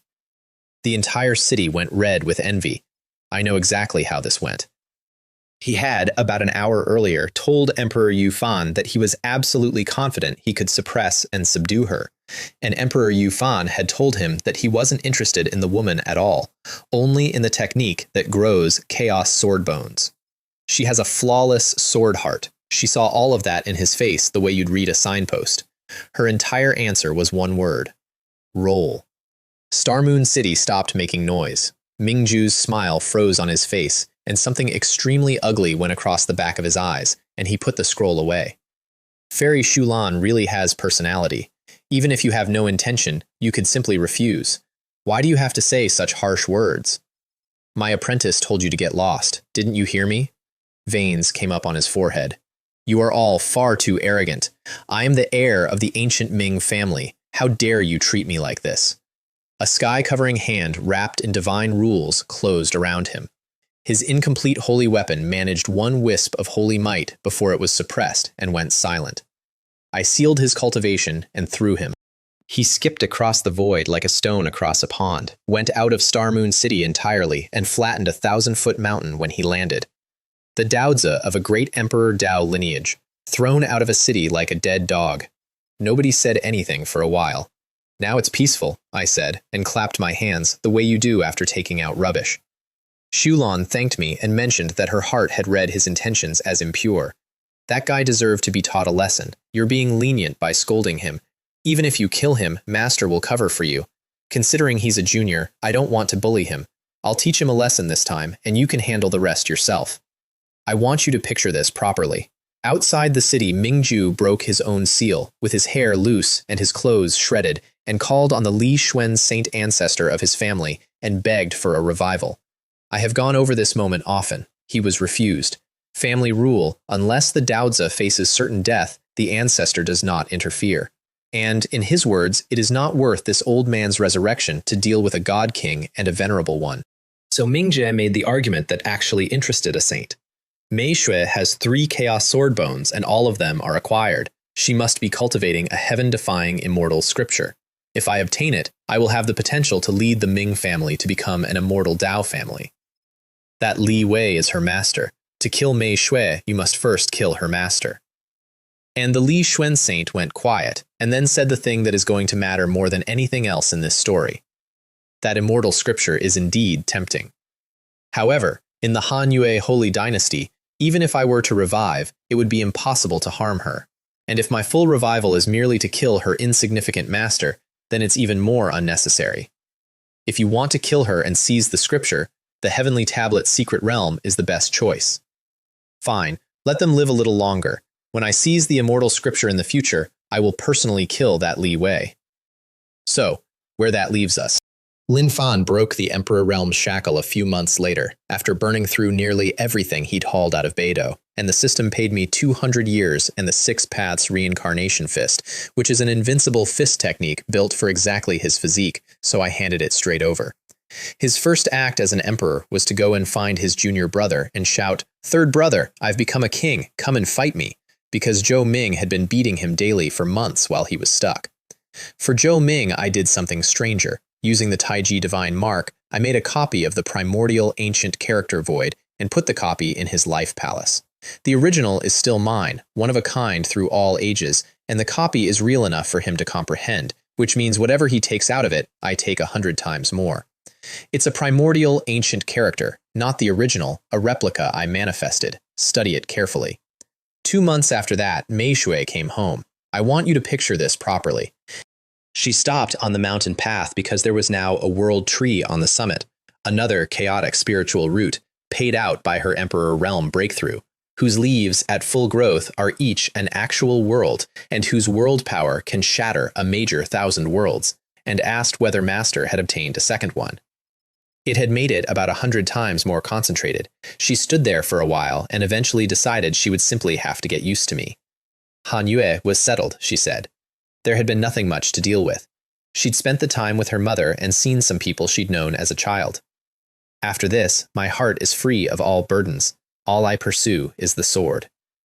Then she gave Zhou Ming a substitute puppet she'd found in a god king's ruins, one guaranteed survival of any certain death calamity, the sort of thing you can't find in a great holy land, because she'd learned what had happened to his family and had decided he needed it more. Even if it's incredibly valuable, it can't compare to Master's gift. I have no use for it. Of course, I hope you'll never need it. And Lin Fan said, in a tone of enormous injury, Senior sister, when we first met, you almost cleaved me in two with a sword. The gifts you gave us for our first meeting were so different. You two are different. With your ancient, desolate, sacred body, you're tough and resilient. It's not so easy for you to die. Why would you need a substitute puppet? Which is true, and also not the reason, and everybody in that courtyard knew it, and nobody said it. I gave her the Immortal Calamity Sword Manual, opened the Wanqing Pagoda to all three of them. That's the Northern Dipper Divine Lord's own divine artifact, near quasi-sacred, holding everything I took out of Beidou, and told them to take what they needed without asking me. Then I looked at my student. Take only what you need. Don't take everything away from your master. Smack. I still think about this one. They've been sparring on that mountain for 6 months now. Every day, all three of them, and the 2 instruments' dust array eats the damage, and none of them has managed to break a single flower. So here's where I've ended up.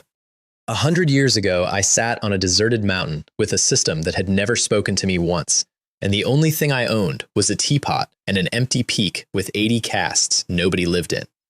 Now there's a world tree on the summit, an enlightenment ancient tea tree outside my door, a spring that never runs dry, 3 monsters in the courtyard breaking the sky over each other's heads every afternoon, and an entire eastern wilderness that has quietly agreed not to say my name too loudly. And the road Mei Shui is walking next goes to the Heavenly Tablet's secret realm in Zhongzhou, which opens once every golden age, and which is where the strongest young prodigies in the Xuanhuang Great World will all arrive at once. Mingjue will be waiting there with a great Emperor Dao lineage behind him and a very clear plan. And the Heavenly Tablet's secret realm has one rule: strict age limit. Young prodigies only. Which means that for the first time since I found a girl in a white dress standing in a square full of unconscious children, there is a door my disciples are going to walk through, and I can't follow them in.